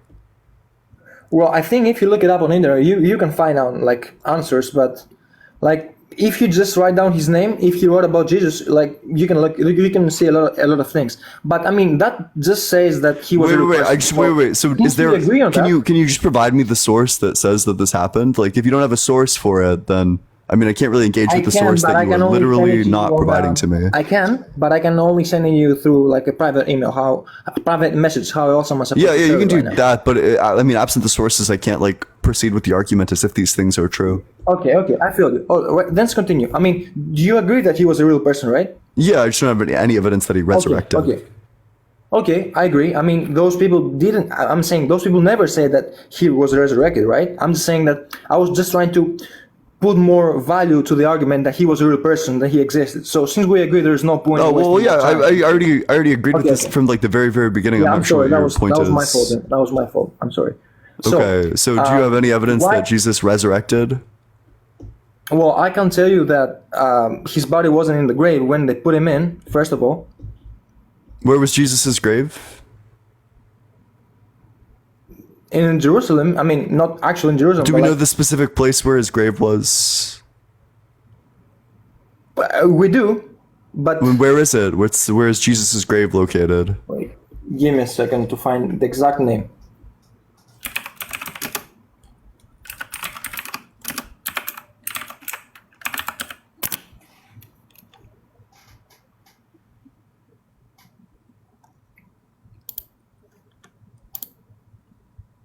It's called the Garden Tomb in Jerusalem. Garden Tomb. It's the Garden Tomb. I don't think that's ever been confirmed as Jesus's grave, or tomb. It's just like something that I think Like there's something called like the Garden Tomb Association, which is just like a private company that basically says, hey, look, guys, this is where Jesus was buried. Now come pay us admission.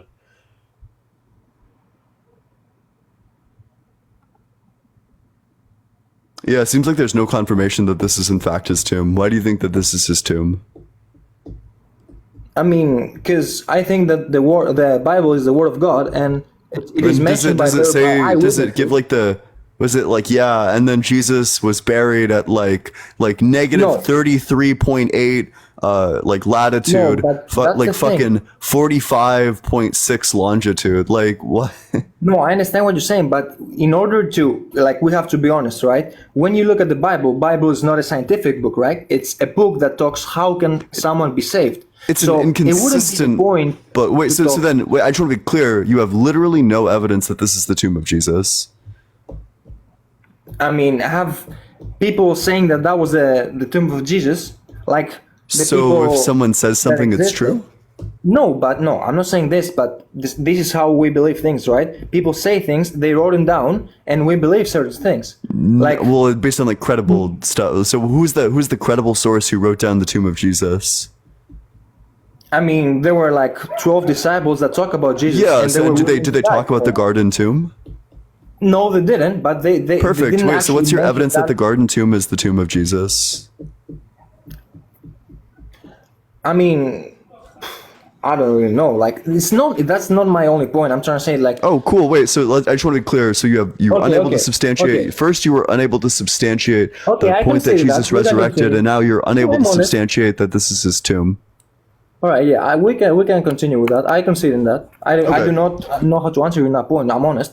So let's say, I think it's been proven that a person cannot lie about something, right? Like, I mean, he can lie, but he cannot base his whole life on that lie and be willing to die for it. What? What happened in like Jamestown? Or is it Jonestown? Fuck, I alwais mix it up. I'm not familiar with what happened in that place. I'm sorry. That's the cult that did like the mass like self-unaliving. So are these like the people? It's like the cult who like drunk the Kool-Aid, I think. So you think someone can keep alive for his whole life and be willing to die and be tortured for it? Yeah, well, I mean, yeah, like quite literally, right? Like, hey, Patty, thank you so much for the pinch face. Appreciate that. You think Muslims do this, right? I mean, I do, but the thing is that those people that did that. Wait! I didn't finish my point. I agree with you, but the thing is that those people that died for it, they lived with Jesus. They saw Jesus, and they saw him coming back from the dead. So I'm not saying this is 100% evidence, right? Nothing can be 100% evidence.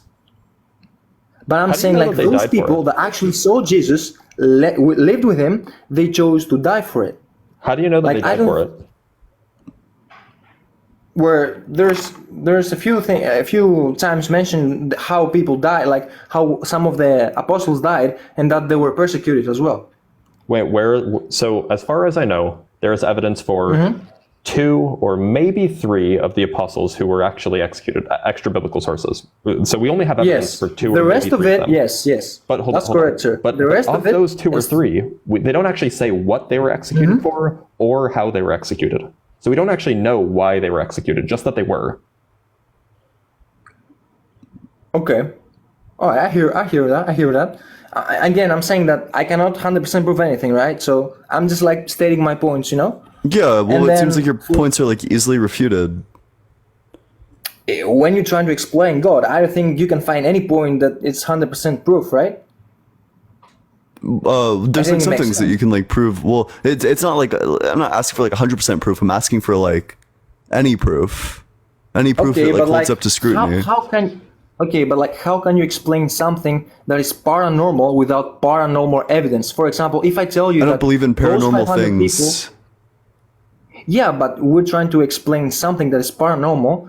I cannot use my logic to prove that, but I can give you paranormal evidence. But you're gonna say, of course, that paranormal evidence is paranormal, so it doesn't make sense to me. Well, wait, I don't have any God. evidence to believe in paranormal things. Like, if the evidence is there, it's not like it's not like two different categories of like paranormal evidence and like non-paranormal evidence, and I just reject all paranormal evidence. There's like good evidence and bad evidence, and I reject the bad evidence. If there's good evidence for something that's paranormal, then I'll accept the existence of things that are paranormal. That's fine. Okay. Then what do you think about like the dreams, visions, and miracles? Dreams are going to be right? a product of the brain. Visions, it depends on like what visions we're talking about. Probably also a product of the brain. And miracles either have a naturalistic explanation or didn't happen. So how can you explain people in being awake, right, and seeing Jesus doing things going against their nature and how things we know that they work? I have no idea. Such as who? I mean, such as when? I can tell you certain names, but then you're gonna say it's personal experience, isn't that right? Well, yeah. I don't want personal experience. Yeah. Well, that's the thing. Like with for example, I can say that there's been certain people with their names, for example, that they experience miracles of seeing Jesus or Jesus saving their life. For example. Yeah, and I would just say like. But you can say how can Yeah, I'm just not really interested in like spiritual experience arguments. So you don't. Okay. Then let's be a little bit more general then, because I don't think we can we can agree or come to not to agreement, but like. Anyways. Wait, can you just like get to the argument, please? No, I'm just gonna try. I'm just gonna say if there's no God, right? How can you decide what is right and what is wrong? Oh, I think that's just going to map objectively onto the experience of suffering versus non-suffering. That we qualitatively experience suffering to be bad in the same way that we qualitatively experience the sky to be blue. No, but yeah, I agree with you. But the thing is that not all people are the same, right? So someone has different preferences. Well, in this regard, they example, are. Yes. Okay, so every single person experiences suffering, the specific neural pathway related to suffering, not just pain. Suffering. Okay. Everybody experiences this as like qualitatively bad. Okay. So do you agree that terminating a person's life is wrong? Depends on the circumstance. So that means it's not objective, right? It's like it's up to you or up to. No, because it's going to come down to a cost benefit analysis related to the suffering.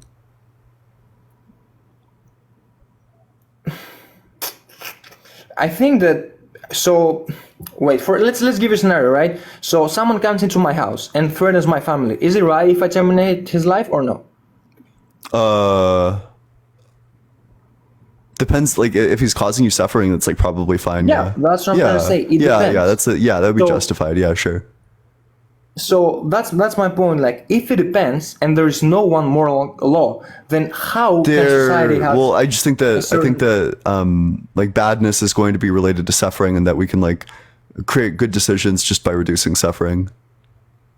Okay, but in a similar way, the Austrian painter thought that by terminating a life of several people will be good for him and the rest of. What do you think my standard is? No, I'm not saying you're a bad person or something. No. What do you think? Because I explained it to you, but like I think like the Austrian painter is like a pretty phenomenal example of someone who caused a lot of suffering. That the Schmolholocaust was bad because of like the grotesque, gratuitous amount of suffering that took place. I agree with you, but I'm trying to say that guy, he thought that what he did was good. Yeah, and he's wrong. Is my argument. He's wrong. But that's what I'm trying to say. If there's no one moral law code, then how can you say he was wrong? How is it? Wait. You're at your dialogue tree. You're like deep into a dialogue tree. You think that I said morality is subjective when actually what I said is that morality is objective. How is it objective then? I've explained this to you already because suffering is qualitatively experienced as bad universally.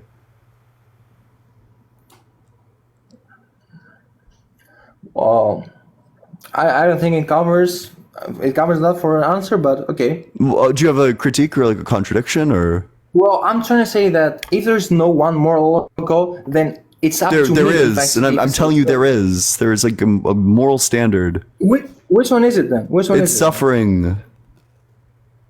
But it's suffering, but that's my point. Suffering is something that you cannot really, like, or not explain, but like put it down on a paper. Yes, you literally, you quite literally can. It's like a specific neural pathway that exists inside of your brain. Okay. Yeehaw! Thank you so much, Kaisak. It is the same exact neural pathway for every single individual. All right. So if there's one person that is going to, let's say, kill a few people in the future, he's gonna be a serial killer or whatever, and you have the opportunity to terminate his life, would you do that? Yes or no? And will that be correct? Yes or no? Yeah, probably. I mean, if terminating his life would like prevent a tremendous amount of suffering, then that would be the right thing to do. Correct. But wait, where do you get? I think I'm going to turn this on you. Where do you get your morality from? Well, I get my morality from a code that is not given by humans.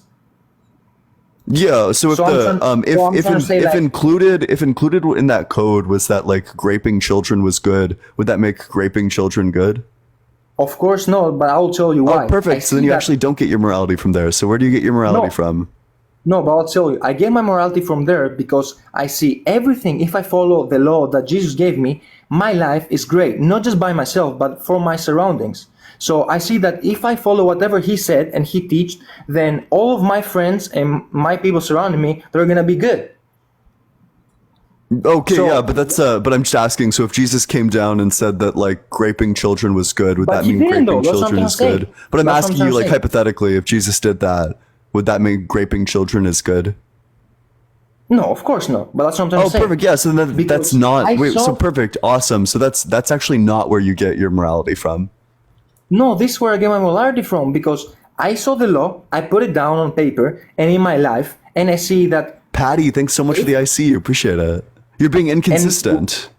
No, I'm not, brother. Why am I? Yeah, you absolutely are. Because so on one hand, you want to say, well, I get my morality from Jesus. And then on the other hand, you want to say, well, if Jesus told me that like child rape was fine, then it certainly wouldn't be fine, which is like the right answer, right? Like it doesn't matter. That's the point. But the problem is you actually don't have a moral standard. No, I do have a moral standard, which is what God gave me, because God is good. That's so if God gave you the moral standard that raping children was good, would that mean raping children is good? He would never do that because God is good. It's hypothetical. If he did, would that mean raping children is good? No, that wouldn't mean. Oh, perfect. So then you actually don't get your morality from God. Awesome. No, but he will never say that because it's a hypothetical, you assume that he's not a good God. He's a good God. Yeah. Well, wait. So it seems like you're appealing to isn't good just going to be like the things that God likes? What was that? I'm sorry. So isn't it just going to be like down to God's preference? Like what is good is like whatever God prefers. So if God preferred child rape, then that would like bring about child rape. That's what I'm trying to explain. He wouldn't prefer that because everything he prefers is good for me and my friends and my family and everyone. Well, that's not true, right? Because God preferred. Okay, tell me one thing. Yeah. So you talked about like the taking people's lives who are working on the Sabbath. I'm talking about Jesus, my friend. Would you think Jesus is God? Yeehaw! Yes. Thanks so much, Patty, for that. I told you, I only care about Jesus. That's what I'm talking. Yeah. But do you think that do you think the Father is God? Yes, he is God.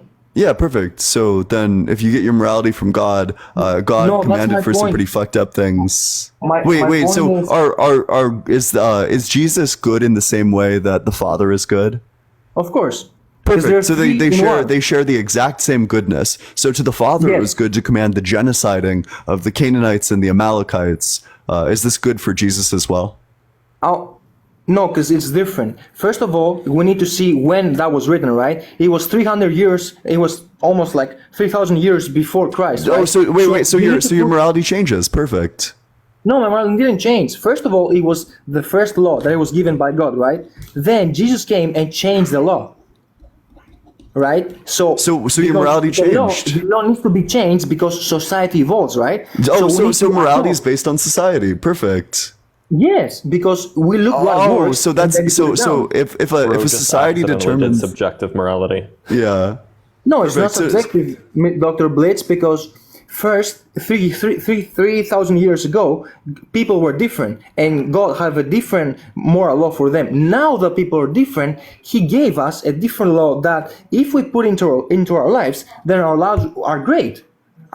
Do you guys agree that if we did everything that Jesus taught, and I'm only talking about Jesus, because He gave us the law for now, our life will be great? Do you agree on that, or you disagree? Wait, I'm so sorry. RC is getting fucking demolished in my Discord right now by one of my friends. Yo, I gotta go watch this. Oh, live? Yeah, right now. Like actually surviving Oh, shit. to adulthood. Children is larger because they're able to. Yo, oh my god, wait. Yo, hi Key. You can say I'm running. I'm gonna go fucking watch this, but I love all of you. I'll see you all later. All right, man. Thank you.